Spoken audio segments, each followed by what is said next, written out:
14th regular meeting of the Board of Supervisors. And we're going to start with moments of silence, and I'll go to Supervisor Sabatier first. Thank you very much. I omitted to make this moment of silence last week for Jim Jonas, a prominent business owner in the Lower Lake area, well known in the Clear Lake area, and also just South Shore as a whole. Was an entrepreneur throughout his entire life. Jonas Oil was not his only business that he had throughout his life. But he was also a prominent community figure in the sense that he was always involved in giving back to the community, a longtime Lions Club contributor. Without his help and his volunteerism, the fireworks display, the parades, all of those things that are things that give pride to the community in the city of Clear Lake and in the South Shore area would not have happened. And his loss is definitely felt. And his business continues to be in family hands, and expect that to continue in the future. But I want to make sure that we remember Jim Jonas today. Thank you. And I have two more. The first is Alice Garina. She was the office manager for the museums of Lake County.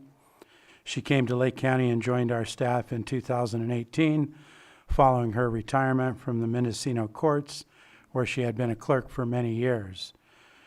Although she held many other jobs during her lifetime, she said that she wished she would have gotten into museums sooner because she loved her job so much. She helped keep everything running smoothly at our sites, doing collection, work tours, scheduling, and tabling. We lost not only a great friend, coworker, and mentor, but someone who taught each of us the true meaning of community, as she was always willing to lend a hand with her time and energy. The next is for Terry Knight, who died this past Sunday at 90 years old, surrounded by friends and family. Terry was an avid hunter and fisherman who grew up in Minnesota before moving to Lake County. Terry acquired knowledge of Clear Lake that was second to none. He was one of the lake's fiercest protectors.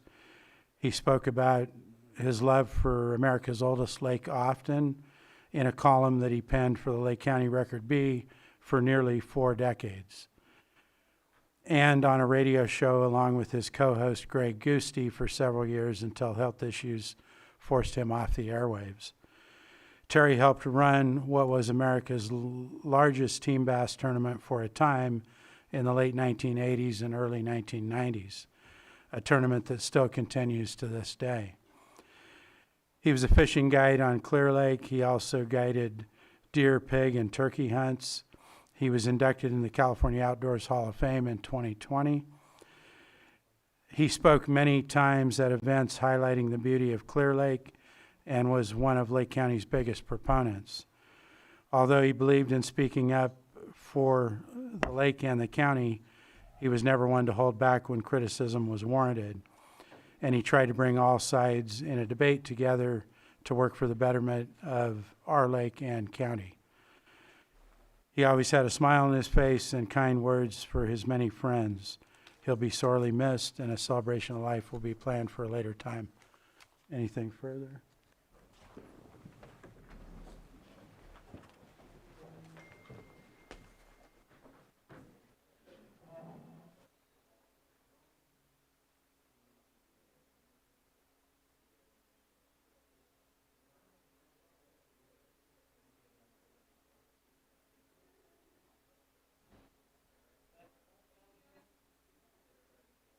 Thank you. Supervisor Owen, would you lead us in the pledge? I pledge allegiance to the flag of the United States of America and to the republic for which it stands, one nation, under God, indivisible, with liberty and justice for all. Thank you. Do we have any extra items not posted on the agenda? Chair, we do not. Thank you. Next, we're going to move to the approval of our consent agenda, and we're going to be pulling items 5.6, 5.8, 5.7, 5.9, and 5.16. 5.9 is for a future date. 5.6 will be discussed later today. 5.8 will be a future date, as will 5.16 and 5.17. And 5.1.7, I'm sorry. Do any supervisors have any further items they request to pull? Not seeing anybody in the public that wishes to see us discuss an item off the consent agenda? Not seeing anyone in the room? Zoom guest? Please state the item you're requesting pulled.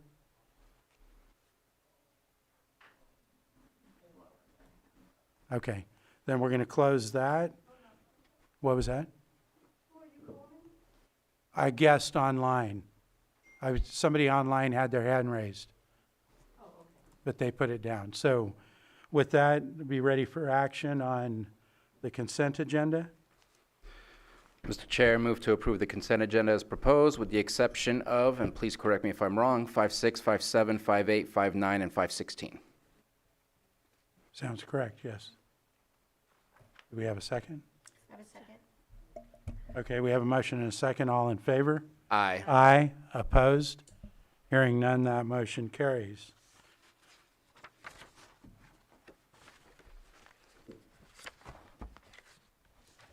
We're going to move on to our public input, and we're going to go ahead and start in the room. If anyone wishes to speak on any items that are not posted on today's agenda, you may come forward now, state your name for the record, and you'll have 3 minutes. Good morning.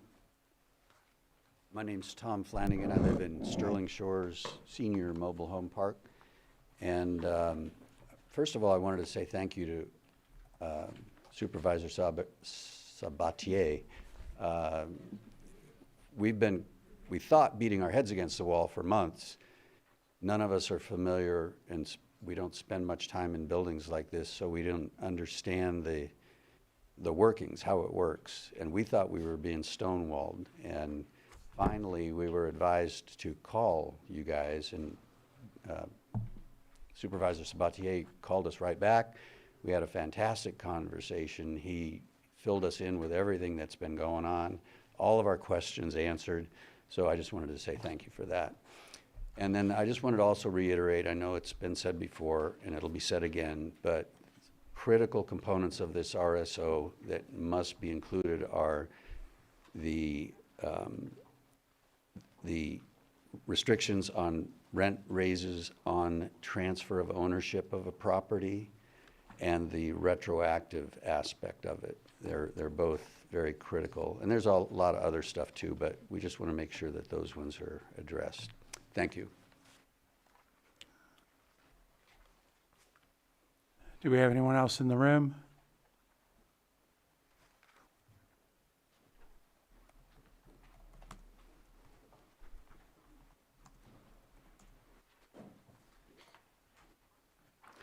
Good morning. My name is Maya Lynn, and I've been out of town. I'm sorry to hear that Shirley passed. She was our neighbor, and I didn't know that. I mean, she's our neighbor. I didn't know she had passed. I have been reading about Caritas nonprofit, speaking for Save Our Shelter, for those of us who are trying to prevent our homes from being exorbitantly raised with prices by corporations, which operates as a nonprofit.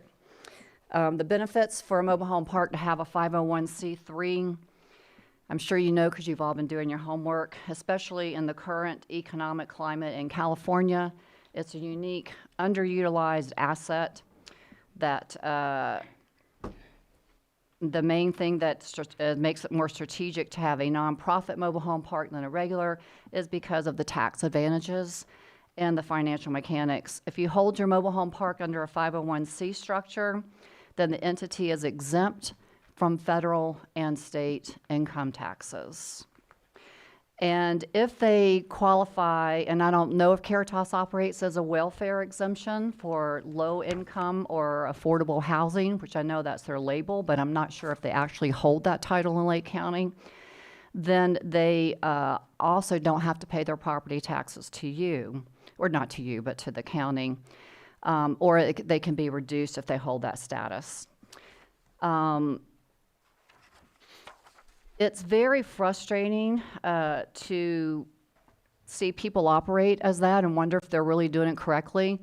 I notice many people who try to operate a business in this county, myself for one, who probably is going to be closing it. You have to pay on every tiny little thing that you have in your business, and you don't get away without paying your property taxes or your city taxes or whatever taxes that are to be paid. And the purpose of having a non-profit affordable housing is so that people can feel safe and secure to live where they are, because supposedly they have your welfare in their best interest. Well, over the last 4 years, we've had a 22% increase in rent. Now, 7% of that is their pass-through fees. I ask you to take a close look at what you're putting together if it's continuing on for a rent stabilization ordinance. A CPI is really good. I would also like to say you have it at 5%, considering all the increases that we've had, maybe 3%, whichever is lower.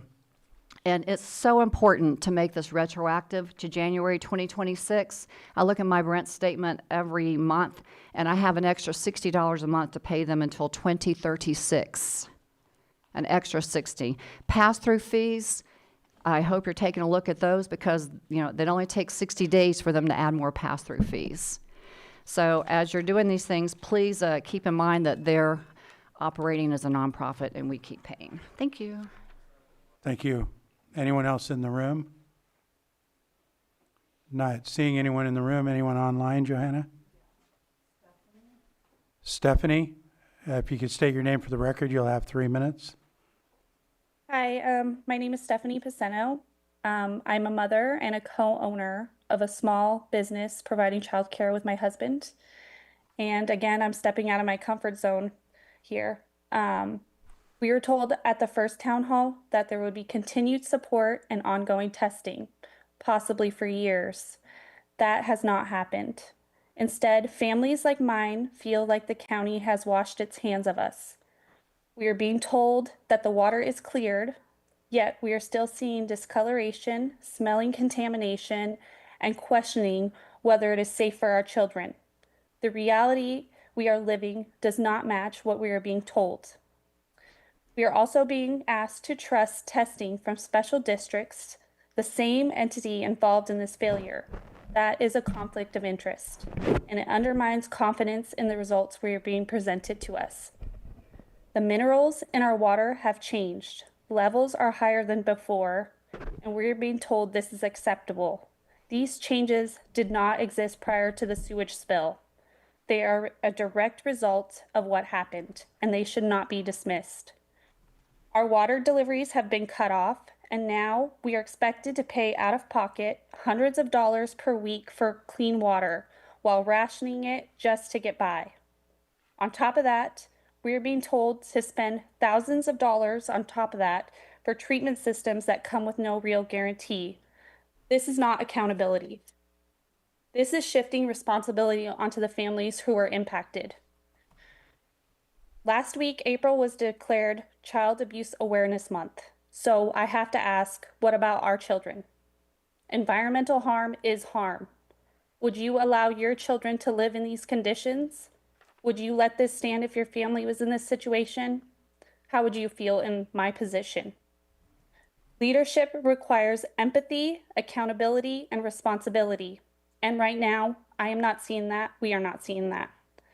We're not asking for anything unreasonable. We're asking for clean water, continued delivery until the real problem is solved. Until then, our families are not safe.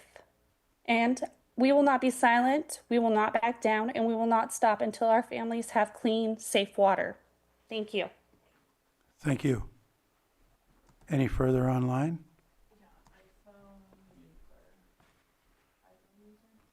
iPhone user? Sky Lewa, Pillsbury Family Farms. On March 7, 2026, I experienced a violation of my rights. not because I was disruptive or because I was out of order, but because my viewpoint was not welcome.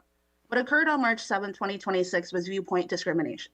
My comment was interrupted and labeled as off topic, but not because it lacked relevance, but because my comment challenged how this proposed cannabis ordinance is actually applied in practice. And to me, it matters because the First Amendment does not protect speech only when it's convenient for this board. It protects speech, especially when it is critical of government action. When my comment was interrupted and told to stick to the ordinance, my comment was based around the ordinance. It was based on real documented conduct from your own department. We have witnessed community development not just administer permits, but actively step outside of that role. I have read through public comments, your plan is being set out to investigate cannabis permittees beyond what your ordinance allows. More concerning, there's public record showing Community Development Department reaching out to the Department of Justice, trying to figure out how they can obtain the individual's criminal background. Not through the ordinance or through policy or through the Sheriff's Department as required, but by asking the Department of Justice how they can get access directly to the permittee's background information. And what were they told? They were told they could not unless the applicant voluntarily submitted their fingerprints, and that is the line. That is the boundary between planning and law enforcement are getting blurred. Now let's talk about what you introduced last Tuesday. On page 4 of your proposed ordinance amendments, you added language that stated, if community development becomes aware of an active warrant, the application pauses. I'll ask you again, how does the planning department become aware of an active warrant? Because it's not passive language and it's not clerical language. It implies access or the pursuit of access to law enforcement information. And when I stated that this board is allowing community development to expand into a law enforcement role, I was not guessing. I was connecting the dots between your own records that are already laid out in the agendas. So what concerns are ignored when the questions about background checks are being shut down and refused to answer? There's no clear path forward that is defined. It doesn't come across as responsible governance. It comes across as the county creating gray areas and then operating from inside them. So let's call it what it is. You don't want the public to have transparency and you don't want the public to have accountability. And we need to advertise it for what it is. A county that is being built on denial, protected by silence, and maintained through public control. And so I'll leave you with this. If community development is not acting as law enforcement, then state it. If they're not accessing or attempting to access criminal background information, put it on the record. What we're seeing and experience doesn't match what you're saying. When a department starts acting like law enforcement outside of the authority to do so, and this board will not draw the line, that is not responsible governance. It is power without limits and abuse without authority. And it is becoming what kind of a government you are choosing to be. One that answers questions or one that avoids them because the gray area benefits you. So understand this, the emails exist. The actions of your community development department are documented. And when the public sees a department operate outside of its authority, the public sees this board not choosing to correct it. And that liability does not stay with staff, it raises to you. Mulao. Thank you. No more hands. I'm going to go ahead and close public comment, and we're going to move on to our 903 item, which is Pet of the Week.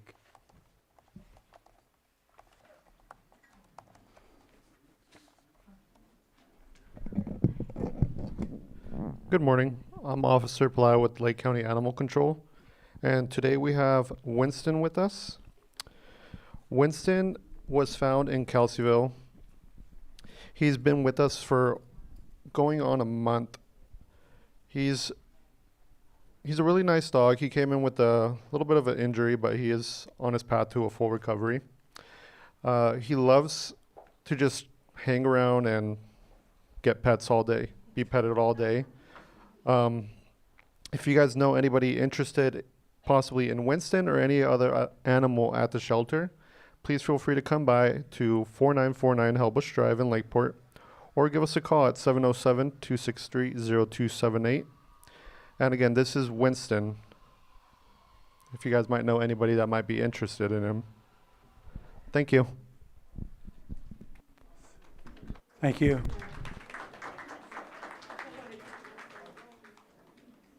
Anybody have a comment on our Pet of the Week? Oh, Winston. Good looking dog. Oh, my cute. Good luck, Winston. Look, buddy. Thank you. We're going to move on to our 6.3 905 item, which is presentation of proclamation designating the month of April 2026 as Arts, Culture, and Creativity Month in Lake County. I'm going to handle this one, and anyone here for the Arts Culture Proclamation is welcome to come up.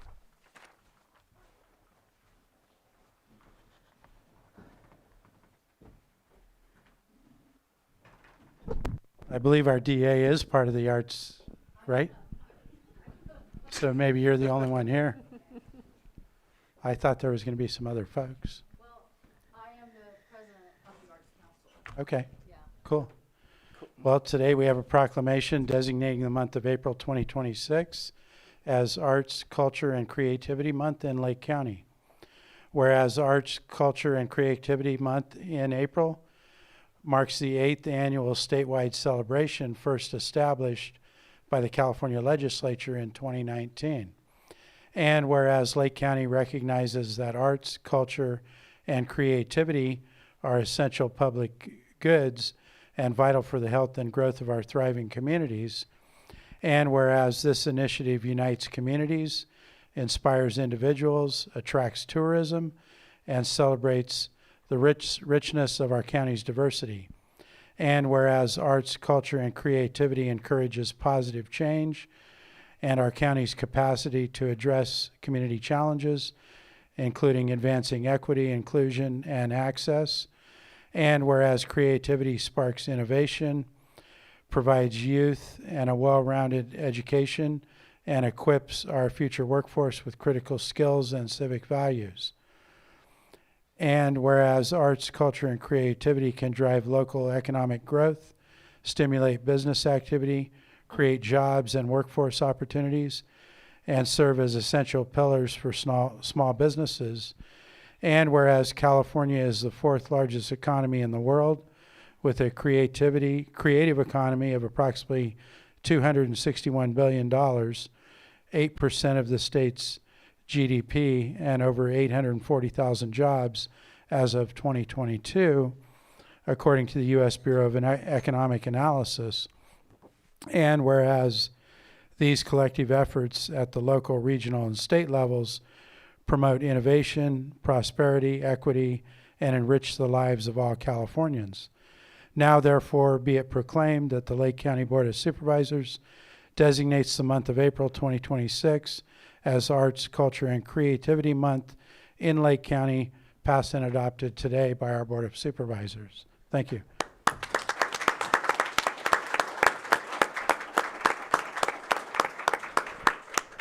I do want to say that art is so important in my life growing up. I always had my family make me do art projects, go to art classes.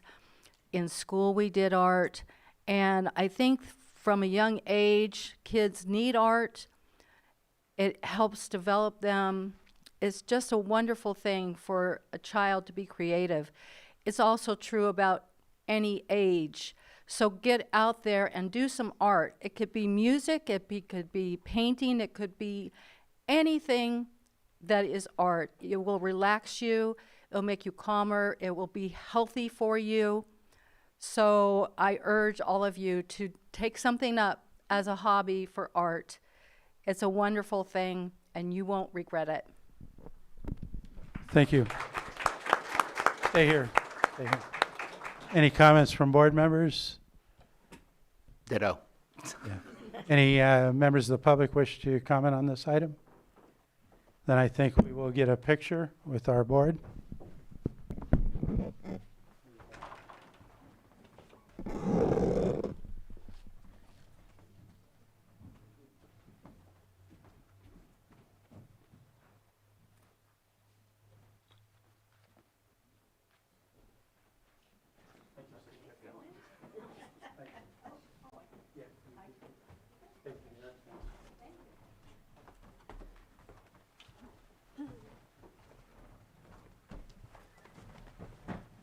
Now we're going to move on to our 6.4, 9, 10 item, which is presentation of proclamation designating April 2026 as Alcohol Awareness Month in Lake County. It's going to be handled by Supervisor Sabatier. Anybody here for this is welcome to come up and join him. I think we have a couple people here for this.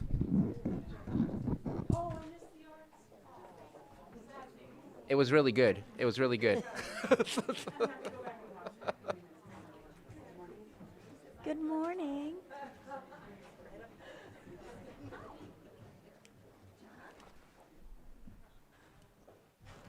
feel like there's more out there. Thank you all for being here. Today we have a proclamation designating April 2026 as Alcohol Awareness Month in Lake County. Whereas the month of April is dedicated to increasing public awareness and understanding of alcohol misuse, alcohol use disorder, its causes, effective treatment, and recovery. And whereas alcohol misuse remains a serious public health issue affecting individuals, families, and communities, and data from the National Institute on Alcohol Abuse and Alcoholism show that an estimated 28 million people aged 12 and older experienced past year alcohol use disorder in 2024.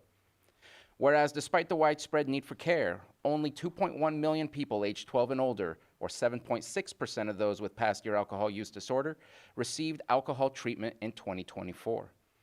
And whereas among people aged 12 and older with past year alcohol use disorder in 2024, only 2.5% received medication-assisted treatment, demonstrating the continuing need to expand access to prevention, early intervention, treatment, and recovery support services.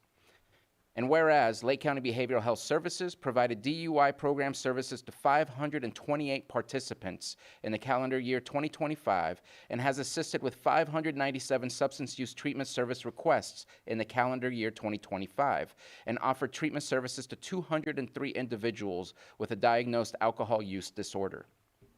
And whereas youth alcohol use remains a concern in Lake County, and the 2023 California Healthy Kids Survey found that local students in 7th, 9th, and 11th grades reported past month alcohol use rates of 4%, 10%, and 14% respectively. And whereas impaired driving continues to threaten public safety in California, and in 2023 an estimated 1,355 people were killed in alcohol-impaired traffic crashes, accounting for 33% of all motor vehicle fatalities in California. Now therefore be it proclaimed that the Lake County Board of Supervisors does hereby designate April 2026 as Alcohol Awareness Month in Lake County and encourages all community members to support efforts that promote education, prevention, treatment, and recovery, passed and adopted this 14th day of April and signed by our board chair.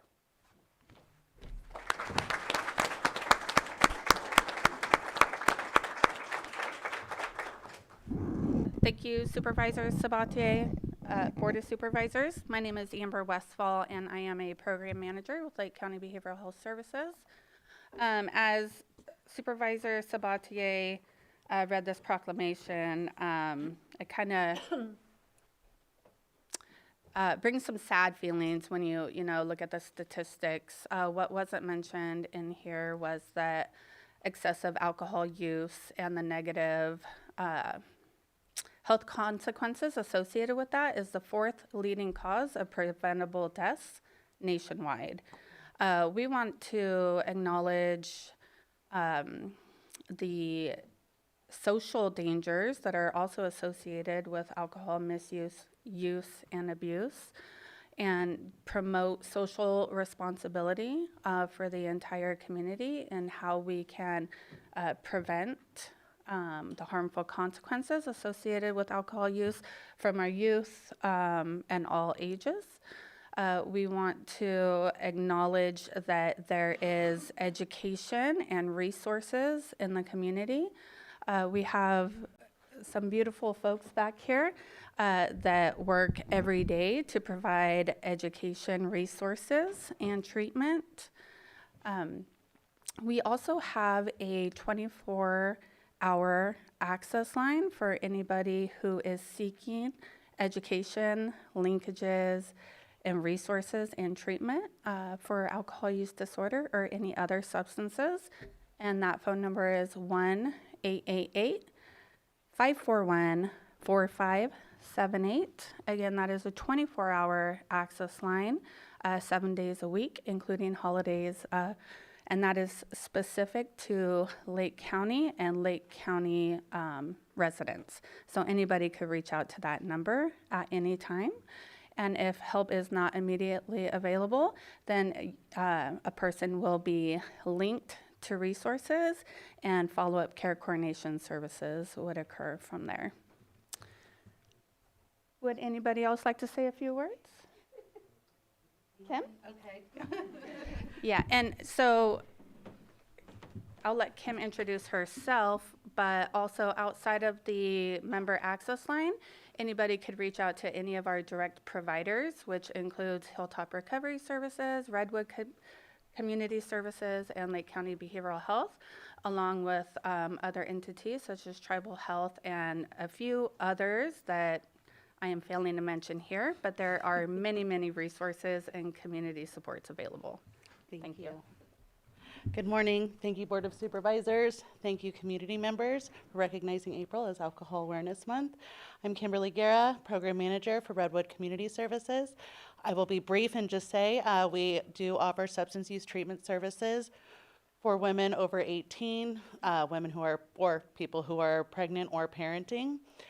We have inpatient services at Thule House, which is our residential substance use treatment program. We also offer outpatient services, both intensive and regular outpatient. If you're interested or would like to find out more information, you can go to our website, redwoodcommunityservices.org. Thank you.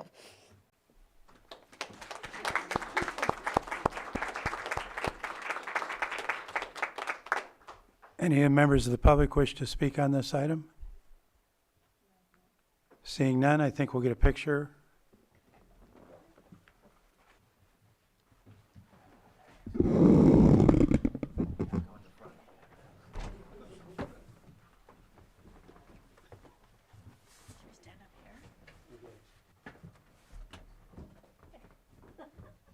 I'm just same height as you now. Thank you. Thank you. Thank you all.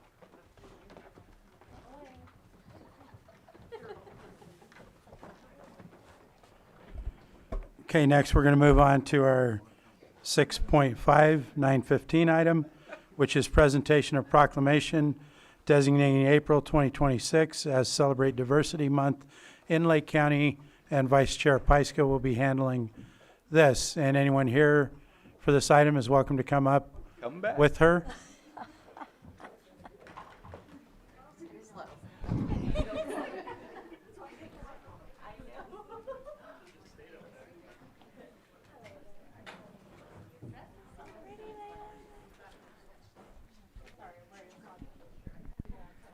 I want to thank Health Services for bringing us this proclamation again this year.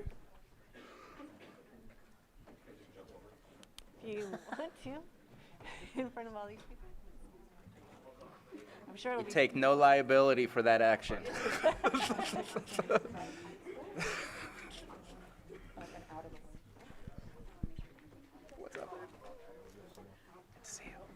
proclamation designating the month of April 2026 as Celebrate Diversity Month in Lake County. Whereas Celebrate Diversity Month has been observed each April since 2004, honoring the contributions of individuals of every gender, race, ethnicity, nationality, faith, sexual orientation, gender identity, and ability, among other factors, and intersectionality. And whereas appreciating diversity encourages inclusivity and creates a more welcoming environment for people from all backgrounds. And by learning about other cultures and experiences, individuals can gain greater understanding of the challenges and struggles faced by people in different circumstances.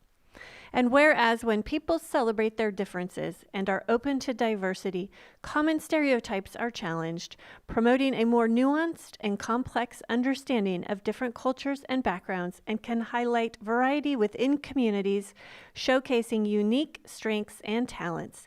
And whereas embracing diversity helps combat discrimination, racism, and other constructs that seed division by creating awareness of the importance of accepting and valuing people of differing upbringings and identities. Whereas by bringing people from different experiences together, diversity fosters creativity and innovation, leading to new ideas, perspectives, and solutions to problems, enhances personal growth, and encourages greater empathy and compassion for others. And whereas the richly diverse cultures of the Lake County's 7 tribal nations, Middletown Rancheria of Pomo Indians of California, Khoi Nation of Northern California, Big Valley Band of Pomo Indians, Scotts Valley Band of Pomo Indians, Habematol Pomo of Upper Lake, Robinson Rancheria of Pomo Indians of California, and Elam Colony greatly enhance every facet of life in our communities. Now, therefore, be it proclaimed that the Lake County Board of Supervisors designates the month of April 2026 as Celebrate Diversity Month in Lake County, passed and adopted this 14th day of April 2026, and signed by the Chair of the Board of Supervisors.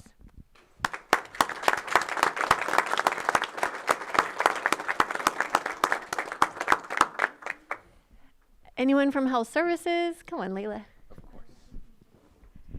Good morning, everyone, and thank you so much for being here. My name is Layla Romero. I am the Health Equity Coordinator for Lake County Health Services, and it is always just such an honor to bring this proclamation. This is our third year doing this, and it's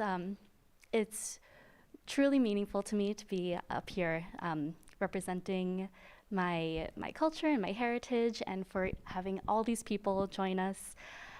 Diversity isn't just about race, ethnicity, nationality, sexual orientation, or gender identity. It's that no two people are exactly the same. No two people have the same exact experiences and perspectives. And human beings have the unique ability to practice empathy, and empathy is something you feel for someone that you're not experiencing yourself. And so it's diversity that allows us to practice that. And thank you. Thank you, Layla. Anyone else?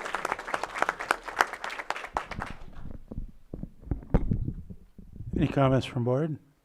Go ahead, Just be Supervisor. brief. Diversity leads to acceptance and understanding, and I think that it's worthy of celebration.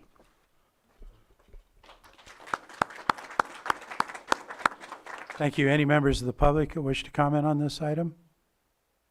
Seeing none, then I think we're ready for a picture. I think we need to move up a little bit.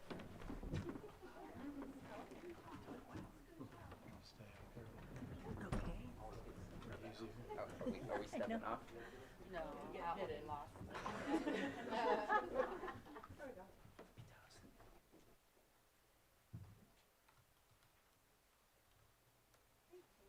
Everybody.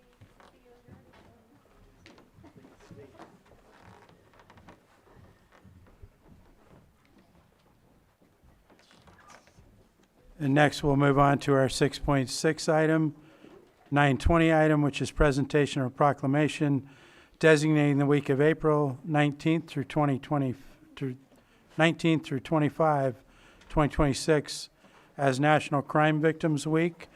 I'll be handling this one, and anybody here is welcome to come up for this.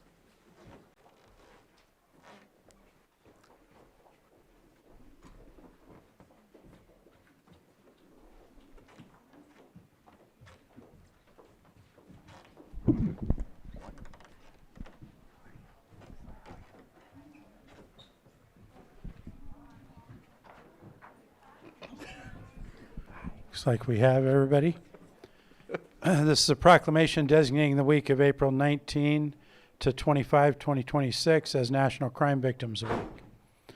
Whereas Americans are the victims of more than 20 million crimes each year, and crime can touch the lives of anyone regardless of age, national origin, race, creed, religion, gender, sexual orientation, immigration, or economic status. And whereas too many communities feel disconnected from the justice and social response systems and have lost trust in the ability of those systems to recognize and respond to their needs. And whereas victims of repeat victimization who fail to receive supportive services are at greater risk for long-term consequences, and the victim services community has worked for decades to create an environment for victims that is safe, supportive, and effective. And whereas the Victim Witness Division of the Lake County District Attorney's Office serves crime victims daily, providing assistance and support for a variety of needs. And whereas the Victim Witness Division, along with state and federal agencies, is working to improve services to crime victims and enact laws that ensure fair treatment for all victims of crime in Lake County and throughout California. Now therefore be it proclaimed that the Lake County Board of Supervisors does hereby designate the week of April 19th through 25th, 2026 as National Crime Victims Week, and expresses their appreciation for those community members, victim service providers, criminal justice professionals, and others who are committed to improving the response to all victims of crime so that they may find relevant assistance, support, justice, and peace. Passed and adopted by our Board of Supervisors this 14th day of April, 2026. Thank you.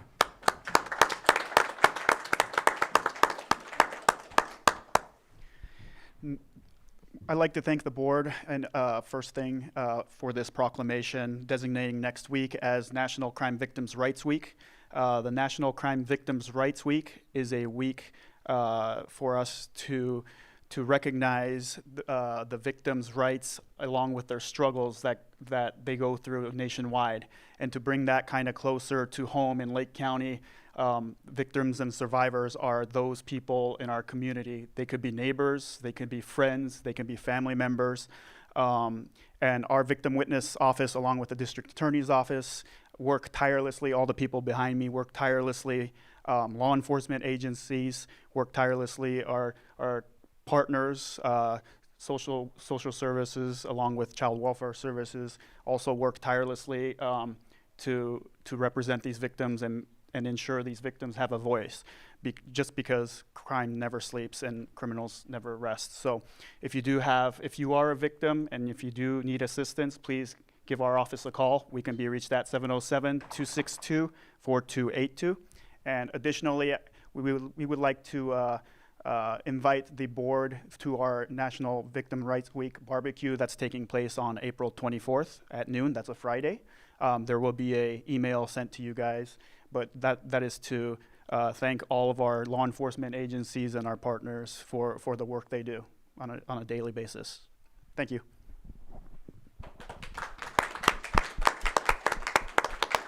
Board members? Just a brief comment on the California State Association of Counties. There's a few priorities for the Administration of Justice Committee, and VOCA, the Victims of Crime Act, I think I got that right, is one of those priorities. And the politics of it is strange because sometimes the federal government doesn't want to give us the VOCA, sometimes the state of California doesn't want, and so it's always a balancing act. Luckily, it has been filled, but it's a year-to-year kind of dance that's continuously being played. Appreciate the role that you play in the fact that criminals who do belong behind bars, who have hurt people, do not get to go behind bars if our victims do not feel comfortable in testifying or providing all the information. So appreciate the work that you do. Thank you. Any members of the public wish to speak on this item? Anyone online? Not seeing anyone, then we're ready for a photo.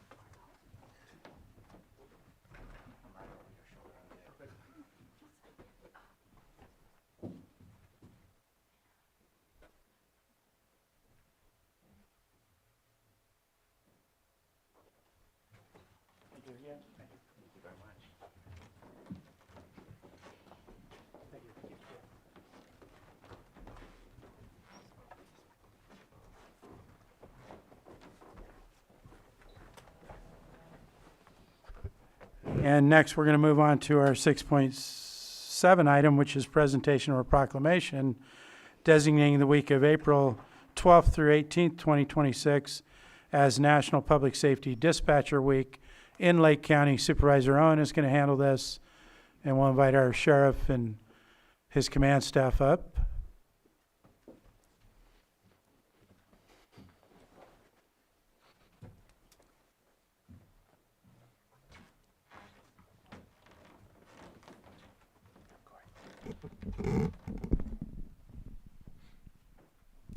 The Board of Supervisors of Lake County, State of California proclamation designating the week of April 12th through the 18th, 2026 as National Public Safety Dispatchers Week in Lake County. Whereas emergencies can occur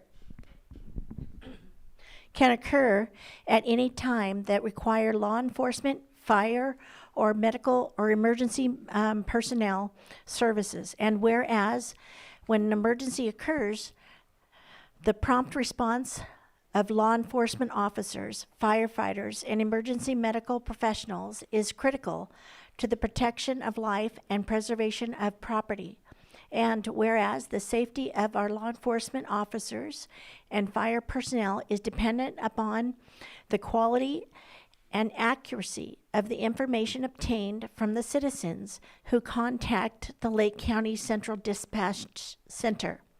Whereas public safety dispatchers are the first and can be the most critical contact our citizens have with emergency services and provide the vital link to our law enforcement officers and ensures their safety. Oops, did I skip a line? Officers and fire personnel in monitoring their activities by radio, providing them with information, direction, and ensuring their safety. And whereas the public safety dispatchers of Lake County Sheriff's Office and contributed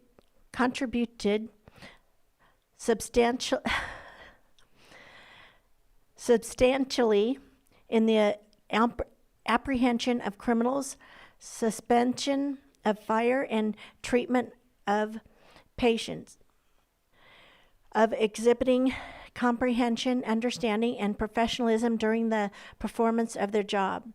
Now, therefore, be it proclamated that the Lake County Board of Supervisors does hereby designate the week of April 12th through the 18th, 2026 as National Public Safety Dispatch Week in Lake County, and encourages all citizens to join in recognizing the community of our public safety dispatchers who dedicate their lives to serving the public to preserve the safety of our community, passed and adopted this 14th day of April 2026.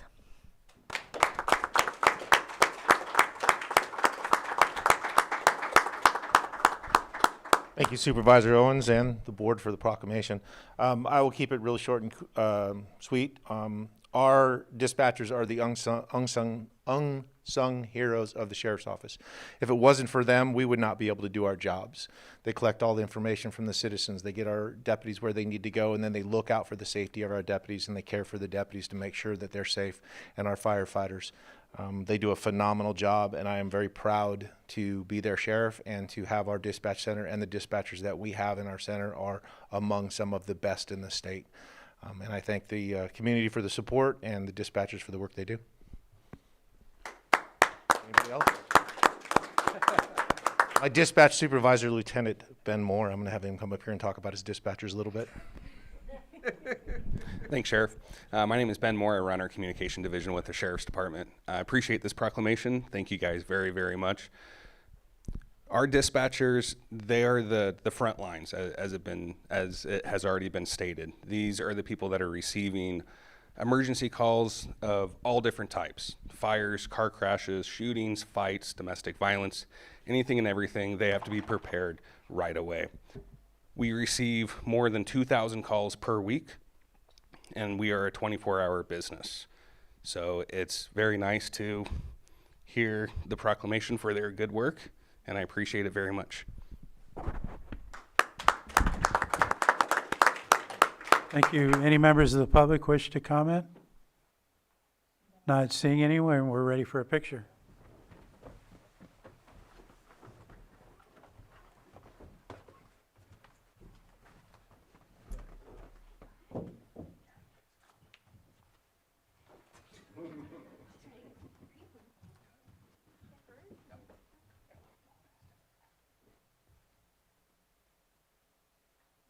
Thank you. Thanks, Sheriff. Appreciate it.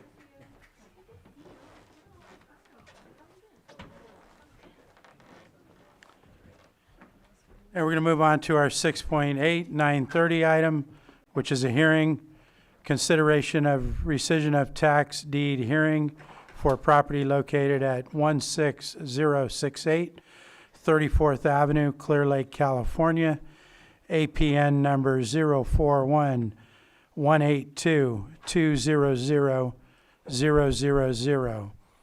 And this is a hearing, and we have our tax collector here. Do we have property owner or the appellant? Okay. So what we're going to do first is we need to swear in witnesses. So if you're going to testify on this in this hearing, you'll need to raise your right hand and be sworn in. And that includes anyone online if we have anyone. If we have anyone online, please raise your hand to identify yourself. I think there may be multiple people here. You may want to clarify that anyone that wants to participate. Anyone that's going to talk, provide testimony, needs to be sworn. Do we have everyone? Okay. Anyone online, Johanna? No hands online. Okay, go ahead. All right. With your right hand raised, do you solemnly swear that the testimony you're about to give will be the truth, the whole truth, and nothing but the truth? Yes. Thank you. Thank you. So the tax collector will present first. Thank you, Mr. Chair.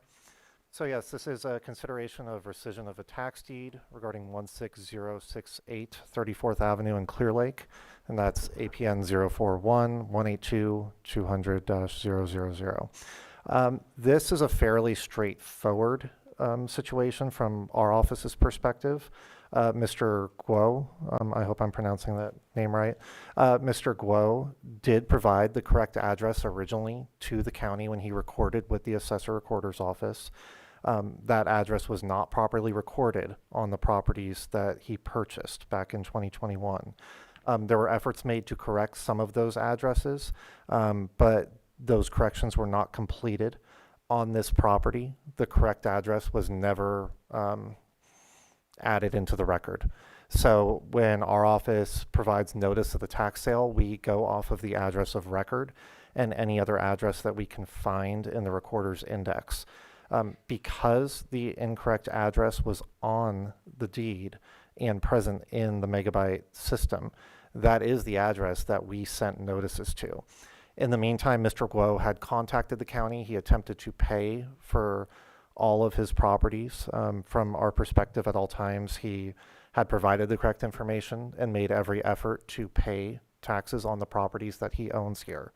So because he did not receive notice, we feel that this deed should be rescinded because he did not have the proper opportunity to respond.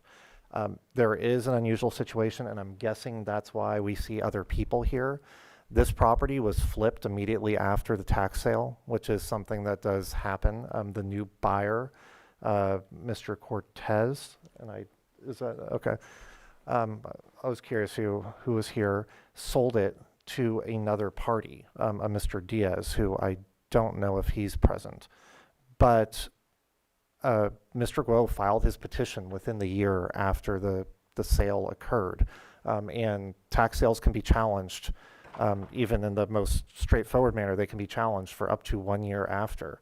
So we are aware that this other sale happened. That does not change our recommendation on what should occur here, that the tax deed should be rescinded due to lack of proper notice.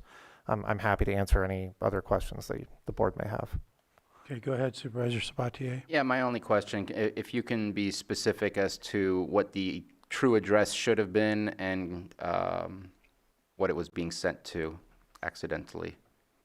Because I see the 310 Brazil, was that the correct address or not the correct address? No, on the bottom of the deed that was provided by Mr. Guo, it says mail tax statements to Gionde Guo, 2525 12th Avenue in Oakland.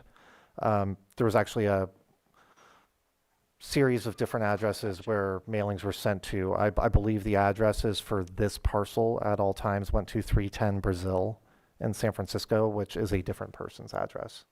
Gotcha. Okay. Just wanted to clarify that. Thank you. Okay. And I guess I do have another question. What would be the overall roller coaster or domino effect impact of the rescission? It feels like it's the right thing to do, but just to have a better understanding of what does that mean for all the folks that are downstream from this decision? So I think you've raised the extremely unfortunate aspect of the situation, that because the property was already sold, there is a domino effect here. I mean, again, with tax sales, this is an inherent problem, why you can't get title insurance, why typically we don't like doing tax sales, because it does cloud title going forward, and it does lead to this mountain of problems. Especially in the first year after a sale, it's definitely caveat emptor, but buyer beware. Because you know that this can be challenged. So I understand that a buyer purchased the property.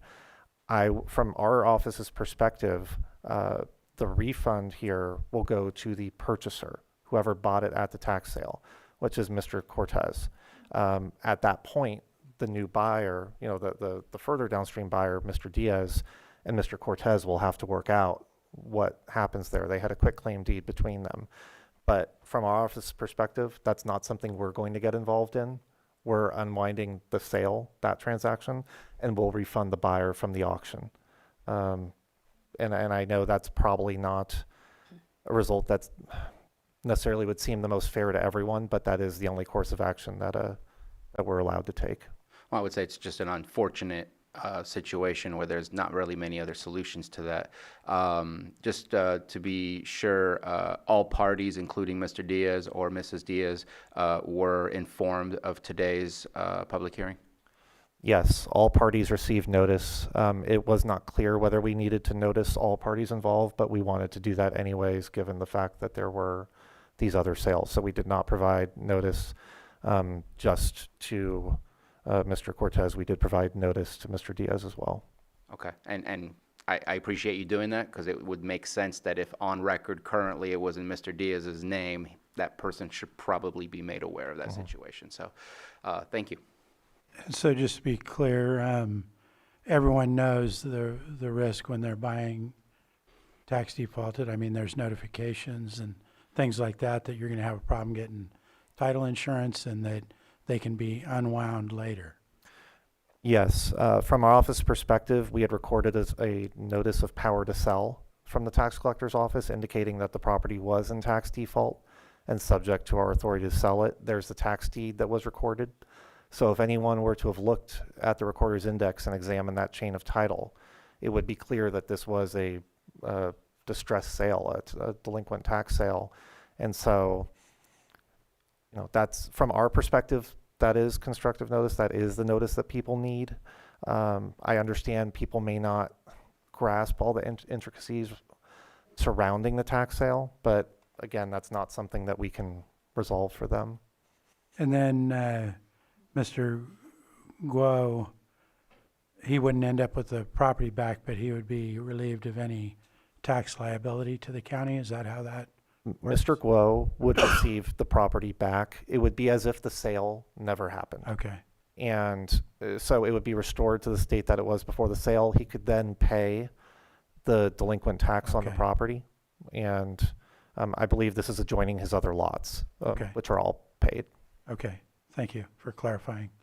Go ahead. Yeah, just a quick clarification again. Mr. Cortez will receive the exact amount that he paid for the property in the auction, and then the deed would go back to Mr. Guo. That's basically what our action would do today. Yeah, it would be with interest as well, unfortunately, for the county. Do we know what that approximation is? I don't know that I saw the amount of the, it was a small amount. I think it's a fairly small amount. I think we're talking like $30 to $40 probably. Yeah. All right. Any other questions from the board at this point? Not seeing any. Does that complete your information that you need to provide to us? Yes. Okay. So then we could move on to, I believe, Mr. Guo, do you want to provide any information? Do you want to present to us anything?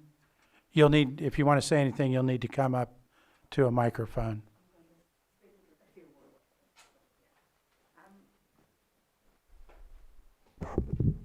Hello, everyone. He's my nephew. I'm trying to speak out because that's all we need. It's kind of all we saw from Patrick already, so that's all we need. It's okay. We're willing to pay whatever penalty, whatever. Taxes or? Yeah, yeah, we were willing to pay everything, as long as we got the portion, what's the partial back. Yeah, we're okay, we got, thank you very much. Okay. Thank you for everybody's help, and he always say they're very nice in this county, people, so thank you so much, yeah. Thank you. Let's make sure we have that Oakland address. Does Mr. Cortez want to provide any statement? Mr. Chair, Yes. if I may, ahead. you may want to get the name of the person who was just Okay, speaking yes, for the record. thank you for that. Can you come back and please state your name for the record? Yeah, state your name and his for the record. My name is Mimi Ho. My name is Jenti Ko. Thank you. Thank you. And thank you, County Council, for. Mr. Cortez, did you want to provide any statement to the board? Yeah, thank you very much. I kind of hear, what you went through, how you guys deal with it, and I'm the person who purchased the property on the tax sale. And the only part that I kind of I guess disagree a little bit is I feel like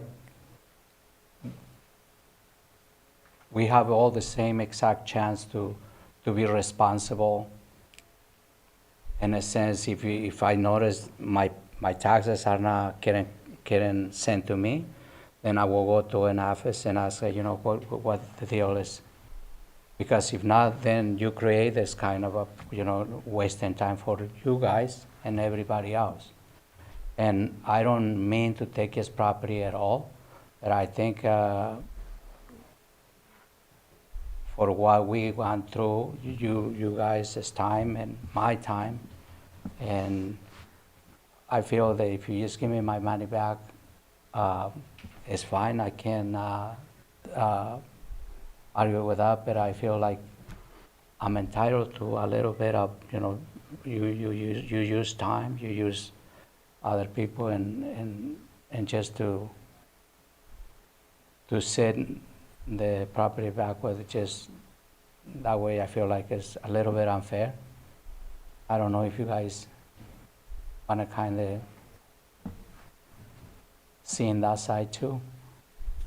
Like I say, I have purchased other properties on a tax sale, and I feel that I'm very responsible. I never owe no dollars to any tax. I'm really careful with that side, and I think we all have the same responsibility. And see, if he didn't get the mail on the right address, I think he, by human sense, you go and ask why it's not happening. So that's and I thank you very much for listening to me, and I hope you guys see my side a little bit. Thank you. Thank you. Should I say my name? Yes, please. Apolinar Cortez. Thank you you. very much, everybody. Thank you. Hang on. You were not sworn as a witness, correct? No, I was just going to. Okay, we're not at that point. Mr. Sullivan, is there any information you can offer? I'm just wanting to understand what his questions. I mean, I certainly sympathize with his position. I understand the frustration, and I know he does frequently buy in our tax sales. I guess I just emphasize this is a very rare occurrence. We do get contested sales regularly, and 99% of the time we reject them, and if it should come to the board, we would recommend rejecting the petition to rescind. I think the big distinction here is that Mr. Guo at all times had always provided the right information to the county. When he realized he wasn't getting the bills, any of his bills, he did contact the county. He worked with the assessor's office. He came to our office, tried to pay everything that he had, but it was, miscommunications with various county offices that led to this. So I think he at all times made a good faith effort, and that is the core distinction between this and probably every other rescission that I've ever worked on. And so I'd emphasize that's why this is so rare. Okay. But he'll get what he paid back. He will, and I understand the concerns about the time lost and the time that he's put in, but the only recompense that we can offer is the interest. But that's just based on the amount that was paid. So if Right. it's a small vacant parcel, it's just Okay. not going to be that much. So he'll get what he paid plus interest while we had his money. Yes. Okay. Supervisor Sabatier? And I appreciate the comments from Mr. Cortez because there is personal responsibility, and I think this is where you're kind of stuck between a rock and a hard place, where it was also our personal responsibility to make sure that what information was provided to us was entered correctly, and we made a mistake. I don't know. I do know that in the sales tax auctions, there's risks that are involved in there. And there is that 1 year risk where an appeal can be made, and this is a possibility. Hopefully this is a anomaly and not a regular thing.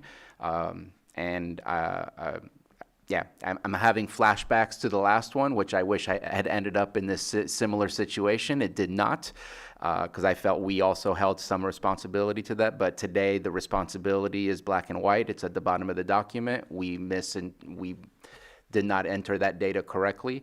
And I think the right thing, which unfortunately may not be the right thing for you, Mr. Cortez, is to roll things back. And I hope that between you and Mr. Diaz or Mrs. Diaz that it will go well in how that works out, because that does put you in a little bit of a bind. But it is the unfortunacy of going through a tax auction. There's risk, but there's also great potential investment in what you're doing. So I hope that doesn't thwart you from wanting to continue to take part in the future tax auctions we have. Thank you. Is there any other pending questions from board? Not seeing any. I believe that everyone has provided their side of it. Did I miss anyone who was sworn to testify? No? Okay. Then at this point, I go ahead and open it up to public comment for this item. If you can state your name for the record, and you'd have 3 minutes. Elaine Brown, Kelseyville. It's always nice to keep a happy customer. It sounds like Mr. Cortez has been a good customer with the county. I know there's several properties that are out there that are abandoned that perhaps you could give him like $5,000 off another property of his choice. Might be a nice gesture. Thank you. Thank you. Do we have any other public comment in the room? Not seeing anyone online, Johanna?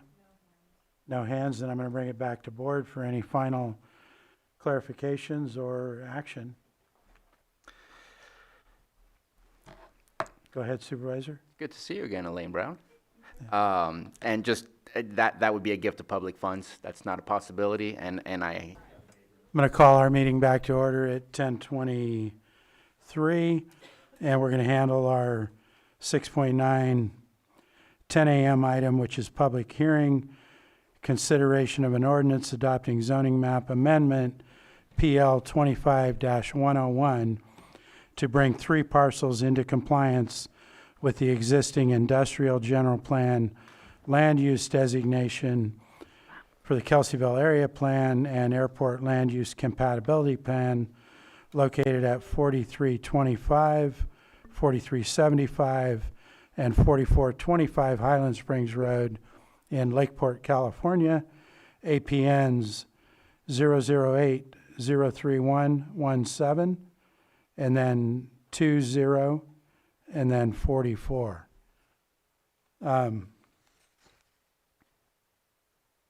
So we're going to go ahead and start with our Community Development Department. So at this point, I'll turn it over to you. Thank you. Mireya Turner, Community Development Director. We will get our presentation up for you, and I will turn the microphone over to Senior Planner Mary Claiborne.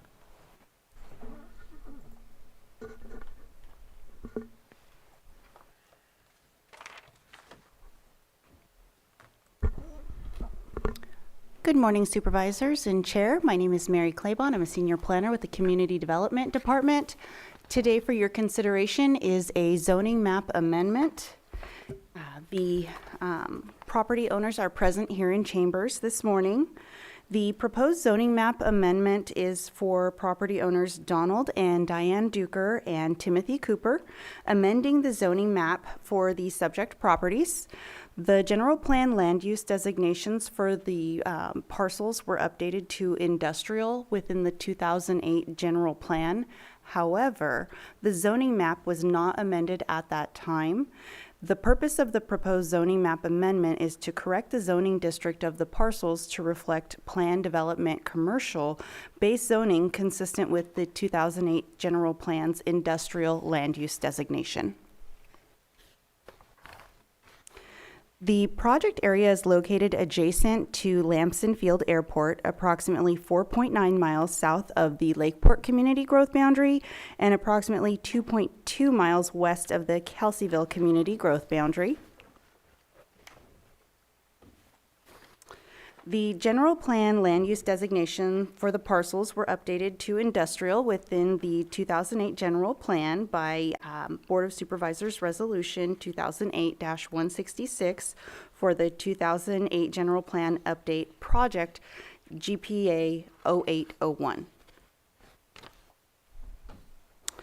The current zoning designation is listed as agriculture. The purpose of the proposed zoning map amendment is to correct this zoning district of the parcels to reflect planned development commercial based zoning consistent with the general plan. The exhibit map presented indicates the proposed zoning amendment for the project parcels to planned development commercial as seen here on the image on the screen.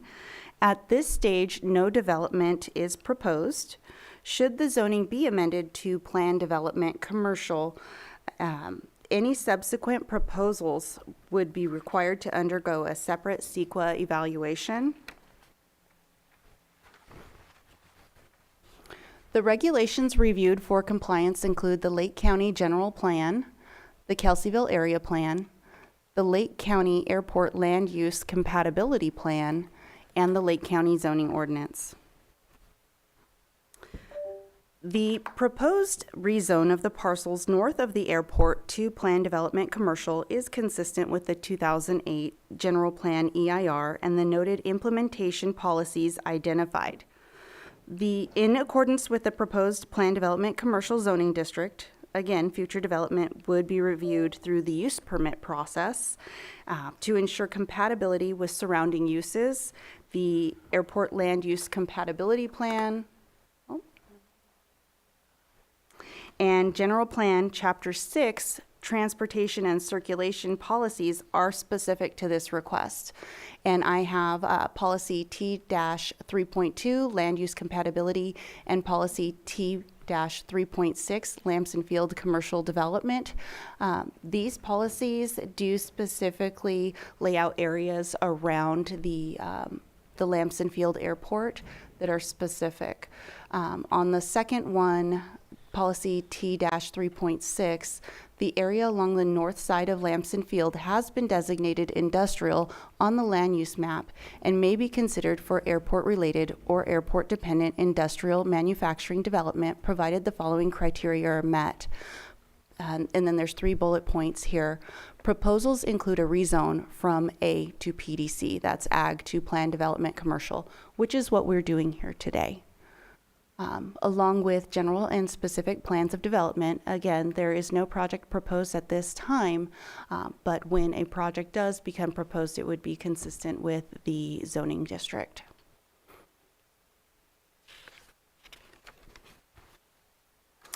The current agriculture zoning was not changed within the 2008 general plan.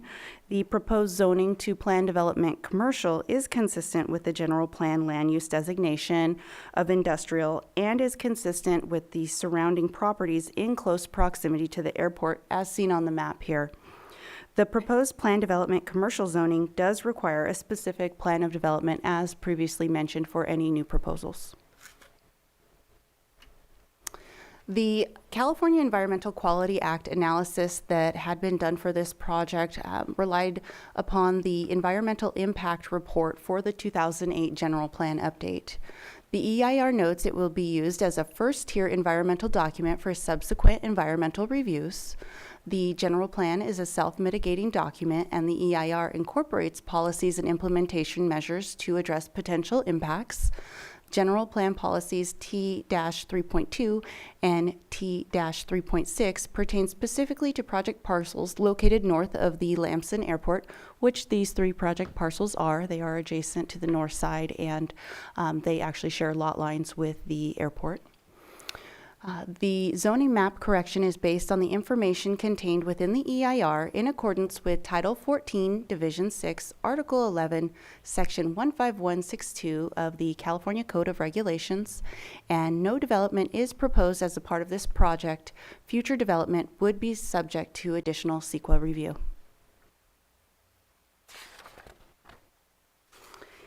In summary, the zoning map needs to be updated to be in compliance with the 2008 general plan.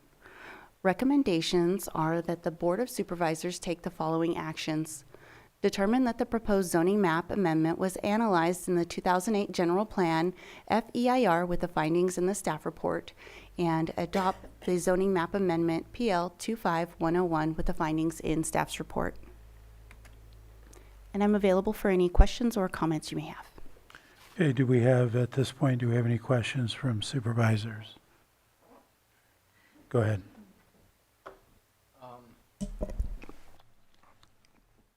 So I guess part of my, not concern so much, but it's just very strange that we're in the midst of a general plan update where I guess that could be incorporated. It feels awkward to kind of split that out and do it separately. So I don't know if there's a reason behind the separate action versus waiting for the process of the general plan to complete, which could resolve this. Because my understanding is there's not a current project, so there's not really a rush to do so. Because that could be a useless question, but my reason for putting that in front is I don't have the full EIR in front of me to say, yes, your findings are correct. I just have a general plan. I'm being told that I have to kind of say yes to the EIR by saying yes to this rezone when I don't have that information. And to me, there's a timeline where a environmental review, this is why they ask us to do our general plan update more often than what we've been able to accomplish. 2008 to 2025 is a very long time. That it feels like waiting for the updated EIR with the updated perspective and lens that we're supposed to do in our environmental review of potential impacts is the right thing to do. I also feel like I don't see anything here related to what does LAFCO say about eliminating an ag zoning into industrial, and also I think it's a great opportunity because it's been attempted and attempted and attempted, and I think there's been one meeting in the past 10 years. It's good to, I think our airport, and it's been brought up before because of other major projects, I think having a land use airport meeting to rediscuss are we still in the exact same place? And do we have a new version of what land use surrounding the airport should be for the development of a 21st century airport, not what we were envisioning back in 2007, because again, a lot has changed. For example, back in 2007, we wouldn't say, let's try to see how we can get CAL FIRE at the airport. Versus today, with all the fire experiences we've had, absolutely can we incorporate a way to expand the airport to be conducive to CAL FIRE. So I think that because of the date of the environmental and the general plan being around the corner where this could be accomplished in that, and what appears to be, and maybe I'm incorrect, no comment from LAFCO or no comment from the Airport Land Use Committee, I feel like those are good opportunities where I don't believe we're in a rush to get this accomplished unless there's reason to be in a rush. There's a lot packed in that, but I'd be happy to respond to Go ahead, please. the ones I could. It would not have been incorporated. Okay, so let's start with Lake County 2050, the general plan update.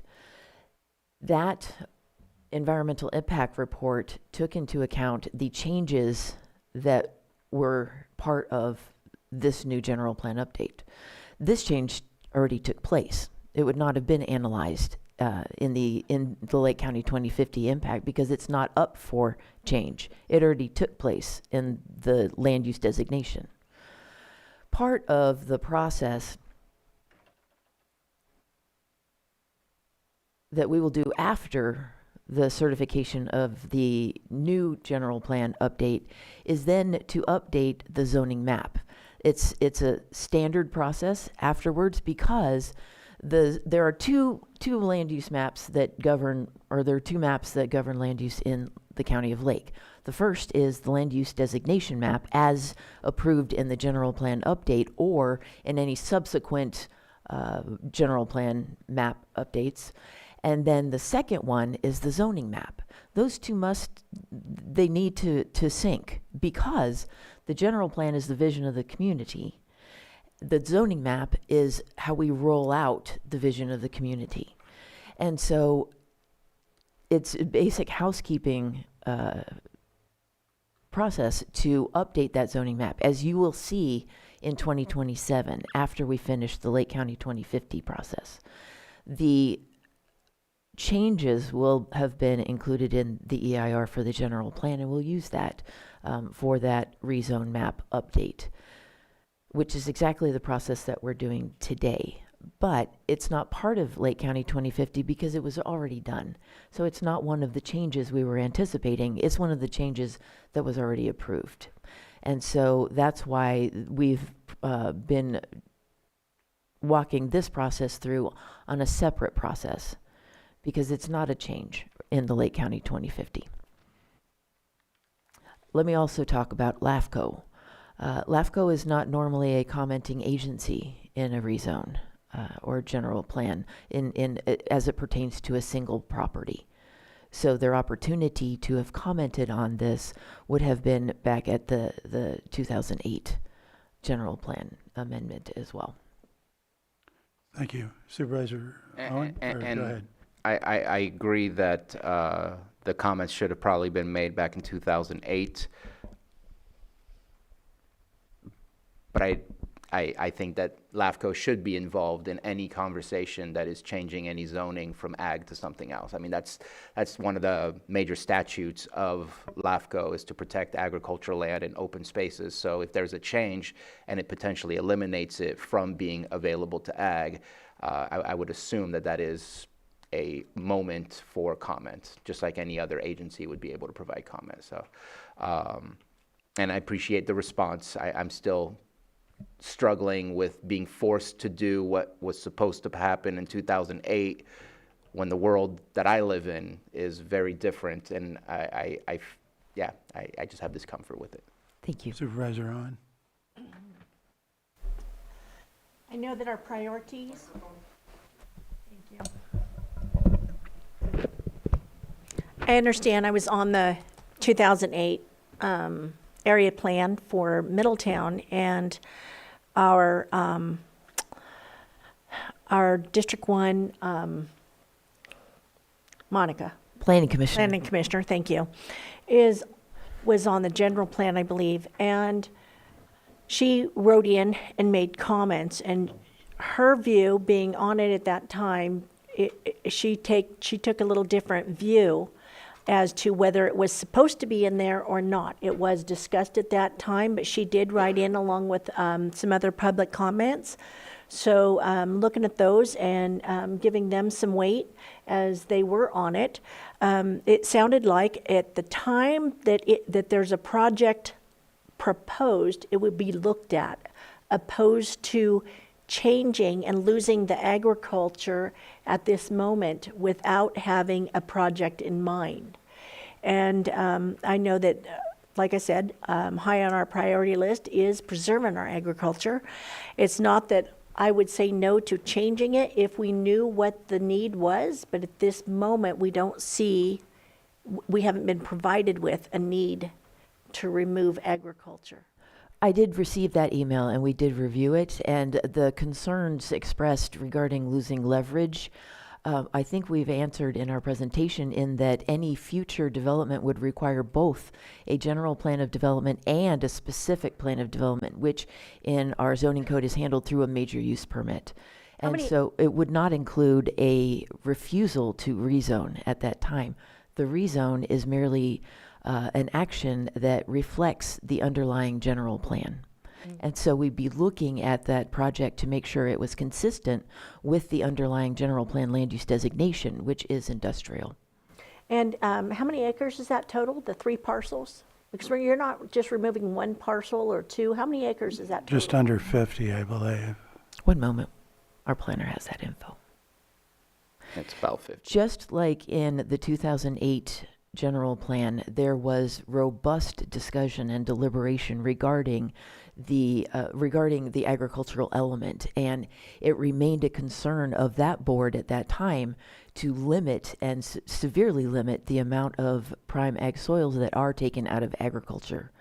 And so because it was changed to industrial, my job is to make sure that the zoning code is consistent with the general plan.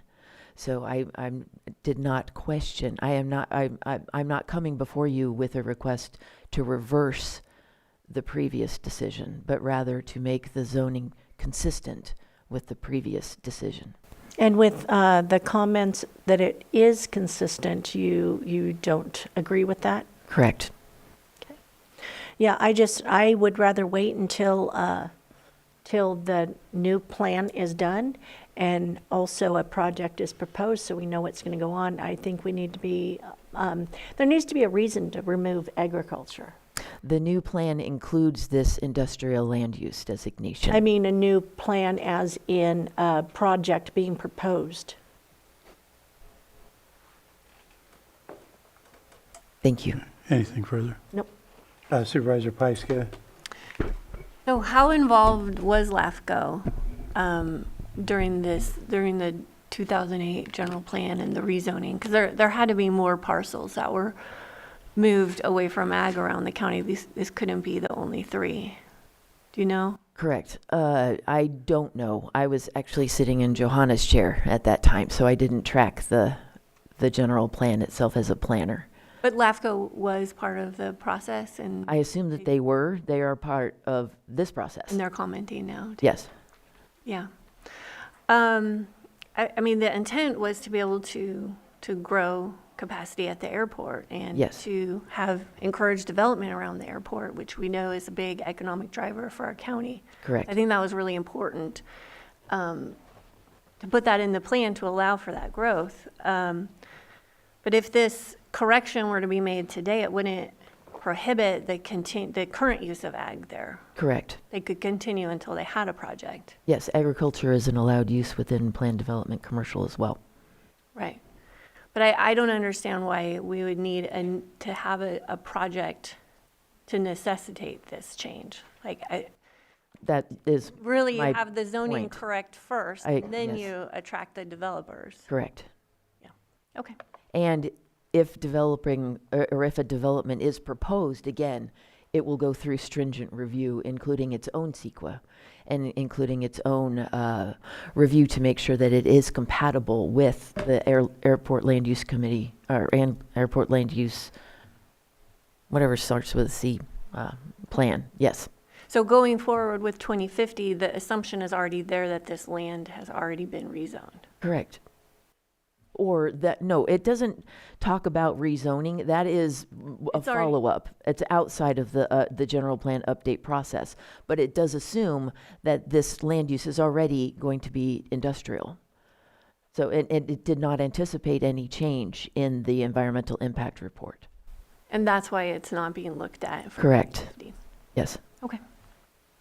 Yeah, I mean, the way I understand this at this point is the Board of Supervisors in 2008 approved that general plan update at that time, Yes. which included this change in it for the planned commercial development. Correct.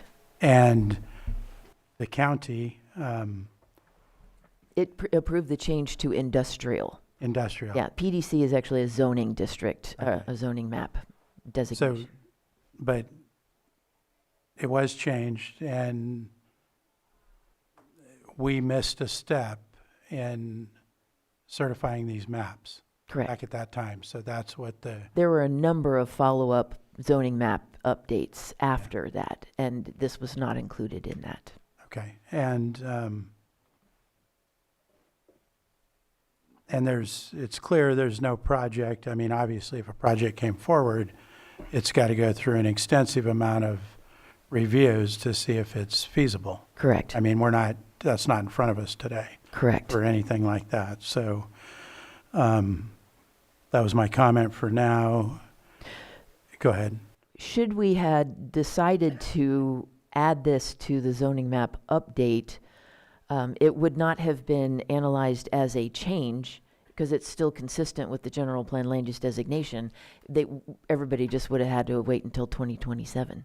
Yeah. And the property owner requested that we go ahead and move forward. So I didn't see any problem with moving it forward on its own process rather than making him wait another few years to realize the zoning update. Okay. Do we have any? Yes, we have one more question from board member. I just want to re-highlight that we are in a different place today, and I think that having the Lamson Field Airport Land Use Committee discussing what does the future of that airport look like versus 2007 is an important step before we do things that can generate development that then blocks our ability to expand the airport in ways that we were looking to expand. I know it says in there about a north runway. I'm not quite sure how that would work, but I think that it's important to look at our infrastructure first before we finalize this. And I get it, it should have been finalized in 2008, but it's not, and I don't want to miss that opportunity where we now have incentives to do something that may limit what that airport can be in the future. So I just want to re-highlight the need for the airport land use to. Thank you. If I might respond to that, the last few years with the previous Public Works Director, I had talked about wanting to update the airport land use compatibility plan. There has not been funding secured yet, and his response was there hasn't been any development at the airport. But I'm still looking for funding to update that because even though there has not been significant development at the airport, there are updates in code and in technology and in federal regulations. And it needs. And in needs. So at the time when we were considering taking this forward, updating that airport land use compatibility plan and even the airport master plan was not on the table. So I was still comfortable with taking this forward as kind of a house cleaning, pretty much, an update that should have happened already. Okay. Anything else, Supervisor Spatier, at this point? Okay. Do you have anything else to present? No, we're happy to take any further questions. But Okay. This concludes our presentation. Well, the property owner is the property. Except for it's 50.67 approximately in acres. Thank you. So the property owners are here, and I would offer them to speak first. So I'm going to make sure the property owners have the ability to provide information, and I do think it's appropriate to go ahead and give them appropriate time, even if it goes over the 3 minutes. So if you could state your name, sir, and... My name is Don Duker. My partner in this property is Tim Cooper, and we've worked out there for 40 years. We farmed walnuts. There is a misconception about taking this out of ag. It hasn't been farmed for, I think, over 15 years for reasons beyond our control. I'm sure everybody's aware that pears and walnuts are not a growing industry in Lake County. The issue of the general plan 2050 update, that this was changed in the general plan, and it went through a complete process in 20 years ago. And if we make it part of the 2050 update, the the general plan identifies it as planned commercial, and then we're still right back where we are here today, trying to get the zoning changed to match it. This is something that we've been working on for a year and a half. I had a guy approach me about buying it, and he wants to do some development, and that would be as a planned development, that would be closely scrutinized, but we can't do anything because as an ag zoning, you can't subdivide it. You can't do what we need to do to do something with him. And I don't know whether he's still interested, frankly. It's been a year and a half, and he has said, if you can't do anything in this county, maybe he'll just move on. What I'd like to do is be able to see what exists there, and with an ag zoning, we can't even do that. I'm here if anybody's got any questions. Okay. So we had this 20 years ago. We've been through an extensive process. Tony Farrington was the supervisor at the time, and he offered to come down here and speak about this if anybody had any questions about what happened then. But it went through the agriculture department, it went through public works, it went through all the processes, and I know nobody wants to hear 40 years of history, but this is not a fly-by-night thing. It's not something we jumped into trying to make a quick buck. It's something we've been involved in for a long time. We were very involved in the airport. I flew for a long time. I learned to fly out of Lamson. At the last update, my partner was on the Airport Land Use Commission. There were 2 airports in the county, and the need for general aviation facilities in Lakeport grew when they closed the airport clearly.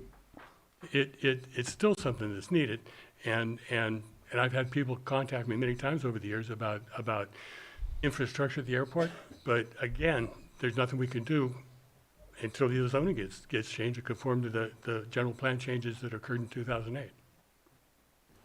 Thank you. Do you have a question, Supervisor I Peiske? do. So the mistake in the zoning essentially is prohibiting development right now. It seems to, yes. Right. Okay, that's what I thought. If you want any economic development, it has to be available for That's that. right, it does. And this is a mistake, needs to be corrected so that you can move on, so that future development can happen. And I don't think we can relitigate those decisions from I think they were almost pretty 20 clear years ago. 20 years ago. Right. It is a different time now, but those decisions were made with this intent. And now we're not seeing development at the airport. Thank you. Did you have anything else, Mr.? No, I thank you for your time. Does Mr. Cooper want to offer any information? No, I don't. Okay. So then, the board, before I open it up to public comment, do we have any other questions? And if you'll state your name for the record, you'll have 3 minutes. Good morning, Mr. Chair. Good morning, Board. I became aware of this a little over a year ago, and I don't really have an opinion per se on agriculture versus industrial, but I do have an issue about process.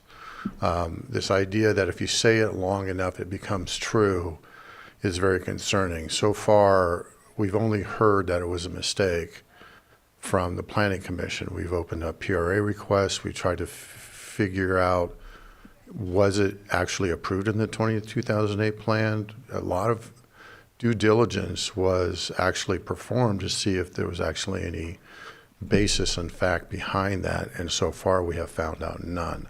So with respect to everybody involved, it just seems we're taking CDD's word for it that it was a mistake. We couldn't find any evidence that it was approved. There was no evidence that the board voted to rezone it. We've asked for that, and through PRA requests and other factors, and no documentation was provided. I think the idea of what's the hurry is a fair point. It appears to me that the rush to this is if it's done outside the 2050 general plan, it makes it easier for the developer to get things approved, maybe cost effectively, and I think that's a motivation for the rush. There is no reason why it couldn't be part of the plan. I think some good points are brought up about what is the intended use of that area. The other thing that I thought was a little humorous is the map that was put up that said this would be consistent with all the other properties in the area, this rezoning, and 90% of all the properties in the area are agriculture. There is a concern about taking property out of ag, and I understand that, and I also understand the need to develop the airport, but my issue is the process. Instead of just taking people's word for it, and since we don't have any evidence that it was approved in 2008, the time to do it right is with the next plan. Thank you. Thank you. If I could clarify. Yes, please. Thank you. There was no rush. This could have happened any time in the 20 years. We thought it was overdue and decided to pick it up. It has not been rushed. We have done significant internal research to make sure that what we present to you is sound and consistent, including the citations that the planner pointed out from the general plan and the Kelseyville area plan. So we're not hiding anything, and we're not assuming anything. Thank you. Do we have anyone else in the room for public comment? Yes, come forward, state your name. You'll have 3 minutes. Did you have a question first, Supervisor? I was just putting up my pen prematurely. Okay, thank you.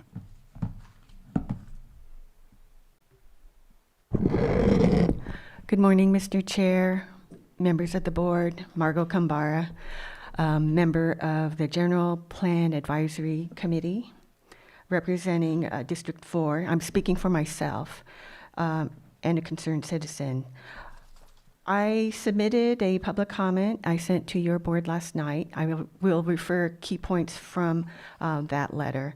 I would also like to answer Vice Chair Pyska's question about why should a project be submitted for this rezoning, or why would that be needed to trigger the rezoning? Well, that is a provision of the airport land use compatibility plan. It required that if there was going to be a rezoning for those parcels by the Lamson Airfield, that there had to be a plan submitted for review so its impacts could be weighed. And there was an exception waived for that if the rezoning request was made in public, as what we see today. And that seems very convenient for the developer. Not so convenient for the neighbors who don't have any line of sight on what is proposed. And in fact, that is what a Public Records Act request turned up, is that there is correspondence between CDD and the landowner about a prospective buyer for the property who wants the land zoned M1. Well, it can't be zoned M1 by the provisions of the airport land use compatibility plan. It can only go from ag to industry and then PDC, Planned Development Commercial. So I don't want to lose you. This is getting into the weeds of planning and planningese. But what I would like to say is there are two big issues in this thing, and that is accountability, transparency, and due diligence. We have only heard that there is a mistake. Veteran Planning Commissioner Rosenthal has pointed out, no, this is not a mistake. This was common practice in the 80s when she was on the Planning Commission. And this was a safeguard. The zoning of ag to industrial was just a placeholder until the developer was ready to present plans to complete the rest of the rezoning. In terms of due diligence, I submitted a Public Records Act because I was getting no response in terms of my requests for documentation on the approvals from 2008 to rezone. Those approvals are still not available. Okay, thank you. Thank you. Do we have anyone else in the room? Not seeing anyone. Do we have anyone online, Johanna? Lars? Director Ewing, go ahead. I appreciate it. Just one of the comment, just from the perspective of Public Works, which has a responsibility for the airport.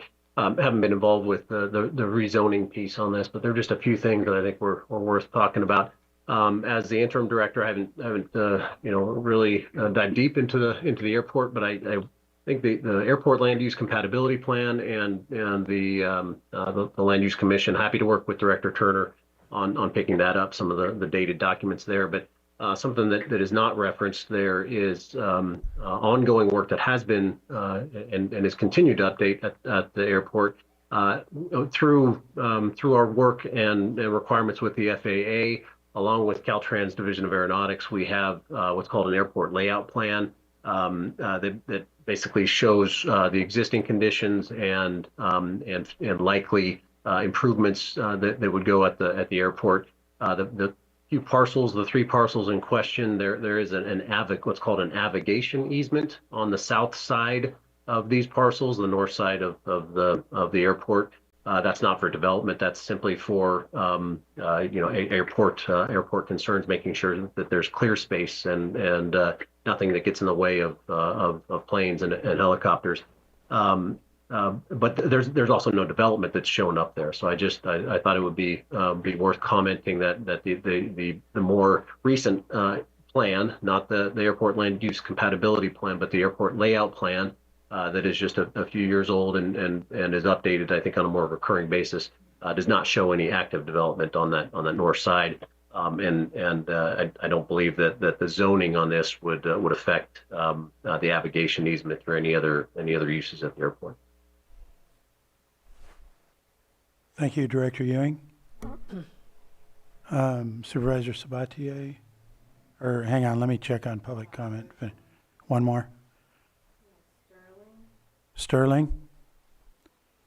If you can state your name for the record, you'll have 3 minutes. Yes, my name is Sterling Wellman, speaking on my own behalf. I just want to add one more point to this decision that you guys are going to be making. While I understand the need to correct what was missing in the 2008 general plan, I do have concerns about timing and consistency. From what was stated, this change appears to be moving forward now, and I can see how that may be convenient for a specific project or property. But at the same time, we're being told that the general plan update is still in progress, and these types of changes can be addressed as part of that process. So it raises a fair question. If we already have a general plan update underway, why wouldn't we incorporate this correction into that process and ensure everything is aligned at once? Moving forward with piecemeal changes now and then planning to amend again after adoption creates inconsistency and can give the appearance that decisions are being made out of sequence. I'm not opposing the correction itself. I think accountability is important, but I do think the timing matters and consistency matters just as much.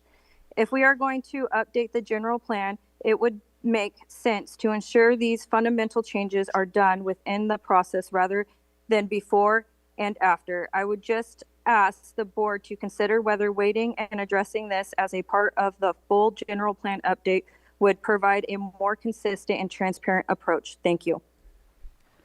Thank you. Chair Rasmussen? Yes, go She ahead. refers to piecemealing, which is a specific issue in environmental analysis, so I just wanted to clarify in that. Piecemealing in this case would have been if we made up the general plan land use designation amendment right now and then took it to you by itself. We're not doing that. This is part of a general plan amendment process, which has already been vetted, approved by the board, and certified by the state. So we are not piecemealing. Thank you. There was no further? Then I'm going to go ahead and close public comment, bring it back to the board, and I believe Supervisor Sabatier is first. So thank you. So I don't think there's a dispute that should occur as far as the general plan approved that to be industrial and that it didn't happen. I guess one of my questions is a weirdness to what the general plan says, and you had it up on your slides, but I'm going to read it out loud.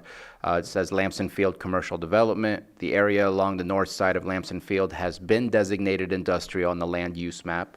so therefore there it is, may be considered for airport-related or airport-dependent industrial manufacturing development, provided the following criteria are met. Proposals, which I'm going to guess are not from the county but from a developer, include a rezone from A to PDC. Here we're doing it ourselves, but it's a bit of a conflict in the sense that I don't think you could have an industrial that's zoned ag. Am I correct on that? That is correct. And so today we're kind of forced that if we are going to do industrial, it has to be a zone that fits within industrial, which PDC happens to fit within industrial. Correct. So it's a strange statement in our policy in our general plan that it says the proposals should be submitted by the developer to rezone it to PDC, when I think that's where there's confusion. And I think what we need to state in a way, if we're actually not following what the general plan says, because we're the ones doing the proposing, not a developer, because there's no development in question or to be decided on, that this is not a use of public funds to gift to a developer to do this for them. There is no choice that if you're going to do industrial, you cannot be ag. So this idea that was written in our general plan of proposal includes a rezone from ag to PDC should never have been in there probably in the first place, because there's no way it could have stayed ag if the rezone had been done correctly in 2008 instead of today in 2026. Am I correct in my I statement? would add a little nuance to that, in that there is no development taking place with this rezone. Any development that will take place on those parcels will require the second part of that first bullet point, which is the general and specific plan of development. But projects don't necessarily need to be connected to rezones. That's not a But requirement. I think it's speaking to that here in the sense that it knows that it's ag, and if you want to rezone to do a development that is conducive to the surrounding area of Lamson Field, the proposal should include a rezone from ag to PDC. That's the way that I'm reading it. So if that my statement was appropriate, that we are doing this in a sense because there's no choice, industrial forces us to not do ag, that this line, which is meant for a developer, we're taking that on without it being a gift of public funds, and that this is because it would have a complete conflict if you had an industrial general plan identification with an ag zone on top of it, that you can't do that.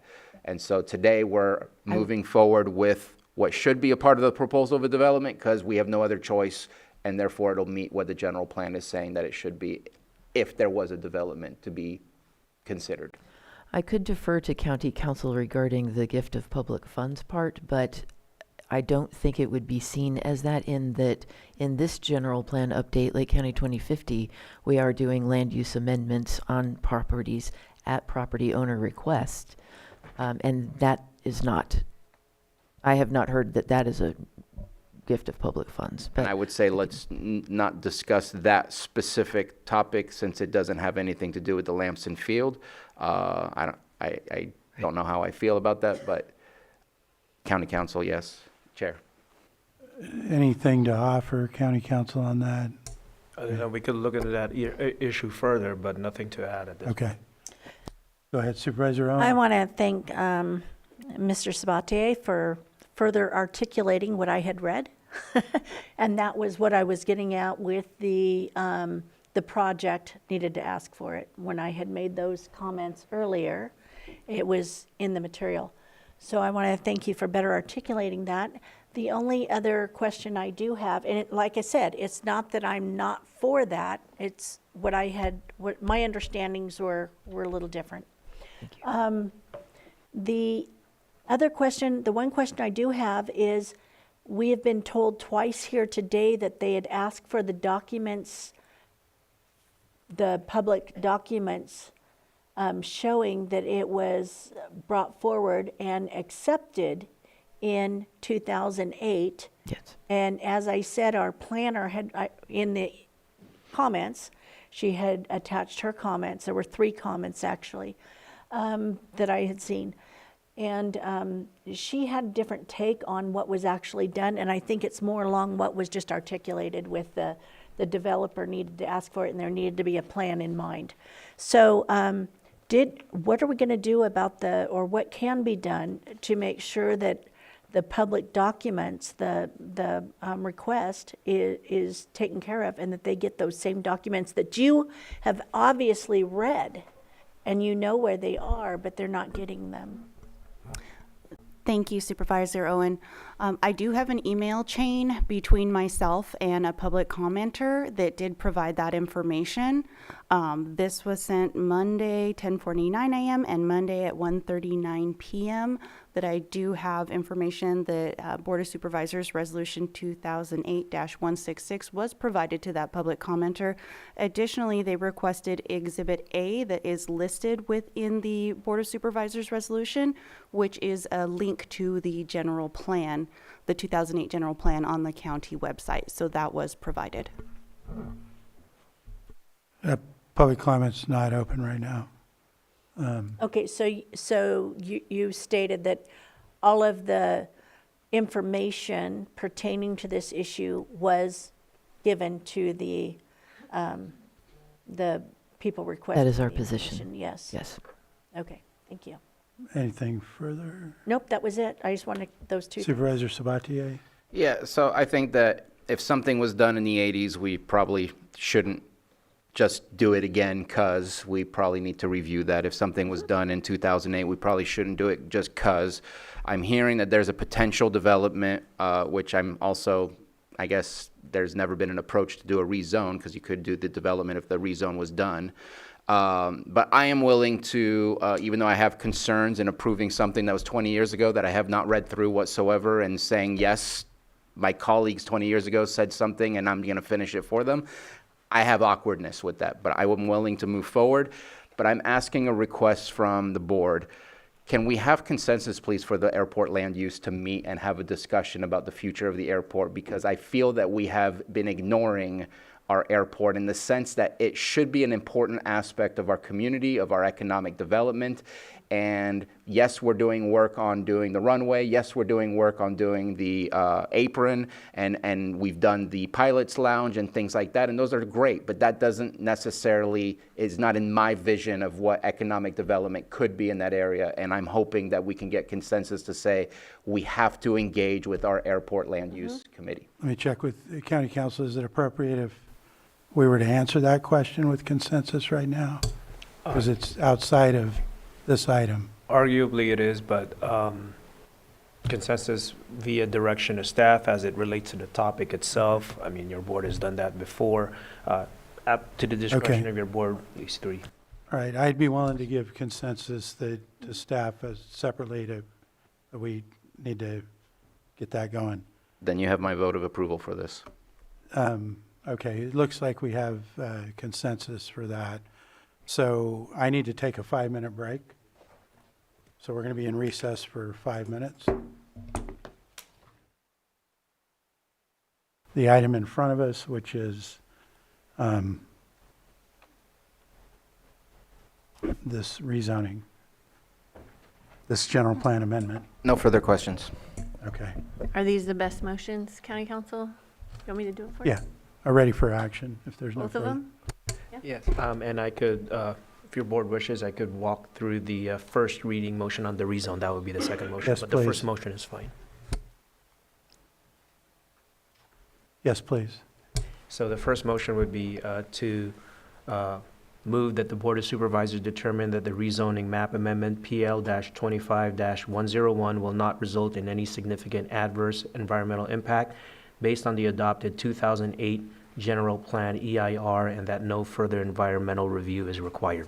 So moved. Second. I have a motion and a second. All in favor? Aye. Opposed?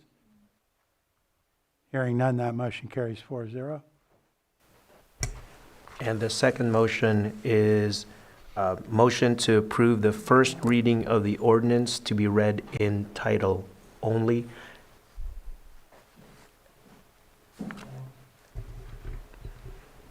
So moved. Johanna? Second. I have a motion and a second. All in favor? Aye. Aye. Opposed? Hearing none, that carries 4-0. Johanna? An ordinance amending section 21-3.7 of chapter 21 of the ordinance code of the County of Lake by adopting a sectional district zoning map number 3.7B1, and I think this one's 410, rezoning PL-25-101, the lands of Donald and Diane Duker and Timothy Cooper located at 4325, 4375, and 4425 Highland Springs Road, Lakeport, APN 008-031-20 and 008-031-44 and 008-031-17. Yeah, that's it. Okay. County Council? Thank you, Mr. Chair. So actually, I apologize. There is one more motion to move this forward to a second reading, so I do have the motion language for that. Go ahead, please. It would be a motion to approve the draft ordinance to be advanced to the next Board of Supervisors meeting for consideration and possible adoption. So moved. We don't need the date. Okay. Yep. Second. I have a motion and a second. All in favor? Aye. Aye. Opposed? Hearing none, that carries 4-0. And that concludes this item. Thank you, everyone. And will you be staying? If you're calling up the next timed item, yes. I'm going to. We're going to move on to our 6.10, 1030 item, which is consideration of amending ordinance number 3153, adopting development agreement 2401 for Gwinnett Valley Mixed-Use Plan Development Project as amended. We have our community development staff, and go ahead and turn it over to you. Thank you. I would actually like to request a 1-week continuance on this item. I do apologize for the inconvenience. It came to our attention after the posting of the agenda that County Council had some concerns with the structure of the ordinance, the draft ordinance. Okay. I would defer to Lloyd for further details. Okay, we have a request for continuance in front of us. I'll go to Supervisor Sabatier. Yeah, I'm wondering if Mr. Quintovano can give some details, because I unfortunately did my usual thing and put the previous ordinance next to the new ordinance, and I see no changes other than the number on top remains the same as the previous number, but can't that just be deleted? Is there anything else that needs to change? Go ahead, please, County Council. Thank you, Mr. Chair. So there are more, I would say, substantive and also formatting changes with this proposed ordinance amending ordinance number 3153. That would require some, at the very least, some formatting changes as to the structure of it, because ordinance number 3153 attaches a development agreement as an exhibit, and that was approved by your board. And there are proposed changes to that exhibit, which is the development agreement, substantive changes that would need to be reflected in this new proposed ordinance. So much of it, much of the changes that my office will be working with community development are structural, as far as both on the formatting side and the substantive aspects of that proposed ordinance. So are you saying that this is an amendment rather than a brand-new ordinance? Because I thought the ordinance died when it wasn't executed in 10 days. The ordinance number 3153, you mean? My understanding is that ordinance that was adopted by the board, but staff can certainly confirm that. But it needed to be executed in 10 days, and it was not executed in 10 days, and I thought that's why we were here, was to redo the ordinance, since it kind of died from lack of activity. Yeah, so that was, we can look into that further, but the way we're approaching, staff is approaching it, is we're amending ordinance number 3153, and we're doing it in a way, or we're proposing to do it in a way where we would make some substantive changes to that development agreement and address that 10-day period or expiration period that was in the previous ordinance. We're doing it by amendment. Now, the other option, and this is why we would need more time to do that, is certainly there could be a repeal of that prior ordinance, a recognition of that, so that there would be a new ordinance that would be proposed to your board. That is the other option that we're also looking into. Again, structural changes to be presented to your board, and because neither of those options were fully fleshed out in the packet, in the agenda item packet, staff will just need another week to present a more structured version for your board, for your board's consideration. Okay. I'm slightly confused, but that's, if it's coming back next week, that's fine. I'm not, I hope the developers are aware that there may be changes in the developer agreement, because we already approved one, and so it just feels a little strange, but I'll let it go. Okay, go ahead, Supervisor Pyska. I'm just concerned about next week's calendar. Yeah. Is there time to do it next week, or do we need to do a different week? We can adjust the agenda to accommodate it, since it's going to be a date and time certain. What do you, Director Turner, how long would you expect this hearing to last? Not very long. The changes are When not it comes back, you significant. don't expect it? Correct. This board is already very well familiar with the whole Gwinnett Valley project. Right. Okay. So let's go ahead and open it to the public for just related to whether or not we're going to continue this. Go ahead, Director. If I could add further detail, the change is language agreed upon by the developer and CDD related to execution recordation.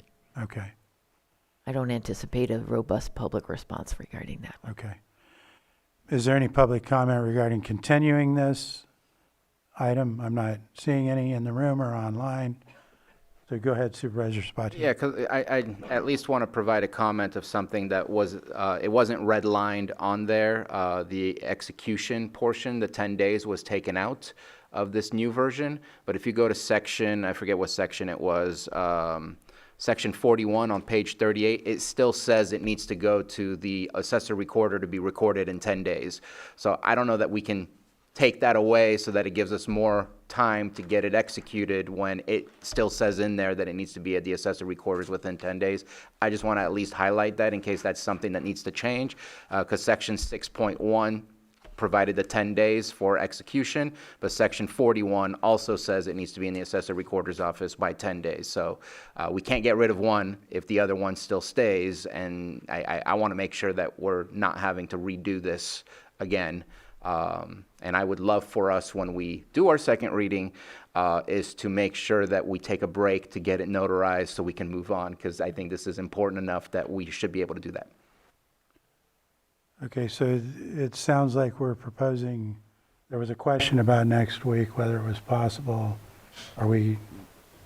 We'll make it work. Okay, we'll make it work. Thank you. So it sounds like do we have consensus? It looks like, I believe we do, to move that. Go ahead, County Council. Thank you. Do we need a motion? Thank you, Mr. Chair. Yes, because it is a public hearing, Okay. technically on first reading it would be, and I'm prepared with the motion language. Can you give that to us, please? Yes. So it would be a motion to continue the first reading of this proposed ordinance to a specific date and time certain. I have a motion Second. and a second. All in favor? Yes. 11:15 next week. I have a motion and a second. All in favor? Aye. Aye. Opposed? Hearing none, that motion carries 4-0. Thank you. Thank you. I do want to thank Maria. I had called her yesterday. Oops. Oh, it's on. Oh, nope, it's not. I had called her yesterday, and I just want to publicly thank her for the red line version. I've been asking that on some of the other things, and it did help. Thank you. Thank you. Thank you, Supervisor Owen. And staff. I'm going to go ahead and call our 5.6 item. Or you have input? Yes, Chair, I do have recommendations, since Director Ewing is in the chambers, that we pick up 7.3. Okay, I can move to 7.3, which is consideration of advanced salary step appointment of Brian Powers to Public Works Construction Project Manager. And we have Director Ewing. I'll turn it over to you. All right, good morning. Lars Ewing, Interim Public Works Director. Excuse me. These items are an item like this is typically on consent, so I'll summarize this very briefly. The former Public Services Department put out a recruitment for a Public Works construction project manager, which Brian Powers applied for. Now, for some background on Mr. Powers, he retired from county employment a couple of years ago from this exact position, construction project manager, public works construction project manager, where he was in a step 5 for your board's awareness. And the public's awareness, step 5 is the top step for payment. It goes from step 1 to step 5. 1 would be entry level. Step 5, I believe, is termed career. So we're talking about someone who has more experience. So he retired out of step 5. He came back as an extra help employee in that position, excuse me, as a step 5. And so that was approved, and we put out this recruitment. He was selected through an open recruitment, and in order to bring him up back at the same step 5, needs to come to your board for approval. The memo talks about some of the projects that he may work on, and really summarizes his background at a very high level, but I'd be happy to answer any questions that you have. But it's my recommendation to appoint at step 5. So it's in front of us only for authorizing the step 5. That's what's in our purview. Yes. And just to be clear, it's the same step he was making to include all of his extra help time.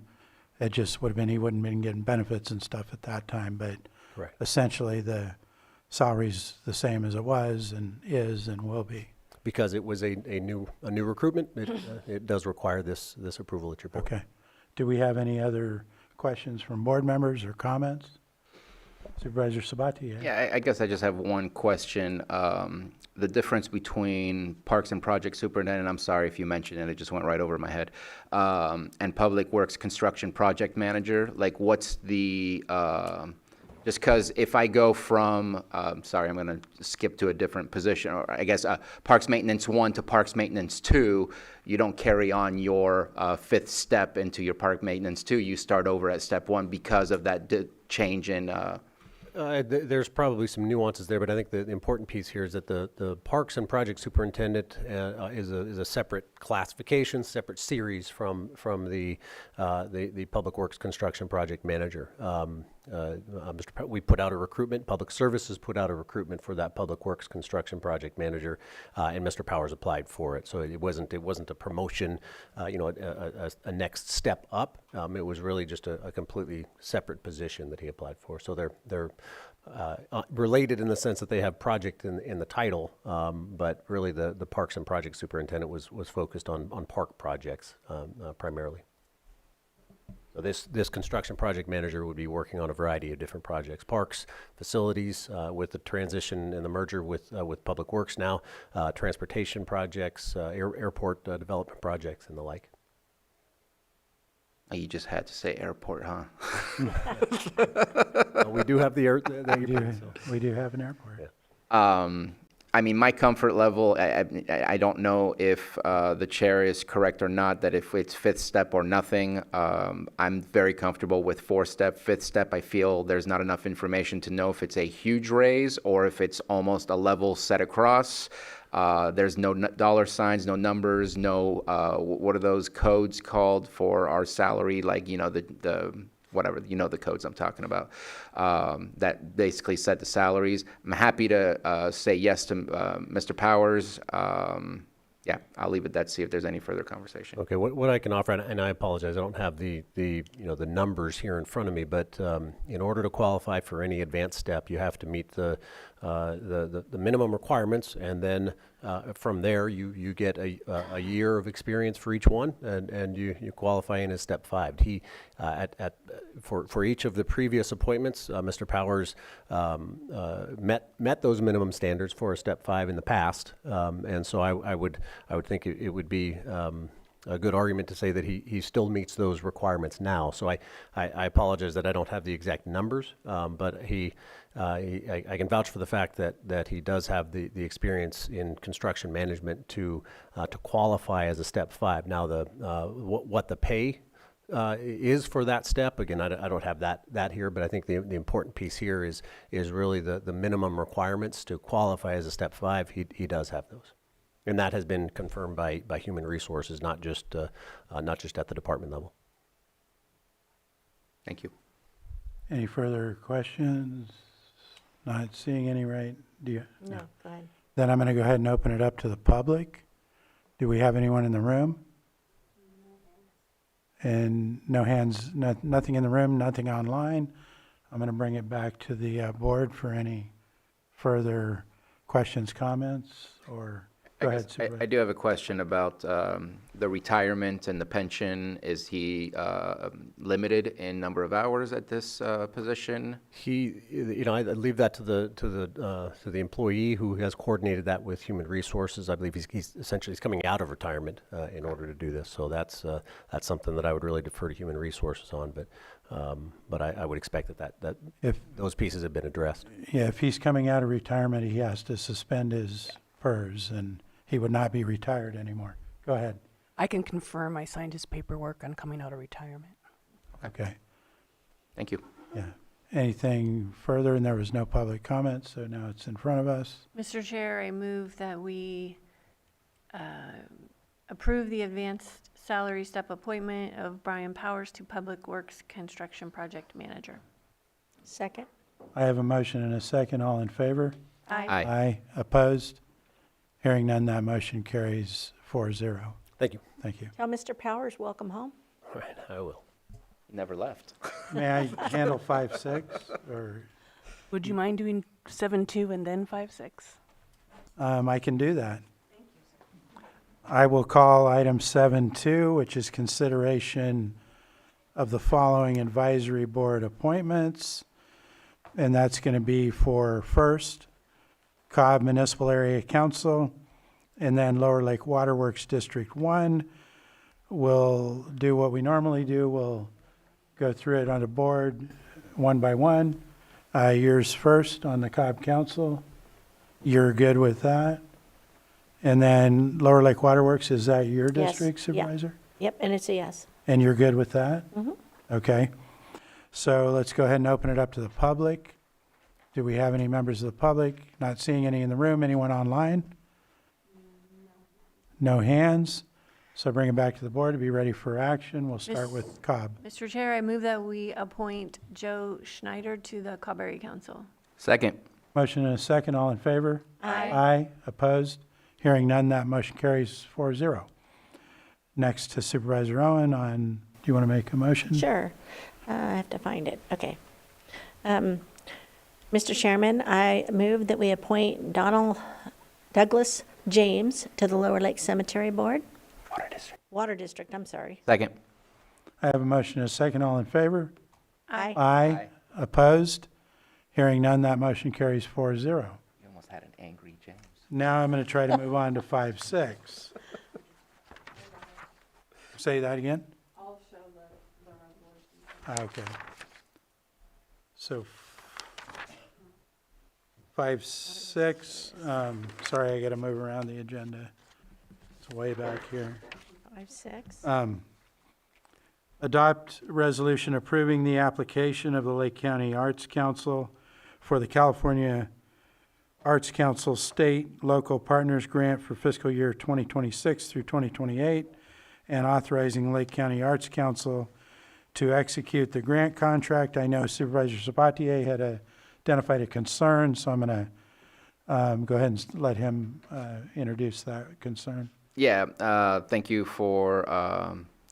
to Carolyn Purdy for the help of revising this. It said in the resolution that we approved the application, but there is no such application until very much last minute. And so I talked to Barbara Clark, who is the president of the Lake County Arts Council, who said that all she needs is the approval to submit the application. And so we just changed that up so that we're not saying something that we're actually not doing. And I took out a whereas that said we have reviewed and approved the application in the whereas, so. Okay. Any questions from supervisors? Not seeing any. We'll go ahead and open it to the public. Anyone in the room? No? Anyone online? No hands, bring it back to the board for action. I offer the resolution as amended. Resolution's been offered. Supervisor Owen? Yes. Supervisor Sabatier? Aye. Supervisor Pyska? Yes. And Supervisor Rasmussen? Aye. That carries, and going back to, it looks like we can start 7 point. Go ahead. Please take up the calendars while I get, excuse me, while I get Director Turner down here. Okay. 7.4. She's here in the back. Oh my gosh. It's the second Or time she did. can we call her up? Or? Yes, please, sir. Director Turner. You couldn't see her. I couldn't see her behind the screen. Okay, I need to read this off. 7.4, which is an addendum. Consideration of Amendment 4 of the agreement between the County of Lake and Placeworks for general plan update webpage and document accessibility improvements to comply with Department of Justice standards and increase by $29,873 for a total compensation not to exceed $2,342,467.04. And I'm going to turn it over to Director Turner to Thank you. introduce this item. Thank you. There was an accessibility law passed in 2024 that had that requires sort of an upgrading of county public web pages and documents. I kind of lost track of it because I thought that we had another year, but recently our contractor questioned that, and their internal discussion, they were concerned that we actually are bound to the deadline that is April 24th of this year. And so they asked that we confer with County Council, which we did, and we are indeed bound by upgrading our accessibility in the general plan update website and all general plan documents by April 24th of this year. So we're bringing this project forward to you today because you may have more recent information. I know you were talking to IT. We checked to see if it was something we could do in-house, but didn't think we could meet that deadline. Because we are in this crucial public review period, and we've got great momentum, a lot of people are using the website, we did not want to have to take it down while we were getting into compliance with these new standards. And so that's why we're bringing, and IT did not think, they were not sure when I spoke with them that they could meet this timeline and this deadline. So in order to be sure that our website is not going to be non-compliant with the law and inaccessible, we're bringing this request for an amendment to you so that we can get started on it right away with the contractor's in-house staff. Okay. Was that it? Yes, thank you. Okay. I wanted to make a couple of comments because when I saw this, I was concerned because I'm aware of that law and seeing that we only had 10 days to get all this done now, basically.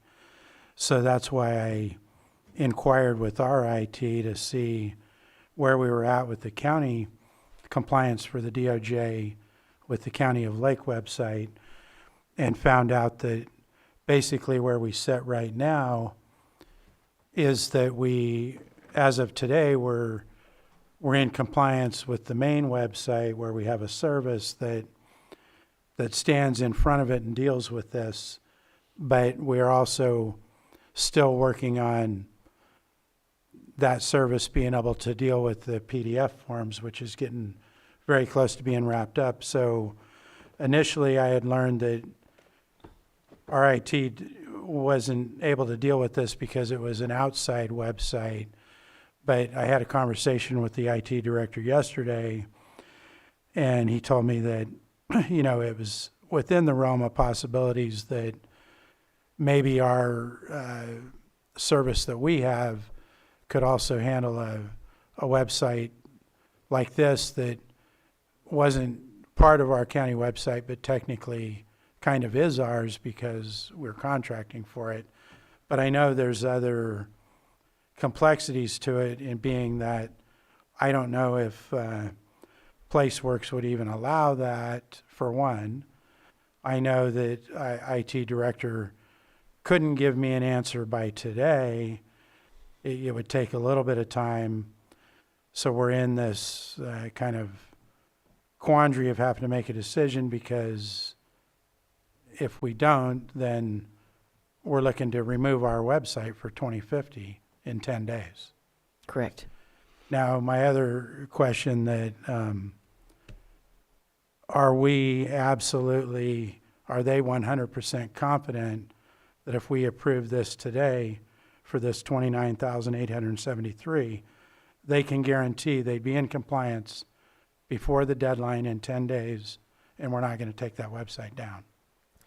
At our last discussion last week, I had maybe a 97% sure. 97%. But if Right. you'd like to take a break, I'd be happy to reach out to them now. I want to feel confident about it. Certainly. Go ahead, CAO.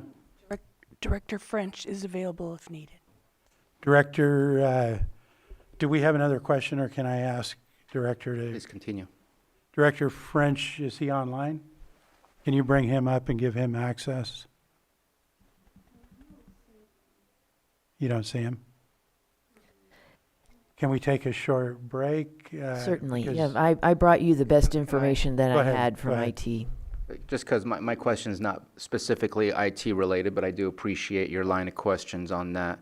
I guess I'd like to better understand what exactly are we changing for $29,000, because that's an expensive revision to a website that, is it 90% close? Is it 5% close? Like, I looked at it and I see nothing that seems absurd as far as accessibility, but what do I know?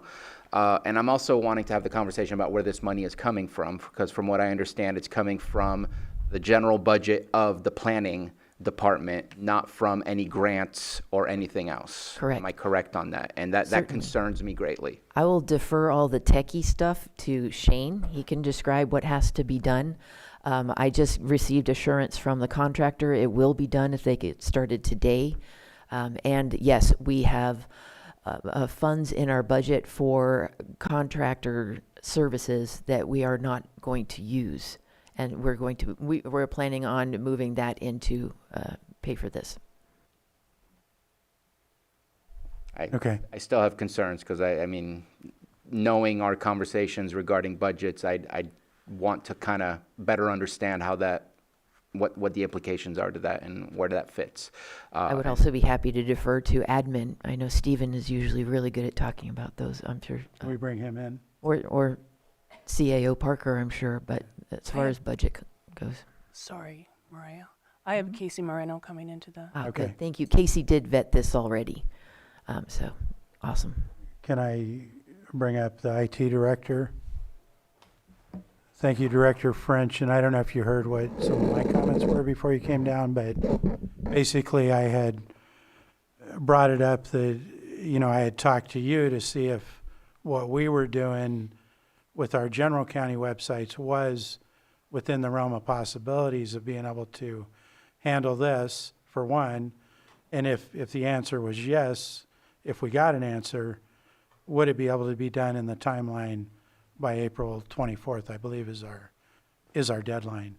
And, I also had questions about, and I know you may not even know, but it sounded like you may not know exactly that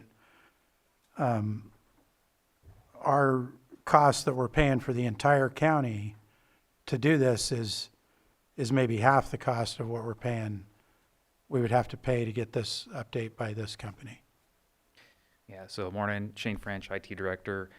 First of all, apologies to Maria, because she did inquire with me about this previously, and at the time, I told her that, since this was something that we didn't manage, they were going to have to go and have their contractor work on that. And in between then and now, and when you and I talked, got some information that seemed to indicate that the solution that we're going to be purchasing for the county website might be able to be used also for this third-party website. And so that was just something that I was looking into. I don't have a final cost on that solution yet, but my impression from the vendor was that it was going to be around 15,000, 17,000 like that for for the county website, and then of course any other website that is essentially under our control. And that's kind of the sticking point at the moment. Is I'm not entirely certain that I can say for sure that that website is technically under our control. So, but the vendors seem to be amenable to the idea that we might be able to use that accessibility product to protect that website as well, because it is substantially under our control in that we've contracted to have it created. So in any event, that's kind of the direction I was looking at, was if we can protect that site, then by all means, we would go ahead and flip the switch and turn that service on for that site as well. And I appreciate that. Go ahead. But you haven't, when are you going to purchase that tool? So we're purchasing it now. We're trying to get a final price from the vendor and get a contract from them. So the idea would be to get it installed and activated. It's essentially just a service they turn up on their end and have it done by the 24th. The 24th is the last day for public input on our EIR, but we have another week after that for public input on all the general plan documents, Okay. of which there are quite a few.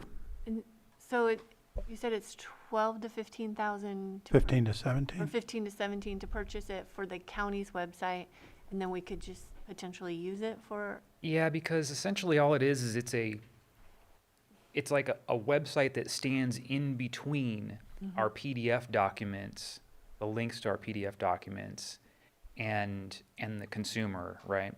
And so we essentially put up kind of a link to this service, and it would kind of stand in between all of the documents that are hosted on the site, and it kind of fixes them up, so to speak, so that they're accessible. So I don't know a lot at the technical level about how it works, other than that we tell them, here's our websites, turn up these services for these sites, and then when the consumer goes to the website, it brings up a readable format, an ADA compliant format of the PDFs. And so this literally, like, because I'm not an expert on any of this, this is literally a service that in an hour or a day you can turn it on and it's working. Yeah, that's what I'm told. Essentially, like I said, it is an automated mitigation platform, right? So instead of paying somebody to go in and mitigate all your PDFs and because it's not simple. I mean, I'm told it takes potentially hours or more to mitigate even one document. So this system will go in and it has, I'm sure AI features and whatnot that are just going to go through and scan and then take the content of that document and produce it in an accessible format over the web. Basically turn a PDF into HTML is essentially what's happening. The work that was described to me by the contractor was actually going in and fixing each document. Okay, Yeah. that's what I thought. Yes. That was my question. And that's why we're That's really paying expensive. $30,000. And I don't want to put us in a bad situation with losing the website, but I feel we have to discuss it because, if we're spending 15, 17 here, now we're at 45, I just wanted to look at this option, and I know we don't have a lot of time, but go ahead. I'm glad you had the time to have the conversation, because I did not have that conversation with Mr. French. And so I know that LAFCO just did this. We had to purchase a tool to be able to do this for us, for all our PDFs. What I hope, and I'm getting in the weeds, I guess, what I hope is, I know we have some very old documents that are really rough scans, is that we're given a list of what documents maybe are troublesome in doing the automatic mitigation, and maybe we need to pull those off the website, say they're accessible here, and maybe eventually put them back up once they're cleaner, because I know there's some really ancient stuff that I have to read between the gray lines in the printout that's been scanned. It's like print, scan, print, scan, print, scan looks like. But I would like to look at this different model, especially because of my concern of touching money where I don't think we should be touching money. So if there's an alternative and we can use a county-wide tool, I will add one statement. I feel we have too many websites. Like, we have so many websites, and how many people go to websites? And I also feel we have too many social media choices. Like, I feel we need to limit our interaction where not every department has to have its social media folks, or it feels like we can really centralize a lot of this. Well, right now we are everywhere on the internet, where I think it just creates a whole lot more work. Where I think Lake County 2050 can be on our website under a special heading, and it should be as simple as that. A little late for that conversation, but just for future sense, I think we are expanding a little too large. Can I just speak to that? I mean, I completely agree with what you're saying. I have a feeling, though, and I don't want to speak for Maria, but I think probably the reason that this particular site was instantiated in the way that it was is only because of the scope of work that would require to put it together, and our inability to give a third party that kind of direct access to our public-facing site. And again, I don't want to put words in your mouth, but that's kind of the impression that I got previously. Those are fine words. They fit well in my mouth. Well, go ahead, Supervisor. I'm just wondering, we're definitely in a time crunch because you say PlaceWorks needs to know by today. This is probably the worst time to have to take it down. Right. And then Shane, you have some good-looking possibilities. Is there a way that we can bring this conversation back at the end of the day and have a little bit more information? Are you that close, Shane, or? Well, so the next meeting I have with the vendor, they had an account rep change, and so it kind of messed things up. But basically, I have a meeting with them on Monday, and that's the soonest I would have any definitive answers. But the information I got from them as of this morning was that didn't seem like it would be a problem.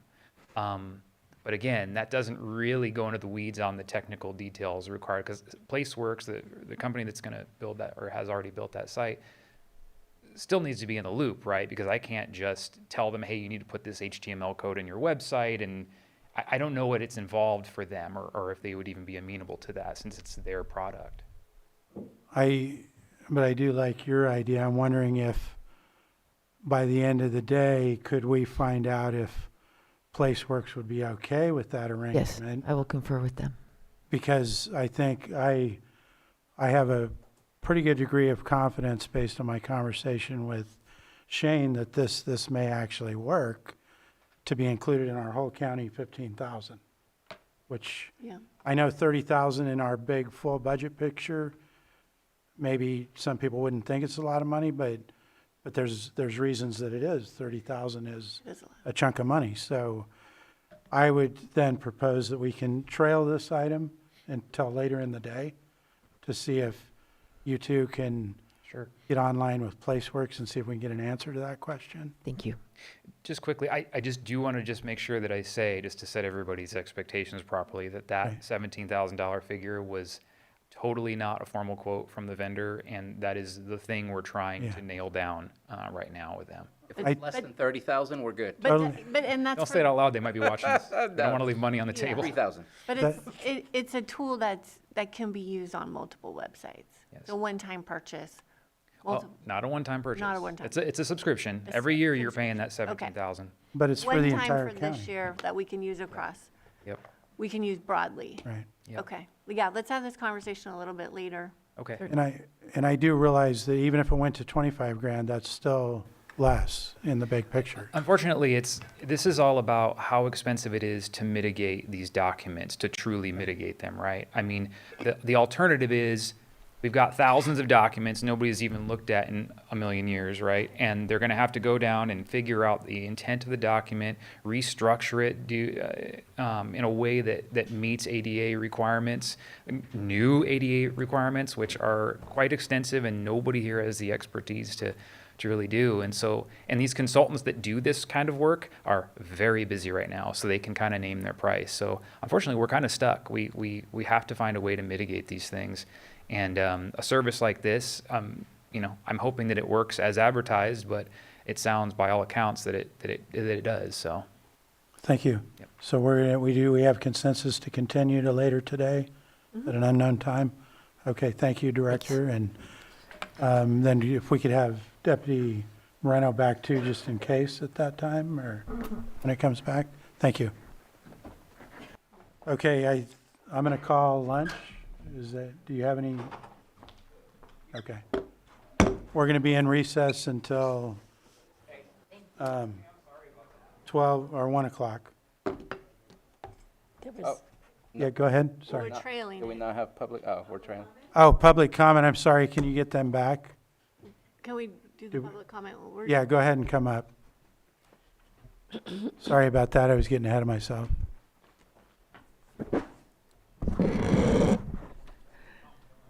Good afternoon, Mr. Chair and supervisors.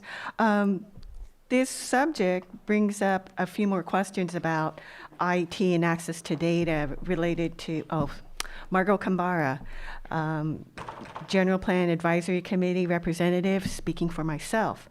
But as a concerned citizen, there is data on the Lake County 2050 website that is going to serve us well into the future. And we should take a look at what steps need to be taken that the county continues to have that access, whether it's migrating all that data to a county-controlled website, I don't know. But that should be part of the conversation, not necessarily with this agenda item, but moving forward. Thank you. Thank you. Is there anyone else in the room? Do we have anyone online? Betsy, go ahead, you'll have 3 minutes. Thank you, Mr. Chair. Betsy Kahn. I did send an email that to Johanna. I'm not sure whether it got attached to the agenda or not, but we've had this problem in the past where we contract to an agency to produce a product that is ultimately part of our own compliance requirements, but we have this conflict over who maintains the information. This is really, as Margot said, this information will be, I mean, it's allegedly a 20-year county government document.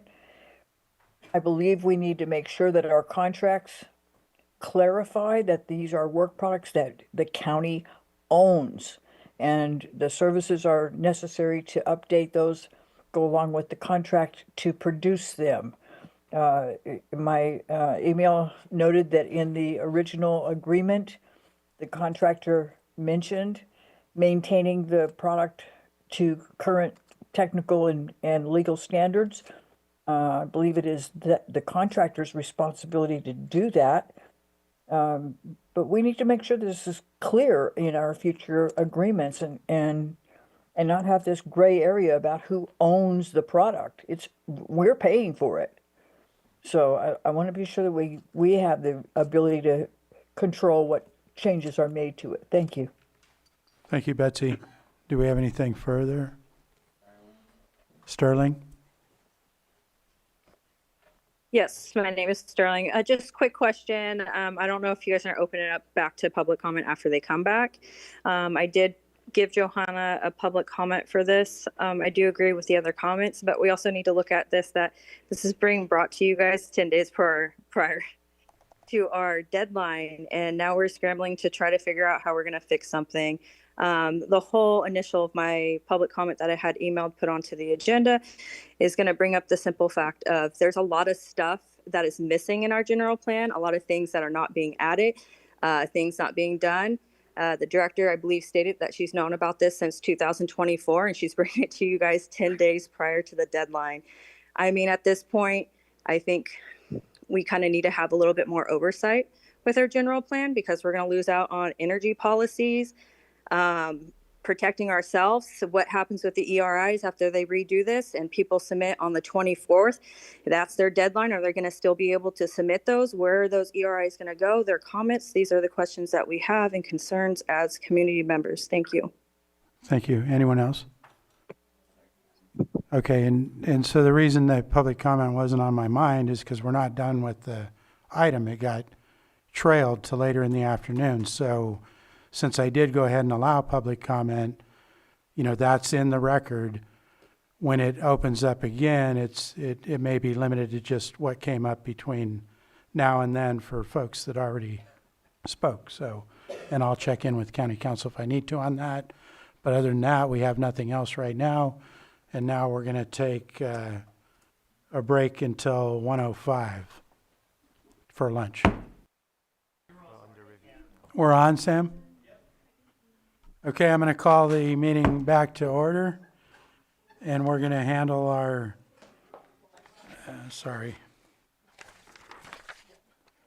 6.11 item, 1 PM item, consideration of enterprise resource planning project. And we have Genevieve Harrington, our auditor controller, clerk here with staff, if you want to come up.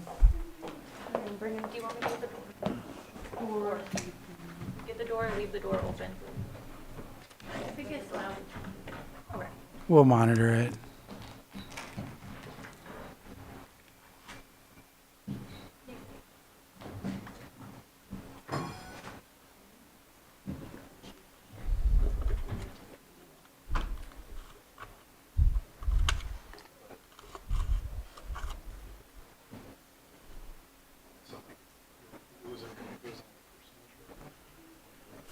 So, turn it over to you. I don't think you're on. Can you hear me now? Yes. Okay. Good afternoon, board. Genevieve Harrington, Auditor Controller, County Clerk. And with me today, I have Nathan Ring, Business Systems Analyst, Dakota Hockett, Assistant Auditor Controller. And I'm going to let everyone else introduce themselves. Hi, guys. I'm Steve Rogers with Workday. So I'm a senior director at Workday. I am the sponsor for Workday on the Lake County project, and I'm here to support Genevieve and the team. And then in the Zoom room, we should have Avero and CLA. Yes, this is Malka Livingston, project manager at Avero, also here to help and support Lake County through the entire project, starting with the first phases of needs assessments, requirements, vendor selection, and now we're in implementation, which has been running very, very well. And I'm going to also introduce my colleague who's here from Avero as well. Hello, everyone. Isaac Olson, Associate Consultant with Avero Advisors supporting the county. And then do we have Holly on the line? Holly Atkins.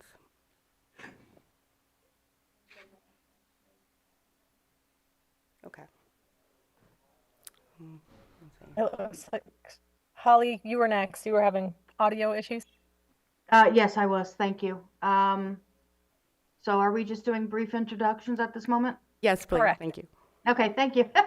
Hi, everyone. My name is Holly Atkins. I will actually go on camera. A couple of you look familiar. But my name is Holly Atkins. I am a director at CLA, currently working on the Lake County project for about a little over a year now. I am a certified fraud examiner, certified governmental auditing professional. I'm also certified in Sarbanes-Oxley, so I've been helping with the project and keeping compliance and on deadline, and also reviewing policies and procedures to make sure everything looks good.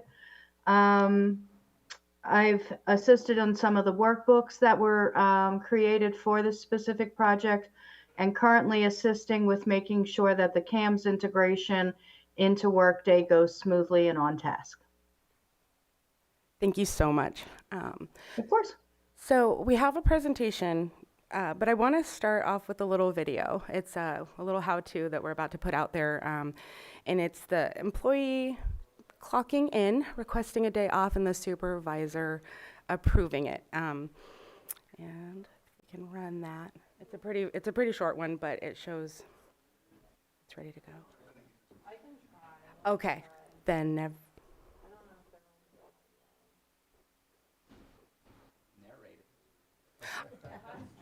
I actually asked Sarah if she wanted to, because she sounds so good doing it, but she said no.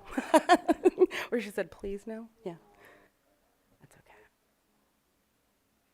I can just send it to you as well. It's nice to see, and that it's built out. We just sent that to her this morning.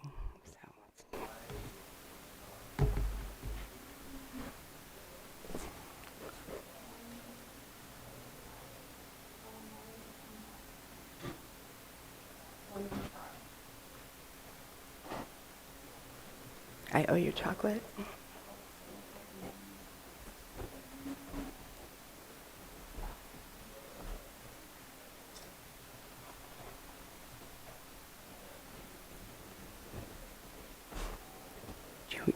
You want to flip to the presentation? We can just start there.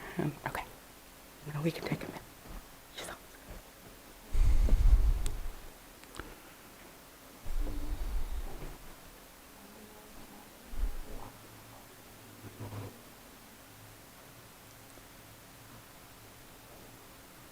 Well, I will then, if you get it to play, I can absolutely narrate it because I've watched it a few times, so.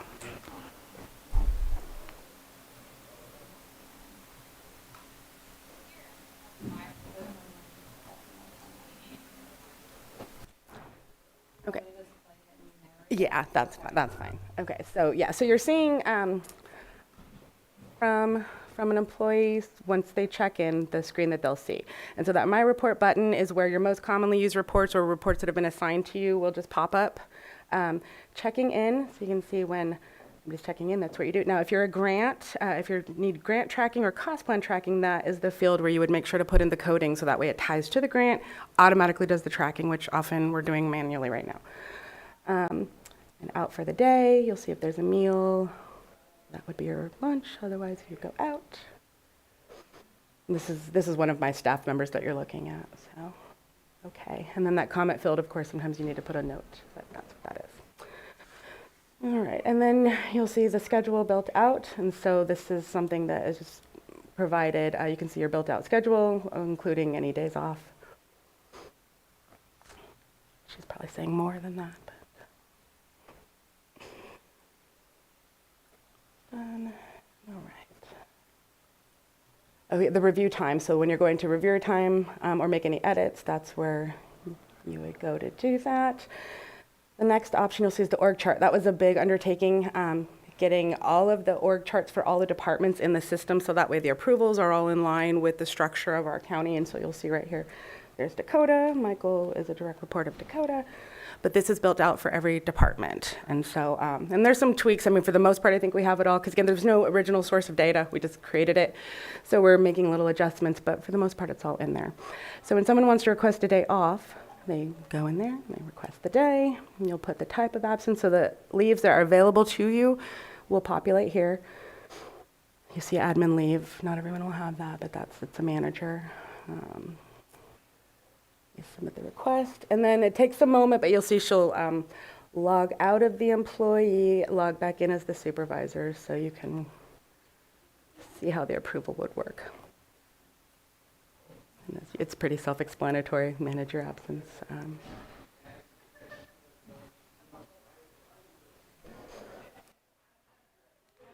This is when we're testing, we do a lot of proxying. So when I need to test something and need to go see what it would look like from the other user's perspective, you can log in as them, and that's of course only in the test environment. But this just lets us see both sides. Right, so then you see the supervisor screen now, and it has to refresh, and then now you can see that they are notified that one of their reports asked for a day off. And you can go into the screen if you want to really go, there's additional detail, but the quick review is good for the standard requests. You can see what type of time they're requesting, who's approved it, and then that's pretty much it. I think that should be the end of it. Yeah, that's the end of it. That's the piece that touches every single employee. So there's the finance piece of the system, where only the fiscal users that we have set up, it'll affect them, but the clocking in, the requesting the days off, that's something that'll affect every employee. But it is mostly built out, and the fiscal workshops that we have upcoming, that part of the training will be available at every single workshop, because again, it touches everybody. So we wanna make sure everyone gets that training. So do you wanna go to the presentation? So in the presentation that we have today, we went back to the beginning, because this is really the first time, I think, that we're doing an actual presentation. We've talked about it at budget hearings and at governance workshops and along the way, but we haven't actually done an official presentation on the project. So where we started, we had to evaluate all that was happening in the county. So we started with a needs assessment. Well, of course, we started with the consultant who could help us with the needs assessment. where we went and interviewed every single department in Lake County to discuss issues, hopes and dreams, alternative systems that they've had to put in place in order to operate the way they need to with the finance system that we have in place right now. And so we went through and did a full evaluation, and Avero were the consultants that helped us through that. And so we took all of the information, and then, was it a RAID queue, Malka? There was a formal process put in place so that we can then take that information and put it into an RFP, so that we can seek out a vendor that will actually hit as many of the needs in Lake County as possible. So we're just really trying to wholesale just improve as much as we can for as many of the departments as we could through this process. Let's see. Go ahead and go. Talking about it. Prepare an RFP. Okay, go to the next slide, please. Arrow. Next slide. So it's the areas of opportunity that we identified through this. There were many, but here are some of the main ones: contracts, grants, assets. I mean, I can read the list, I guess. When I say CAMS, that's the Cost Accounting Management System. It's a WinCam system that our Public Works Department is actually required to use. It's very integrated with state coding, and so they have no choice but to use CAMS for their processes. So we are building an integration to Workday for that. The others who are using CAMS, for the most part, are doing it because the finance system we've had in place thus far just were not serving their needs. And so they have it because they needed it, but going forward, we've been talking to them about evaluating whether they need to continue to keep that system or not.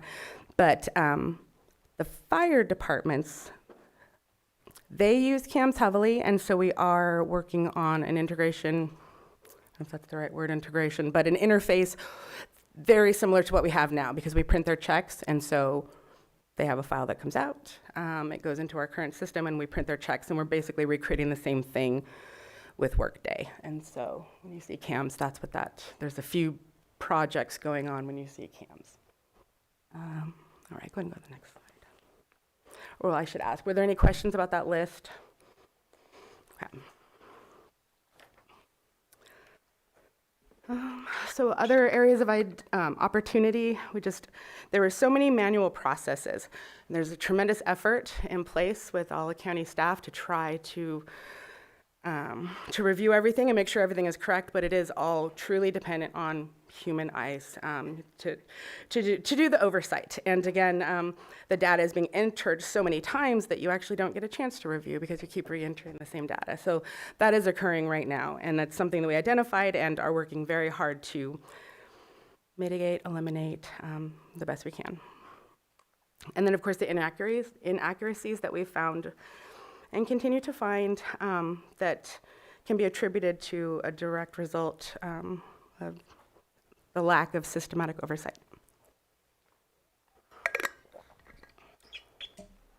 I have a question. Mm-hmm. Can you be more specific about inaccuracies? I know that at one point, I don't know if it's later in your presentation or just in our conversations that we've had, that there's been a lot of like multiple entries of the same data in different systems. Mm-hmm. Is that where the inaccuracy comes from? Because it has to be entered 10 times before it could be, you can finish all your processes, or are there other inaccuracies that you're speaking of? Well, that's definitely one big one because everything is manually input. And so we have the auditor's office has a requirement to align our ledger with the treasurer's ledger, and both of our ledgers are hand keyed. So of course, every month we spend 8 to 16 hours going through to find why these things aren't matching, and it's oftentimes a keying error. So that is definitely one area. But then we had we've had a few work contracts where we'll look and this $15,000 amendment in addition to this $30,000 for a total of $70,000, and you're like, no, a system won't let you do that. A system, if you tried to put in these numbers that don't add up, it would stop you. And so right now, we just don't have any of that. When I say systematic oversight, it's when someone gives us a journal and they, put the wrong account number, and that accountant is stopped in their tracks, can't move forward because it's the wrong number. With systematic oversight, you can't give us the wrong number. The system's not going to let you access a number that doesn't exist or that isn't yours. And so there's a lot of built-in securities and accuracies. So that's what I mean.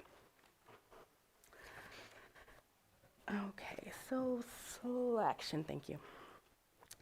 Okay, so I should say RFP, not RFQ. My apologies. I'm going to fix that.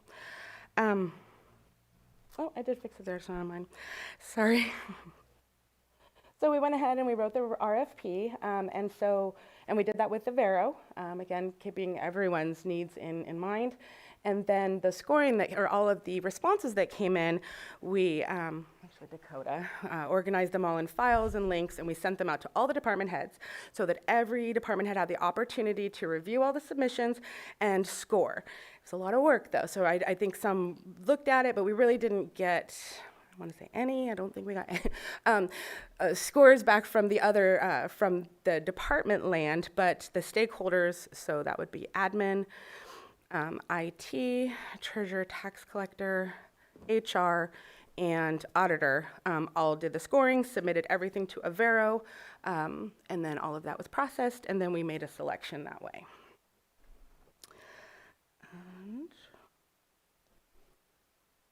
And we can say that, a big part of the selection, it was based on the support, because the support we have right now is almost non-existent, and so we really needed robust support, and we needed a vendor that would be able to help us partner with all of the data extraction, the AS400, this very unique situation that we have here, that we really needed that in a partner. And so through all of that, we ended up selecting Workday.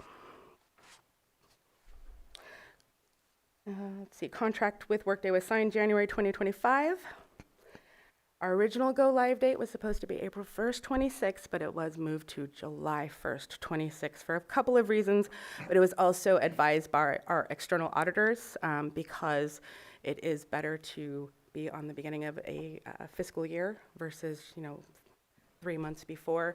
And there's a few different factors to consider. There's the payrolls on a calendar year. Our fiscal reporting is on of course, the fiscal year. There was the tax apportionment, which is every 3 months to consider. You don't want to switch over when he has to take 3 months to calculate interest. So there's a lot of variables to consider when we were picking a date.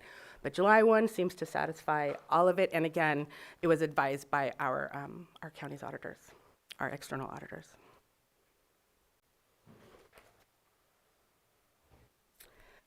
So, normally when you do a project like this, you would do finance first, and the HCM, human capital management piece, you would do that second.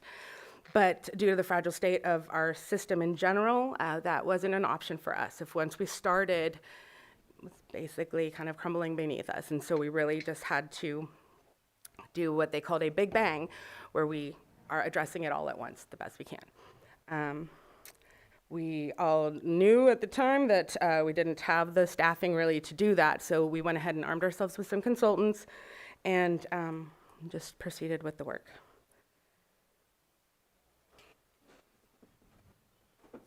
Okay, so work streams. So then once we got going, we identified phase 1. What do we think we can get done in phase 1? And of course, although the finance piece, but time tracking, the banking and settlements, which is the treasury piece, procurement. So that module is actually going to be built. It's pretty much, it's done now at this point. And so anybody who wants to request a payment, whether it's a contract payment or maybe it's only a $3,000 where it's under the threshold, it goes through the procurement module, which will say, okay, if it's X amount, you must do these things. If it's over this amount, you must have these certain approvals, and it won't let you bypass it. You can't slip it to someone to sign if it hasn't gone through the approvals. It must go through. And then it also tracks everything, which makes it all available to be seen in a report, in an analysis. If you just want to log in and see what's happening, it's available to everybody, which you can't get when it's in a file cabinet. Let's see, grants. Grants is another one that our county has no, like at this point, we can't look at our grants. So if I want to know anything about a grant, I have to ask a department what's on their Excel sheet on their computer. So it does put us at risk, not knowing what kind of deferred revenues are out there, especially at a year end, because we just don't know. Any questions on the work stream? Did I hit? I don't want to jump past anything. But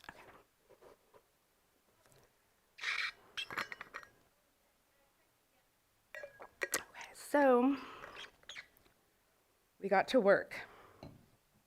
We have short, medium, and long-term goals.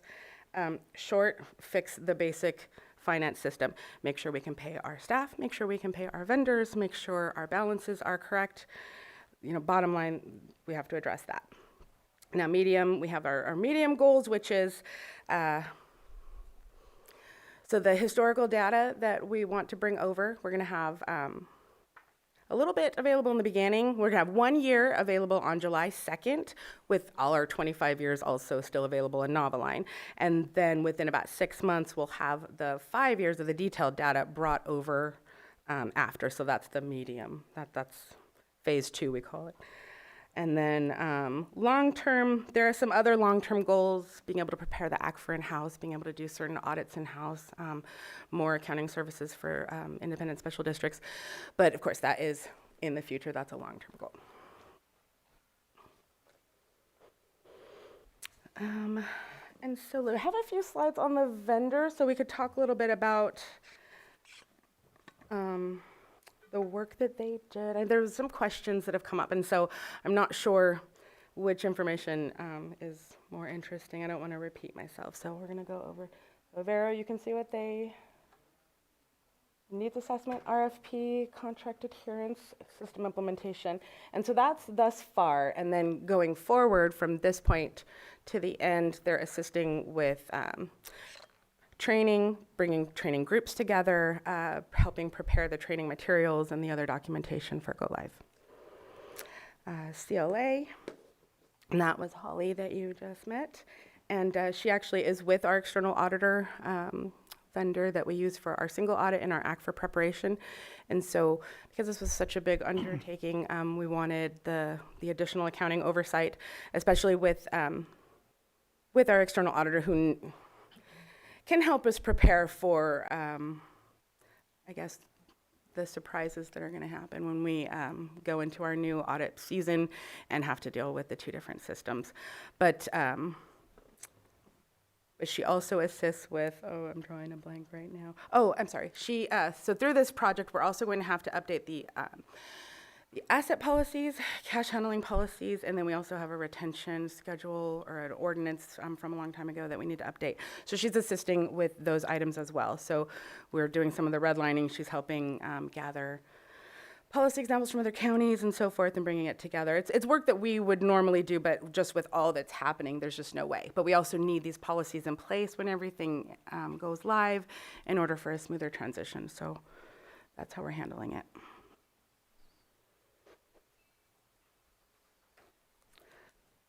Okay, so we have another consultant. So GG Consulting is helping with the initial coding. And so this is the work that's very specific to helping us for the future to be able to prepare our own ACFR. Certain codes need to be built in ahead of time for our other reporting, the FTR reporting with the state controller as well. And so that's very specific work that she's helping with. So it's kind of narrowed down to that. So I don't know if there's any questions around that, but she's not in the daily meetings and all of that. Can we answer? Yeah. So just a quick question. You said ACFR, if you can. Oh, I'm sorry. Yeah, please. Annual Comprehensive Financial Report, formerly known as the CAFR, which is the Comprehensive Annual Financial Report. It is, it's a comprehensive document, we'll say. It includes, so there's a letter of transmittal that admin and I prepare. There's an MD&A management decision and analysis that I write, and then there's budget schedules in this document where it shows prior year, and then it proceeds to break down every fund in the department, kind of like it's its own individual business, which is really sort of the structure that we have.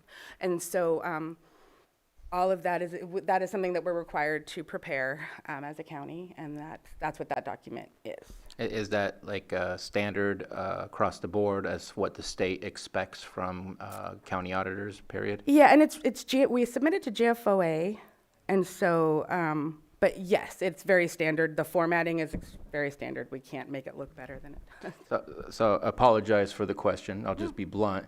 If this is a standard report, why do we need to go outside to consult for somebody to build that? And why is that not already a part of Workday to provide for a standardized state reporting that we should be doing? No ERP software actually just does your ACFR or your this report for you. That you can go and purchase a third-party software that is just for that, but it is a very specific report. So that's not something that comes built in. So that's why we right now outsource it. So we pull the data and we have someone else do it because we don't have the coding built in. And many do it this way. And so to be able to do it yourself is kind of unique. I mean, not to say some larger counties don't do it, but I hear that those that do it, that is your full-time job. So the auditor that does their ACFR, that is your year-round job. I mean, it is a very big job. And so I'm just trying to get us prepared to do it ourselves eventually, but it's not normal for the coding to already be in there. That was unique. So when you say eventually, does that mean when we go live that we will not be using that at that point, or? So no, so when we go live on July 1, none of this is the ACFR won't be, no, it's probably going to be 3 years before I can address it. Okay. We're laying the foundation. We're laying the foundation in terms of the different structural elements that need to be in place so that when Genevieve and the team are ready, that the information will all be there and we can map it to all the required state requirements. But yeah, it's not going to be available day one. And then I'm certain that the state provides revisions of what they're expecting from us as years go on, and they always expect a little bit more detail or specifics. So we don't want this here, we want this in a note now. Or And at that point, that would be on us, or would there be support from Workday to say, here's the new template, or it's built so specific to our needs that it's on us to make those revisions and not Workday? Like, for example, I've worked at hospital accounting software where Medicare changes what their forms look like or what their their formulas look like, and that's pretty normal across the board. Therefore, the software company you're working with gives you an update, you install the update, and everybody has the updated forms. That would not be the case here. We would have to do it ourselves. For standard forms, that would happen, like a 1099. If an update is made, then Workday will update our standard templates accordingly. But this isn't standard. Like I was saying, nobody has, well, I say nobody, very few, if anyone, has this built in. And so this would be for me to manage. This would be my work. And so that's why I'm not promising to be able to do it in a year. It's a huge undertaking, but you can't even begin to take it on if you don't have your foundation and your coding set.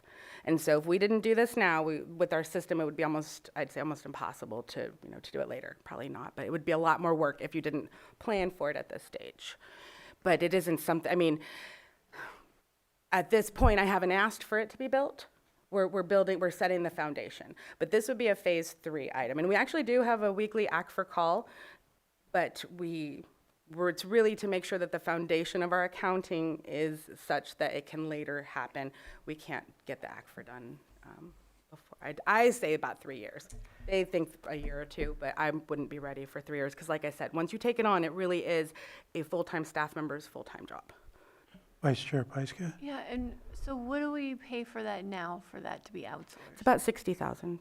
Okay, and so bringing it in-house will be Well, that's kind of the way I see it. I'm thinking, well, if I do it, and I still would have to have it audited, so we're about to go, and I'm going to double check what the cost would be if I prepare it and just ask them to audit it. That is, I go to meet with the auditors, the State Control Auditor Conference next week, and so that's on my list, because I want to know, but I do see that as a potential savings. Okay. Yeah, in the future. Any other questions on the ACFR? We could totally talk about it all day. I think we're good right now for you to continue. No, there's a lot to it. It's a beast. It is, and there's so much information going on in there that anyone who has more questions on that, feel free to reach out. Okay, and then of course staff.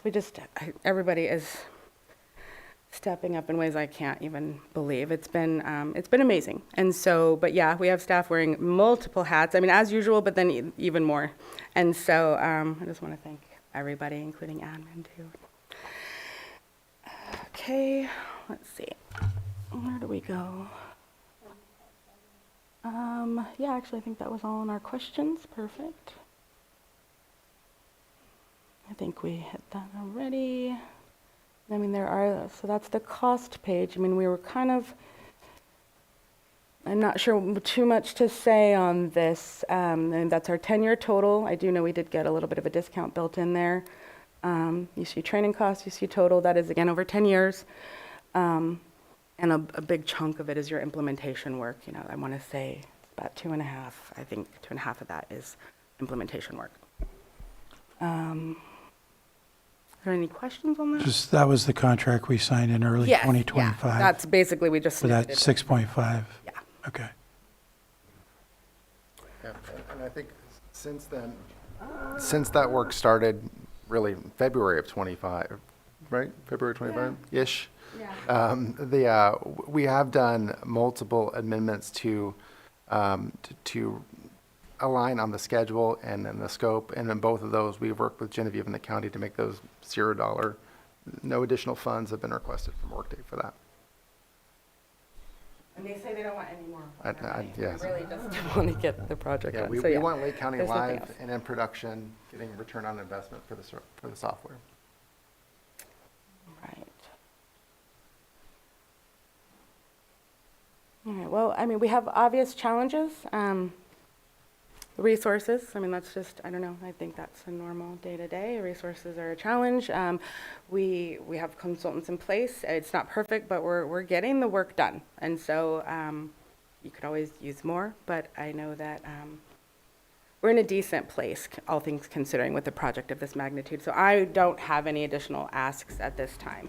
I do know that our team is really preparing. I mean, we're used to being pretty self-sufficient. I mean, we manage what we have now, and so we have been gearing up for a couple of years. I mean, when Nathan first joined our team, he started researching AS400 and just learning as much as he can about these very old systems that we had in place, preparing for this upcoming transition. The training that is offered by Workday, we have to stagger it because it's intense training and you can't work. So we have to take turns when we're taking it, but we have been staggering admin as well as taking reporting training. And we continue to do so, and will continue. But we're doing our best to make sure that we're in a position to manage ourselves the best we can. And then it's at least 6 months after go live that we have this support with payroll. I know there's a 6-month, you're not nodding your head, No. but I know, but we also have a WSP product that is, it's built in and it's our ongoing support as well. And so, I don't know if you want to speak to the different aspects of that, but one of the biggest ones that I think that is huge is you have an Ask an Expert. So every single week you have 3 solid hours with an expert with Workday who will just sit there and talk to you and help you figure out whatever little problem you're trying to figure out. And they said if you go over 3 hours, they're not going to stop you. You can have more time if you need it. But this is every week. And so that's just one piece of it. There are several aspects of this support plan that are there to help us. With the Ask an Expert, I get a lot of really good feedback from the other users. And so I can't say that we would never need any additional help, but at this point, I don't have any identified need. Now, if we in the future want to build something big, we might need a consultant, but we are doing our best to get ourselves geared up to where we can manage the system for the most part, like we are doing today with our current system. Do you want me to chime in there? Yeah, I mean, if you had anything to add, I know I only touched Yeah, on a little bit. no, I would say, so July 1 effectively, right, is when the county is going to be going live on Workday for HR and for financials. The Workday Services team will be with Genevieve and the team for at least 2 months, making sure that everything is stable, that if there's any defects that they get resolved, and just making sure we're turning things over in a good place. But our team is not going anywhere per se because in addition to the phase 1 work that goes live July 1, to Genevieve's point, there's a whole laundry list of additional features and functionality that the county is going to continue to work on. So in some ways, July 1 is just the beginning, and we'll be here for the long term. The acronym that Genevieve used, WSP, is short for Workday Success Plans. Workday Success Plans is a subscription offering that allow our customers to get a deeper level of support from Workday. And I think it was really smart for Genevieve and the team to purchase that service. And in addition to the Ask an Expert service, where they can log a case and a Workday certified expert will kind of take a look and provide recommendations to the county, they also get access to 24/7 customer support. They get access to training credits every year so they can make sure that the team is continuing to ramp and be self-sufficient. I just say that when we need help after 3 p.m. right now, we don't get it. There's a whole host of different value-add activities or services that are part of that subscription. So from a Workday perspective, you know, my team right now is laser focused on the go live and the project, and that's where we're focusing. But there's still a lot of work to go, and Workday is not going anywhere. Yeah, that 24/7 support was huge for us because we have had issues after 3 many a times. Okay. Okay, yeah, we wanted to have a few wins. And really, we've talked about this. So the grant tracking that's now going to be in the system. You want to see grant revenues, you want to see what's out there, you're going to be able to look in the system. Timekeeping, right now, a lot of that is done manually. When you're trying to track the hours against a cost plan or other grant. Asset tracking, it's best to just say it's going to be really improved. And then contract management and procurement oversight. And so those are actually in a very good place. Like they're pretty much working. Nothing can go live until July 1, but those are aspects that are done. We've had working groups with grants. Everybody's kind of trained up, put their grants in, knows how to use it, the main users of the system. Same thing with timekeeping. Asset, that's more for my office, but the contract management and the procurement, as far as I know, that's ready to go. Okay, go ahead and go to the next slide. And the benefits, I mean, it's kind of self-explanatory, but we are looking forward to the efficient and streamlined processes, fewer errors and time spent correcting them. That's going to be huge, which is really going to give us more time to actually audit, to be able to see things, because right now everybody's re-entering. Someone types in information, prints it out, gives it to, we have to take the paper and type it in. And so there, of course, now you have more room for error because you've just retyped the same information. And then you're not actually just auditing because you typed it in. Anytime you're reviewing your own work, there's that opportunity where you're not going to catch things. So it's important that the people who are doing the data entry are not also auditing.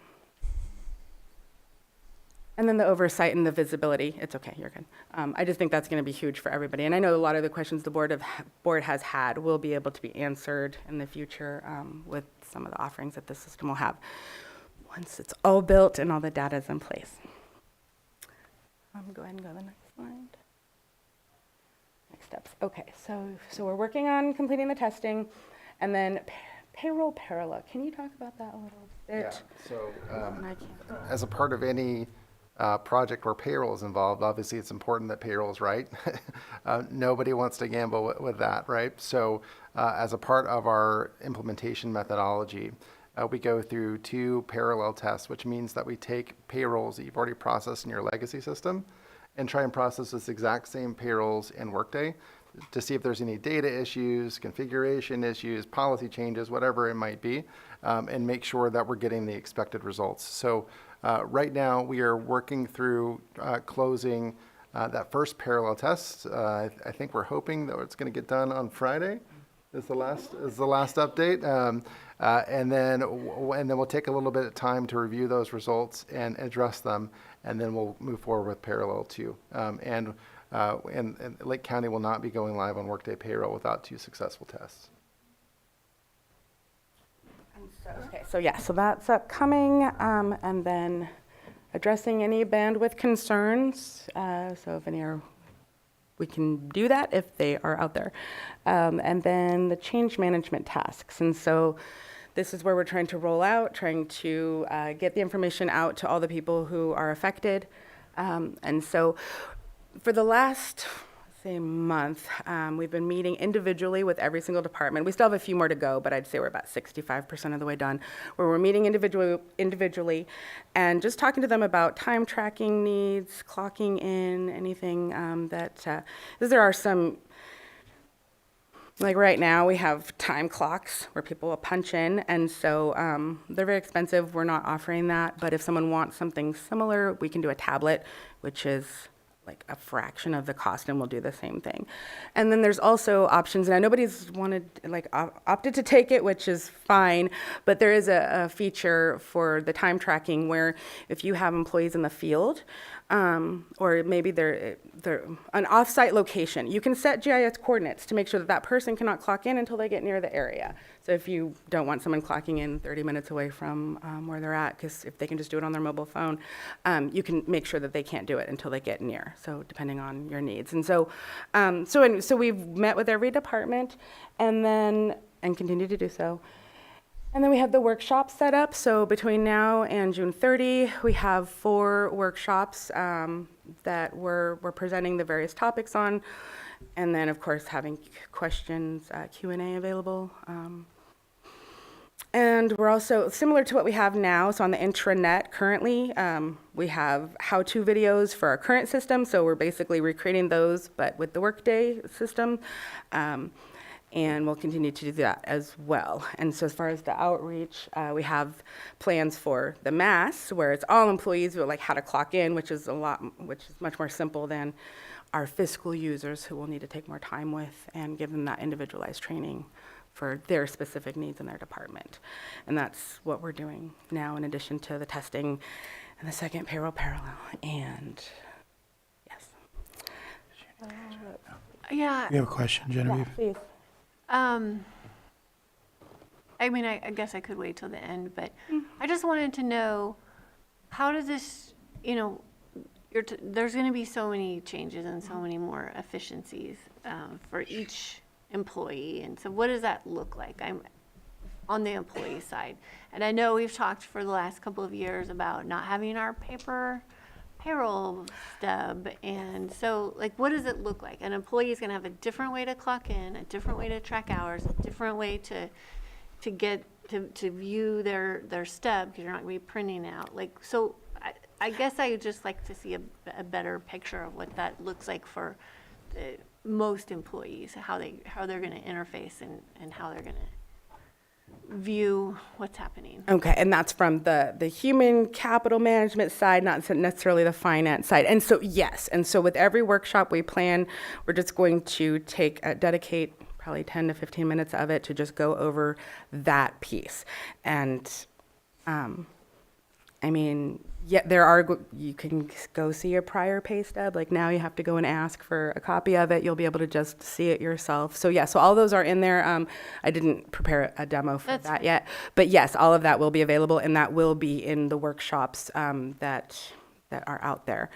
And I just did my taxes last weekend and imported my W-2 from Workday into TurboTax, right? Like there's just things like that as an employee you take for granted, or maybe don't even understand is coming. I think there's wins like that the county will experience, and probably just need to take some more time and put together what that comprehensive list looks like. Yeah. No, that's a good.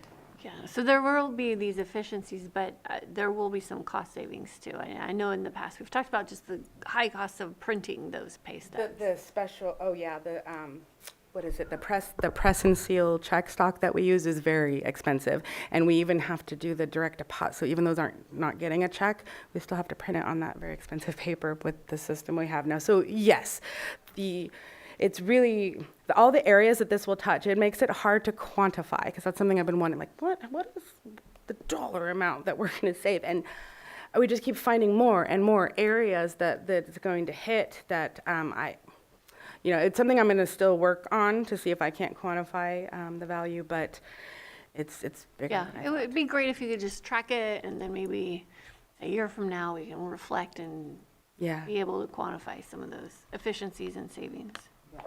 Supervisor Sabatier, did you have a question now? Yeah, I guess it's kind of the similar question, but I guess I feel I need to maybe be more explicit about the question. Supervisor Pyska mentioned the level of interfacing and how individuals will interface. And maybe I'm just getting in the weeds, but I hope there's been a conversation about what that process looks like. just because you mentioned something on the cell phone. Well, I don't want to pay for everybody's cell phone, so I don't think that we should make it easily that if you use your personal phone So to let's clock be in, clear. that now we're paying for that. Anybody who's not a manager won't have access to any mobile options. And You have to have a cell phone stipend. And do you have one computer where you can choose individual people, or does everybody have to have some login and some, like, how easy is it to just go in and I'm in rather than logging in? Because I'm thinking of like the road crew. Or like right now with Like executive. we have to like move them to a separate place to get access to a computer to do some of their annual trainings that they have to do, because they're not generally accessing that kind of equipment. What's that going to look like for folks that are more field work than they are office work? We're trying to replicate what they're doing now. And so most people log in to ExecuTime and clock in. So they're very used to logging into a system and clocking in. Now, we did talk to those who have a yard, and so they have a punch. We're going to get them a tablet. Okay. And so people will, and so you can maybe even have two. If you have long lines of people trying to clock in, maybe get two, because again, it's so much less than the cost of a time clock. But we'll be able to load the timekeeping software on a tablet. You can bring it with you wherever they are in the field. And obviously the time clock, that's an everybody training, right? Exactly, yeah. So I don't know what the rest of the training looks like when it comes to the financials portion of it. Not sure if that's hundreds, less than 100. I don't have an idea specifically of how many folks that is. I'm worried about the number of trainings for the number of people and the ability to make people, you're never going to make anybody super 100% comfortable until they actually go through the process and experience it. But like that's potentially 1,000 people for the timekeeping. That I don't envy the training process for that. They'll get more than they get now. And then I'm thinking about the rest. I'm thinking about your 65% where you are with the individual departments that you plan on getting those meetings done. There's still some building or build out that needs to be continued. That's why the testing is still occurring, at least what I was just told here. Just kind of curious, do we have... I would like to get you there on July 1st, but I'm nervous about July 1st with some of these comments that are being made, and you're taking on a huge load to try to get this accomplished. And yes, this was needed. This is hopefully going to build a whole lot of efficiencies, accuracies, all of the above that's been mentioned. I don't think there's any arguments for that. I hope that's what technology is supposed to do. If not, that's a different conversation. But there seems to be a large amount of boxes to check, and I'm nervous about a staff that, I'm just going to be blunt, I've had our director of IT say calendars can be difficult for certain staff members. And so how do we get people to learn a brand new system that is definitely different than the old school AS400 and feel comfortable in that limited supply of trainings and the quantity of people that need to go through the training in order to get where we need to go? And I apologize for the very long-winded question. No, you're fine. And this is something we've been thinking about for a long time. We, the auditor's office, we know our people.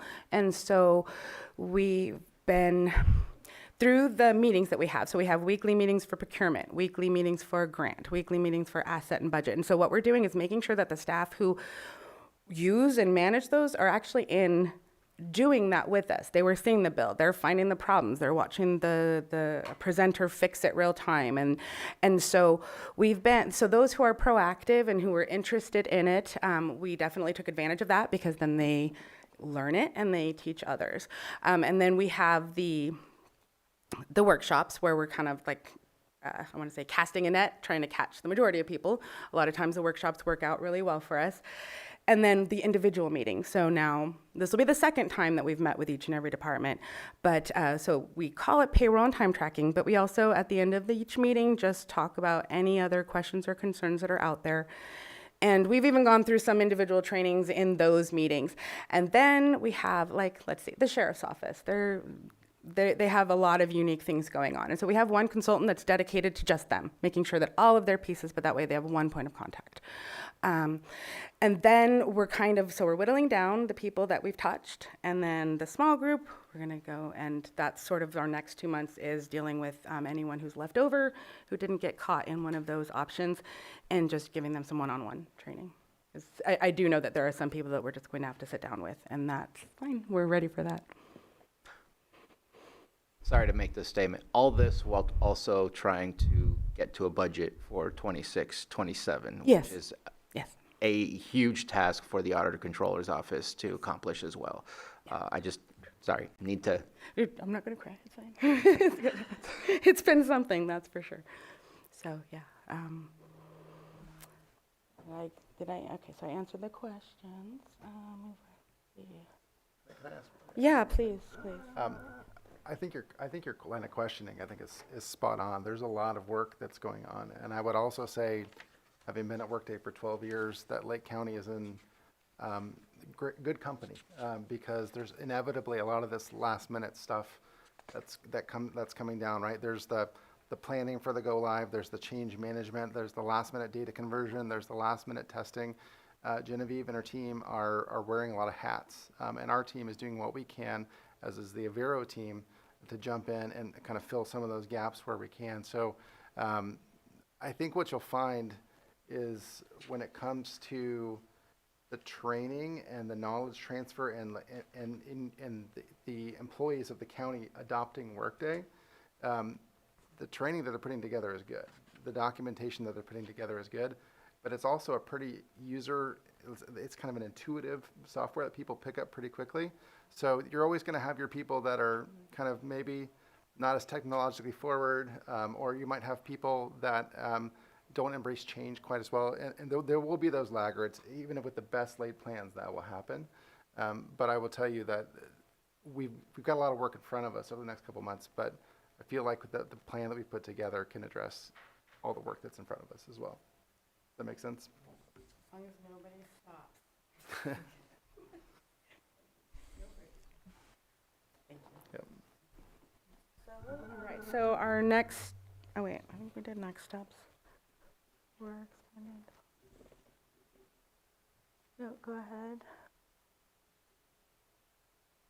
Yeah, so phases 2 and 3 we've touched on a couple of times. To confirm, so benefits is actually in phase 3 because it's very specific to an open enrollment timeline. So that's how our phase 3 came about.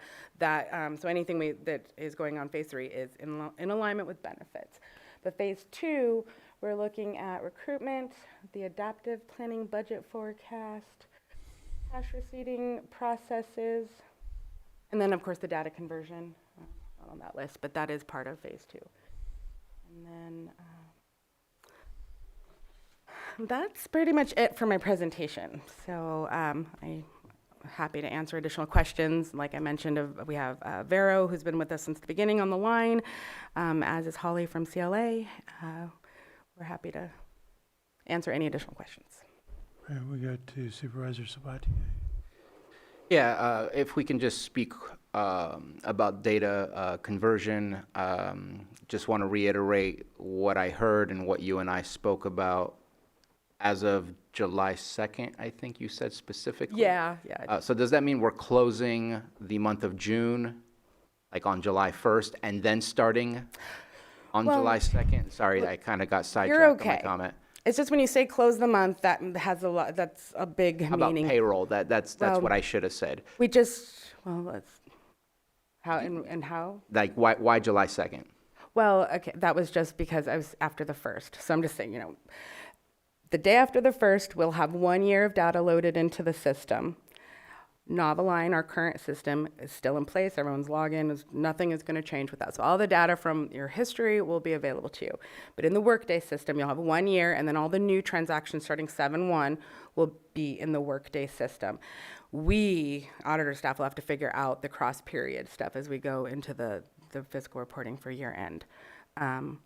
But payroll, because we're on the 20th to 21st, we are having to do some finagling with that. And actually, we have a meeting coming up. And so that is something we have to talk about if people are going to have people clock in on June 20th or on July 1st. So we'll have all that in place before we do the big outreach. But I don't know. So first year, 1 year of data, July 2nd.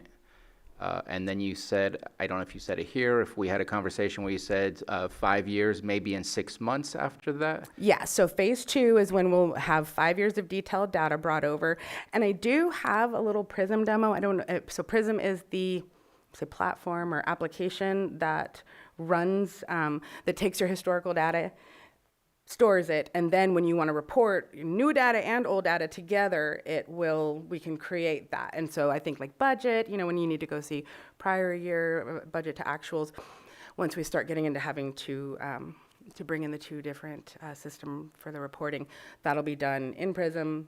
That's 5 years at first. And so what we've talked about is Workday will bring over the 5 years with phase 2, and then Nathan, so my staff, will learn how it's done, and then if we want beyond 5 years, we will take that on in the auditor's office, and we can just do a year at a time, depending on what the county team wants to do. And how many years do we have in Novaline? 23, 25. So it's like 50 lines of code that you would be translating. Sounds like a lot of information. Well, so government code is generally fiscal year plus 4. I mean, there are some situations where you need to keep certain documents longer, but we do want to think about how much we want to spend on bringing over information that we probably don't need. And so that is something that the stakeholders are discussing. So that's not a decision for me to make. It'll be with me, the tax collector, HR, IT, and admin, and we'll just decide. And I think each department probably has its own of how long they have to keep certain data, and so Yes. we need to follow state law.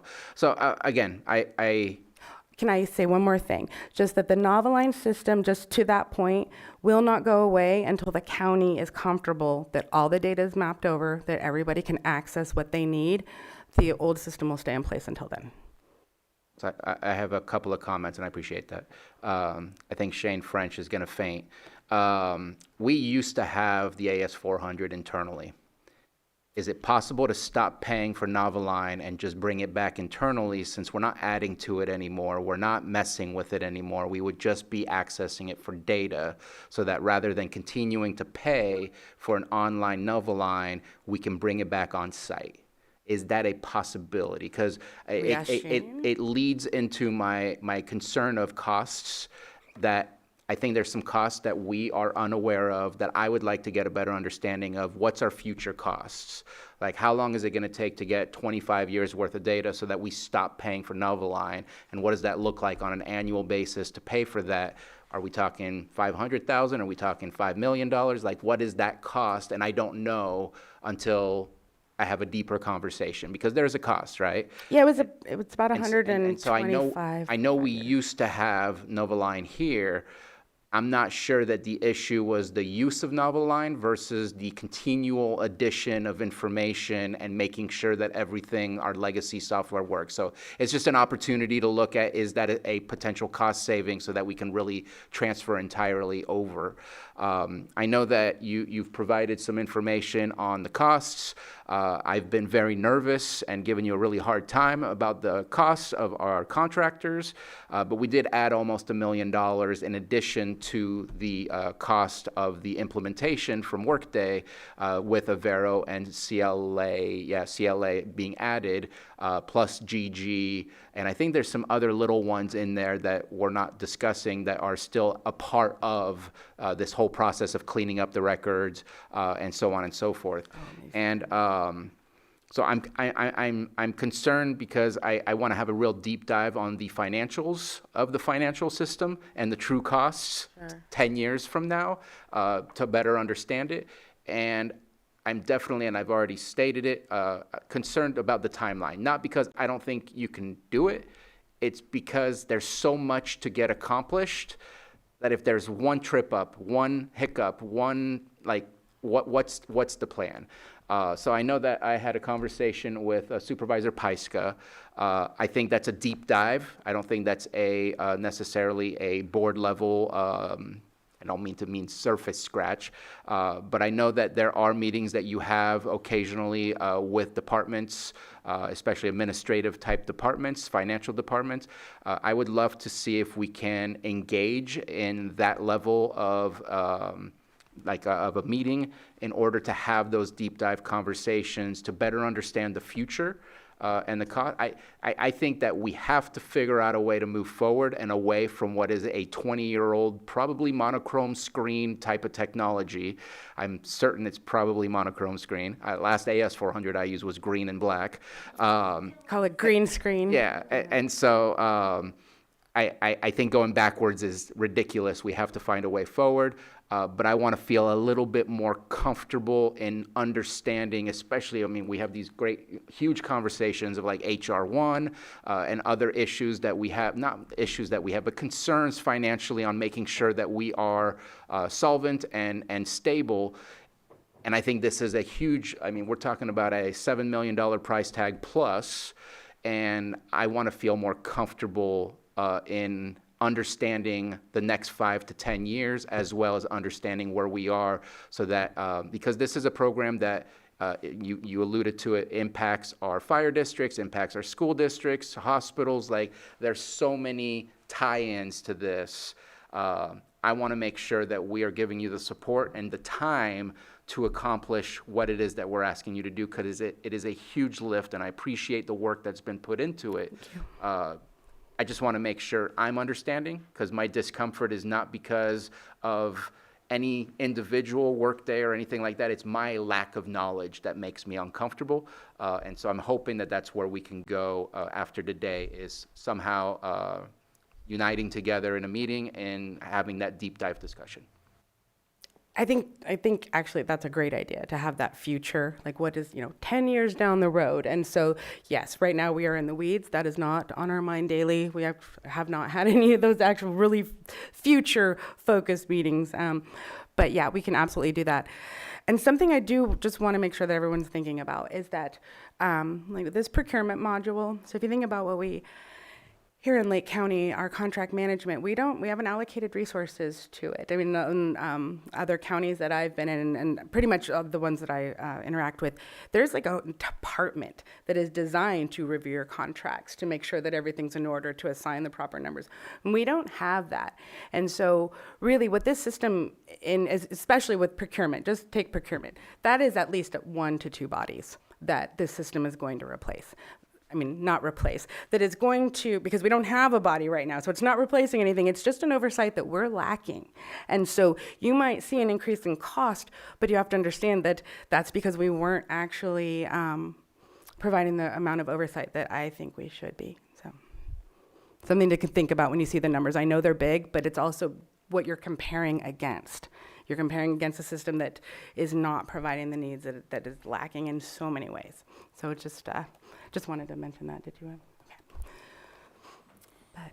But yeah, no, we absolutely will be reaching out. So is this like, do we want to do a board invite? Do you want it to be in a separate meeting? Did you want to be here? Go ahead. I think 2 board members. Okay. That we can kind of speak freely. Well, I think we can, I think we can have a long conversation about it. Yes. And really get into the weeds and do some projections and kind of understand a little bit more. Yeah, okay. So you can help me get the people in place for that future. Okay. And I'm looking at Lloyd, and I'm not requesting for an ad hoc committee. I'm just looking for like a one-time meeting. So we're gonna. I saw him looking through some paperwork. I think a one-time meeting can happen on its own. As long as it is limited to just 2, no more than Yeah. 2, no chain for a possible potential serial meeting. We will create an invite and add 2 names to it and send it off, and you just show up. Okay. Yeah, and I mean, I think it's, you guys have talked, so that's kind of what I'm thinking, these 2. Okay, absolutely. Thank you. Yeah. Any other questions from board members right now before we open it up? I just want to say thank you. You're very welcome. I really appreciate that. Thank you. Yeah. Okay, so. I will mention, and I don't know if you want to see the PRISM demos, we do have an example of what the reporting would look like once you take the old data, put it into PRISM, but I also know, I have no idea how we're doing on time, so. I think that'd be great for our meeting. Save it for thank you. Okay, I just want to make sure we offered it because I put her through a lot to get it, so. Okay, let's All right, we're done. Let's open to the public. Do we have anyone in the room? I see our tax collector approaching.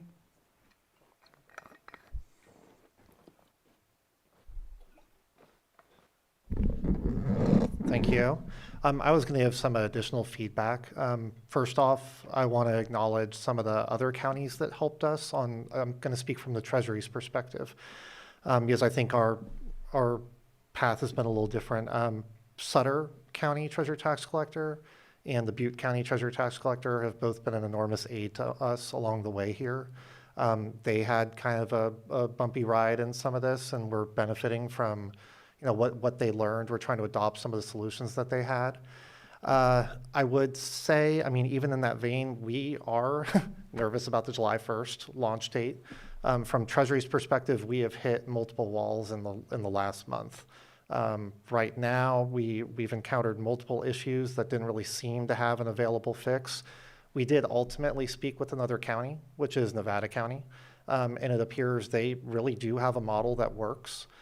Their treasurer tax collector staff and auditor controller staff, some of them were present in Placer County when they resolved a lot of this. That was an early adopter for Workday. So for us to fix a lot of the problems we have, there are processes that we can't complete at the moment. And we are still trying to find a way through them. In order to complete these processes and identify a real solution, we're probably going to have to adopt the type of build that Nevada County has. And I think the concern I have is that that is different than the way we are set up right now. They've customized nearly every report that relates to Treasury. They've done an enormous amount of work. And so for us, where we stand at this moment, I guess I'm concerned that in the next 2 months, we're really, we're going to finish building the product, figuring out a system that works, but then also train everybody and be ready to go live. So I don't know where it stands. I don't know if someone from Workday is here, but we did kind of advise of this about a week and a half ago, and we figured out we'd hit this wall, but potentially found a way through. But I don't know what that means. I don't know if Workday can rebuild our setup in this time and that we can be ready to go. I'm not sure where any of this stands. So I just wanted to put that out there. I don't know where everyone else is, but that's where Treasury's state is right now. Do we respond? Okay, so I just wanted, yes, thank you for mentioning Nevada County. They've been a huge help. And my understanding is that their model, that it is, that they can do it, that it's that it's a small tweak. So I don't know if you have the answer to that, but as far as I know, what he's talking about is the external checks that we do for schools and other independent special districts. There's an integration, and so we had one built, but there was a little problem with it, and so we found a very similar but slightly different. They use an ad hoc payment versus a miscellaneous payment. So my understanding is that the flow is okay, that we just have to make that adjustment. Well, they've modified almost all their reports, and that the underlying, okay. So for us originally, we were not with that understanding, and when we didn't, we were using standard reports as we built out our model. And so I think what's hard for us now is some of what we did to cover Treasury's needs and make sure our accounting is right. We made these significant changes at the very beginning of our process, and everything built off of that. Like, we restructured the way we basically created a secondary bank account in the system, and things built off that. So Nevada County didn't do it that way. So part of the issue is, a lot of what they have done, it seems possible, but we made these underlying changes, so we're not built on the same framework. So our concern is that these things that seem like they would be straightforward, we haven't tested any of that yet. We don't know what it means. So that's what's going back to July 1st. Yeah, I think that's a good conversation for the meeting that's going to happen. Yeah, and if I think it would be helpful if the tax collector and any of the other department heads or electeds that we could have a really holistic, high level and in the weeds conversation with Supervisor Sabatier and myself. Yeah, we kind of work through a lot of these things. Yeah, absolutely. Happy to participate. Thank you. Yeah, appreciate that input, Mr. Sullivan. Do we have anyone else in the room? I don't see any, except for staff. Do Let me check online. Do you have anyone? You need to ask something right now. Let's go to online. Dennis? Denise? Does it end with an E? Okay. Okay, I think it's Denise. If you could identify yourself, I'm meeting you. You'll have 3 minutes. Yes, hi everyone. Thank you for the time. And Genevieve, thank you for the time and the effort that your department's invested in this project. I'm Denise Shannon with Lake County Office of Education, and I'm the Assistant Superintendent of Business Services and Operations here. I want to thank Supervisor Sabatier for expressing his concerns, and also Patrick Sullivan for expressing his concerns about the timeline. As a fiscal partner, we have not been consulted nor asked to collaborate in any of this and anything that has had to do with this project. I think I have a lot more questions at this point than I have answers. So I'm just going to kind of rattle on my questions, and hopefully we can become an integral collaborative partner in this process, because I have some deep, deep concerns about this transition and how our software is going to integrate with the new software platform. So I'll just fire off my questions. At what point is it in the plan for the auditor to inform or include us in that collaboration? What is the training schedule for our staff on the new processes? What responsibilities will our office be expected to assume within this new platform? What testing has been completed with the school's data, and why have we not been included in that testing? How will our software integrate with the new platform? Will the platforms be running concurrently as a backup in the case that we have any issues? As an agency, we run 3 payrolls in the first 2 weeks of July. I have some deep concerns about not knowing the testing that's been done with the integration of our software platform with this new proposed platform. I would appreciate being included in any and all training relative to the Lake County schools before the go live date, so that we can be proactive and confident that we can have a smooth transition. As the team being responsible for the financial processing of all of the Lake County schools, payroll, AP, financial processes, not being included in any of the planning and testing, finding out through the grapevine, so to speak, makes me nervous and gives me great pause for a go live date of July 1st. Thank you. Thank you, Denise. Do we have anyone else online? No more hands, so I'm going to go ahead and close the public comment. Did you want to offer anything at this point, or I'm not sure that all those questions can be answered today, but. I mean, I can address a few. I know that what we're doing for schools now, that the idea is that they would feel very little to no change. So we've been on our end just making sure that what they're giving us now in our current system is going to go right into the new system without really any change. So I guess not sure how it's interacting in a way, like our systems, it's an export and an import. So I need to understand better what the expectation is, like what we were going to collaborate on, because the idea was to not make any changes to the process so that you wouldn't have to learn anything new. And then as far as the training schedule, that is something that we do have on our radar. It's just, as you just heard from the Treasurer Tax Collector, we're fixing that build, and so I would expect in a couple of weeks to be able to reach out and actually walk through the staff who's going to be doing the fiscal processes. We are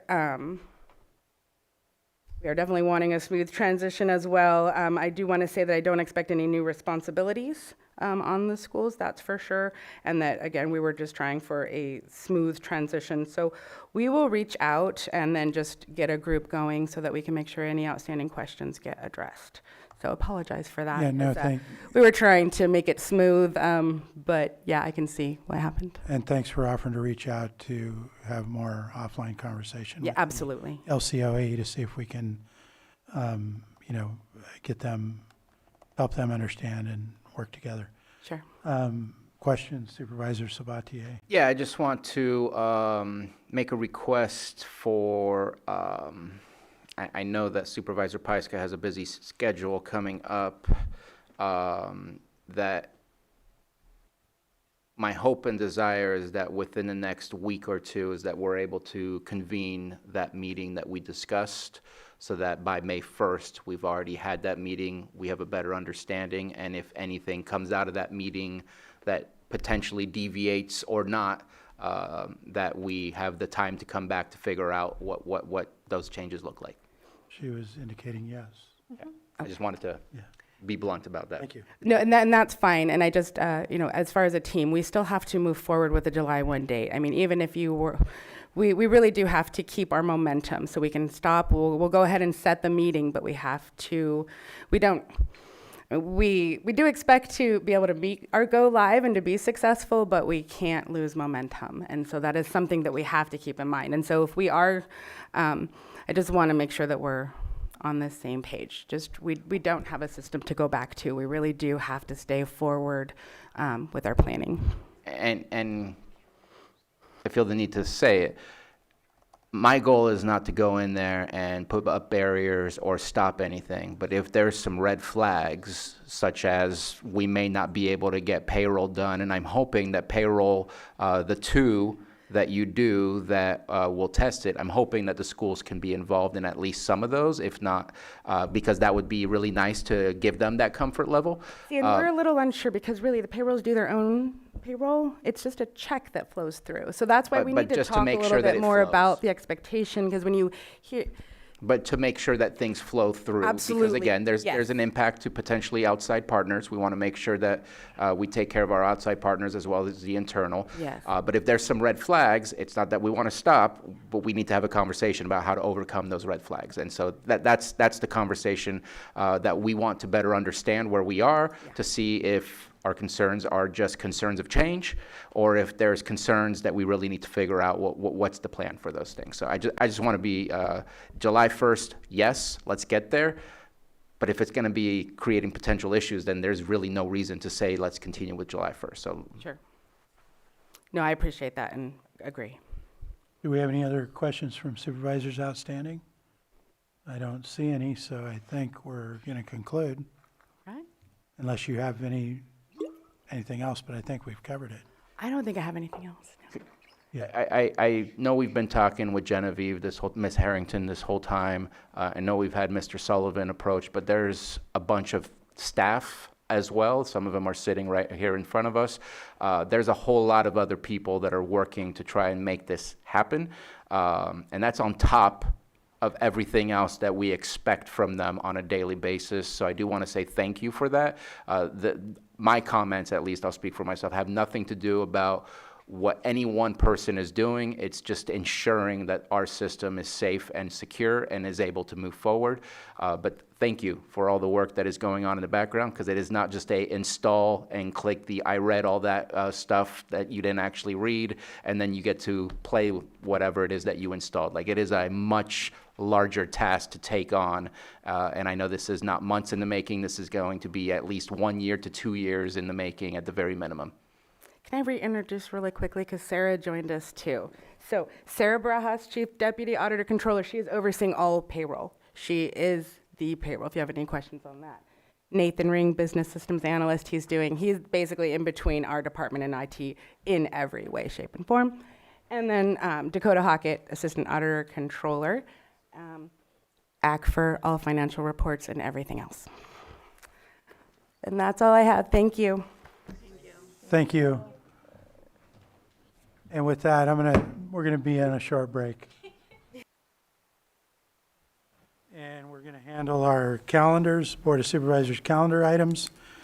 And who is ready? Supervisor Pyska will go first. Tomorrow, I have a call with a constituent, a call with our biomass consultant, food insecurity ad hoc committee. Thursday, there's a Rural Action Caucus monthly meeting, which I may or may not be able to go to, agenda review, energy ad hoc committee meeting, and Cabaret Council in the evening. Friday, I have the Coldwater Creek Advisory meeting, and then a meeting with a constituent. I think in the afternoon something else is being scheduled right now. And then Saturday, Kelseyville FFA plant sale, which is a massive event, so I will try and be there first thing in the morning. There's and then the Chasewater Olive Oil Festival is back. And then Sunday I will be at the Ravioli Feed with Mike Thompson. And then Monday, my meeting with CAO Parker and the Risk Reduction Authority. Thank you. Supervisor Sabatier, are you ready? Yeah. Tomorrow I'll be listening in to the Lake EDC. Since I have some time, I have a couple continuum of care meetings happening, as well as the NACO Health Steering Committee that's meeting then. I need to make sure and do my hitch review because I missed that yesterday. I apologize, Taylor. Please don't be mad at me. Gonna have the chance to go to Judge's Breakfast on Thursday.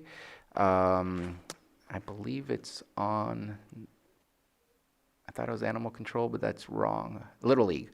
Then I'm gonna go to the NACO Rural Action Committee. I forgot to finish that. I'm also going to the CSAC Rural Committee on Wednesday, as well as the Food Insecurity. I am going to have a meet and greet. I wanted to give time to Rachel Smith, our new Animal Control Director. Just wanted to step in and just get to know her a little bit better. So I'm looking forward to that conversation. More COC activities with strategic planning. Going to the Clear Lake City Council that evening. And Friday is just a couple of different meetings, but nothing of great importance. And then back on Monday, encampment resolution funding that will occur. Oops, that's this week. And talking about some housing projects. We're meeting with our Middle Creek team. If possible, either meeting with the CAO in order to get prepared for the meeting, or meeting with our ad hoc team with the special districts. And going to do my hitch report on the actual right day that I'm supposed to do it next week. Then back at the board meeting. Thank you. Supervisor Owen, are you ready?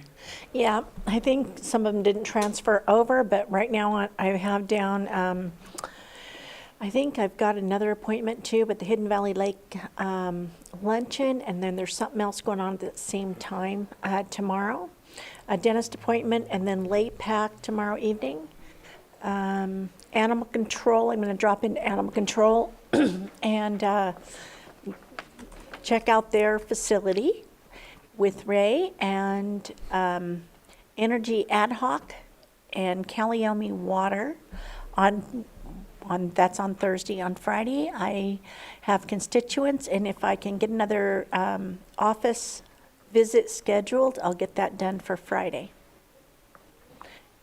Okay. And Was I that know there's one more, but I just can't find it. I think it was tourism, but it didn't transfer over. So I believe I have a Is there tourism. a TID? Yeah. Yes, you do. Yeah, that's tomorrow at noon, right? And so I'm going to have to give up something else to make that. Yeah. Okay, thank you. Last week I had APC, and I had a meeting with Senator McGuire to give him some info on some county concerns. We had Space Committee meeting. I had my monthly meeting with the Lakeport Mayor. I had a meeting with the City Lands Committee. Had a Mental Health Advisory Board meeting. Had my monthly meeting with City Manager. Went with Vice Chair Pyska, Supervisor Sabatier to the Terra open house on their 140 acres with their fire training and other programs. That was good. Had some meetings on some legislation with several with Vice Chair Pyska last week and this week. I attended the Pomo Cultural Series, which was the third event in the series at Soper Reese. I'll have a fire board meeting tonight. It looks like I'll make it, maybe. I may attend the Wildfire Town Hall that's online tomorrow. I plan on attending the Eutrophics overview of that Blue Ribbon project that's starting in the upper arm this week and going to be going on for a couple of weeks. Supposed to have a law library meeting this Thursday.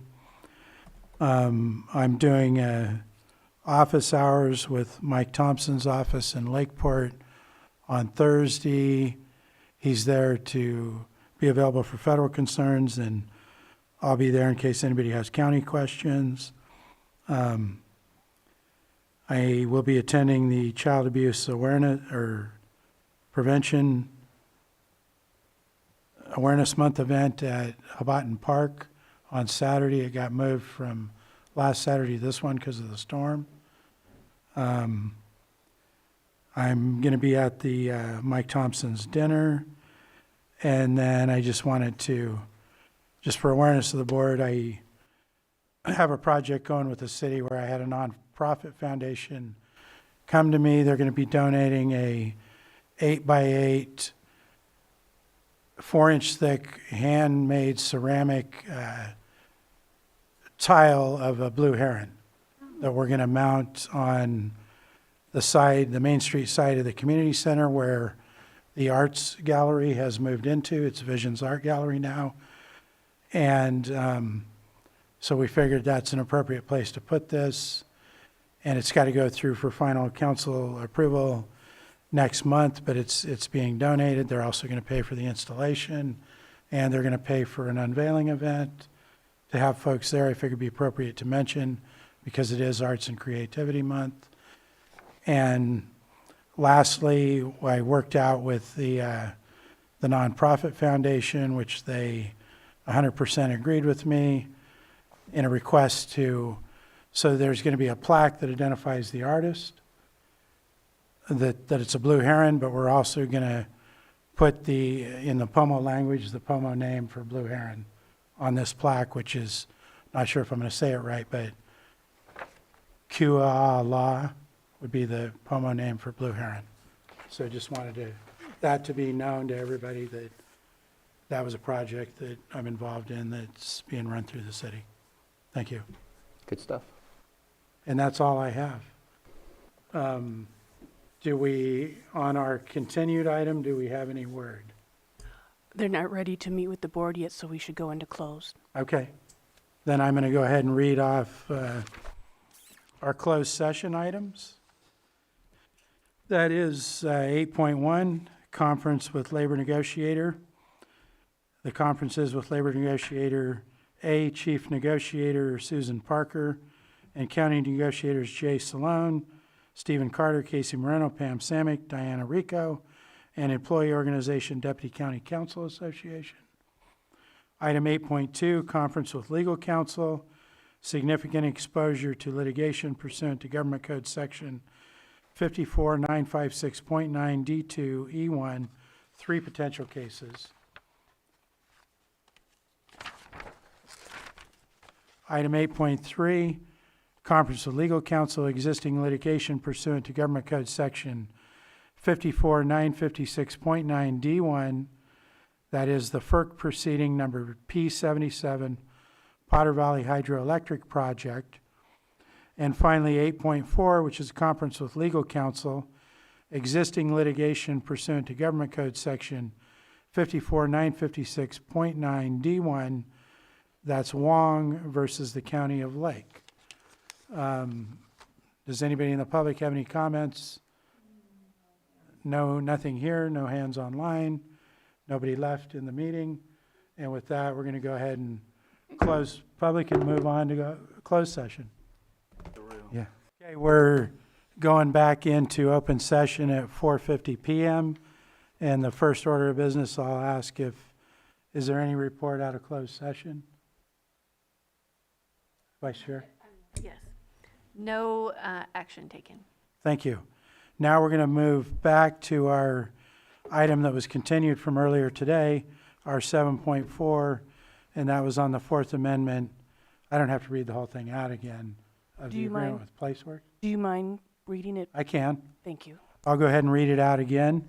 7.4, Addendum, consideration of Amendment 4 of the agreement between the County of Lake and Placeworks for general plan update webpage and document accessibility improvements to comply with the Department of Justice standards and increase by $29,873 for a total compensation not to exceed $2,342,467.04. And I'm going to turn it over to the CAO. Thank you, Chair. I'm carrying this item for Director Turner and Shannon Walker-Smith.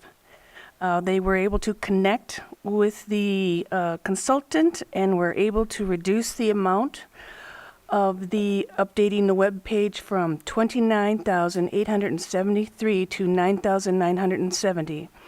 This, of course, is contingent upon many moving parts still, including receiving the parts that IT will need. But I'd like to recommend that we move forward today with this amendment. If you have any questions, I'll make every effort to answer them. Go ahead. Darn. With the IT, he was going to check in to see if it looked like he could make this work as well. Did he get back with us as well? Yes, he did, and he supports this amendment, and they will work very hard. If it should change, we will notify the board. Okay, any other board questions? I mean, I'll just as a way of comparing, not apples to apples, obviously, was mentioning earlier that LAFCO actually did the exact same thing with the dock access, and for the full year worth of the plan, it was $4,200. So not sure if we're getting a plan that lasts the whole year, even though 2050 will be over, but I think we wanted the website to continue on. So I anticipate that that's for paying for a full year, which means the remaining $5,000 is for the implementation within the pages, checking the PDFs, and all of those other things. I appreciate the decrease in the cost. I am going to go ahead and approve it. I would like to see a little bit, I guess, as an outcome is to maybe see a little bit of a detailed invoice on what exactly are we buying and paying for. I think we need to take action because of the limited time before we don't meet the guidelines of the new ADA requirements for the website, but I also would like to see what exactly am I paying for? What's the cost of the software? What's the anticipated work? It does say 5 hours, but if the software is $4,200 a year, 5 hours, that's $1,000 an hour. I'd like to get a better concept because I'm sure there's probably a little bit more than what I've just received. So I think it would be good for us to understand, especially since, again, I believe this is coming out of the planning department's budget, and I'd love to better understand what we're doing. Sorry. No, and I'm going to agree with that. I intend to approve this based on the situation we're in with this 10 days. I don't want to shut the website down, but I did want to have more information and felt like we didn't have time to. So I agree with you. I want to see how that breaks down. Were you going to say something? Sorry. Just that I would advise the director of your request. Okay. And do we have consensus on that? Yes. Yeah, we do. Okay. And then I did take, am I good to go to public comment? I did allow public comment earlier. Go ahead. You have to approve the amendment, sir. What was that? You have, we need to approve the amendment. After public comment. No, I know, but I'm trying to I'm finish sorry. public comment. Because I did open it up, but there could be other people. So is there anyone in the room? I don't see anyone. Is there anyone online? Okay, so I'm going to close public comment and bring it back to the board for action. Mr. Gintabano? Yes, thank you, Mr. Chair. So if your board wishes, I do have, with the latest update / amendments to this amendment number 4, I have prepared the motion language as well as the specific amendments to be proposed to your board. Can you provide that, please? Yes, so the motion language, which would incorporate the specified amendments that I'm about to elaborate on, would be a motion to approve Amendment 4 of agreement between the County of Lake and Placeworks to increase compensation by $9,970 for a total compensation of compensation not to exceed $2,322,564.04 for planning services as amended, and authorize the chair to sign. And then I can go, as part of the motion, I could walk through the amendments to your board, if your board wishes. Yes, please. Okay, so the first amended portion actually would be to specifically identify that the documents uploaded as part of this agenda packet labeled as Placeworks cost proposal and Placeworks proposal for services, that both of those documents, uploaded documents, are designated as Exhibit D, that is referenced in this amendment number 4. And as part of that amendment, the document labeled as cost proposal actually had a label on the top right-hand corner as Exhibit E, to change that to Exhibit D, because that should be made part of this amendment number 4, just so the parties are clear that that is the Exhibit D that's being referenced from the initial agreement onwards. And that's reflected in Section 2 of the amendment number 4, where it says, the parties acknowledge and agree that the attached Exhibit D proposal for services is hereby incorporated in the agreement as of September 19, 2023. So that's just sort of further clarification to include those documents as designated as Exhibit D. Next amendment would be under the fifth recital of amendment number 4, the paragraph immediately preceding the now therefore the parties agree to agree as follows statement. The reference made to the amount of $29,873 would be amended or revised to state $9,970. The next amendment would be for under Section 1 compensation, on this amendment number 4, the amount referenced as $2,342,467.04 is revised to state $2,322,564.04. And lastly, and this is more as a typo, the very last paragraph immediately preceding the signature fields where it says county and contractor has executed this amendment 3 to agreement, the reference to amendment 3 should be revised to state amendment 4.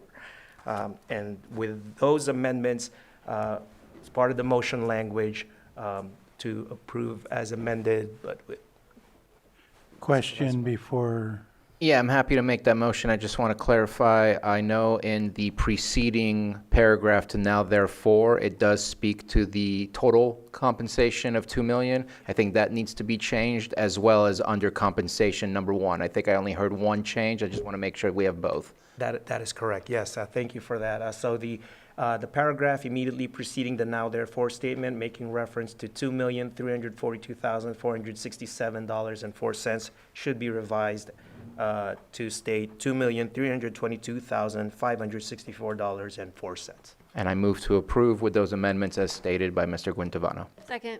I have a motion and a second. All in favor? Aye. Aye. Opposed? That motion carries 5-0. And with that, I'm going to conclude our meeting. Exactly 5 o'clock.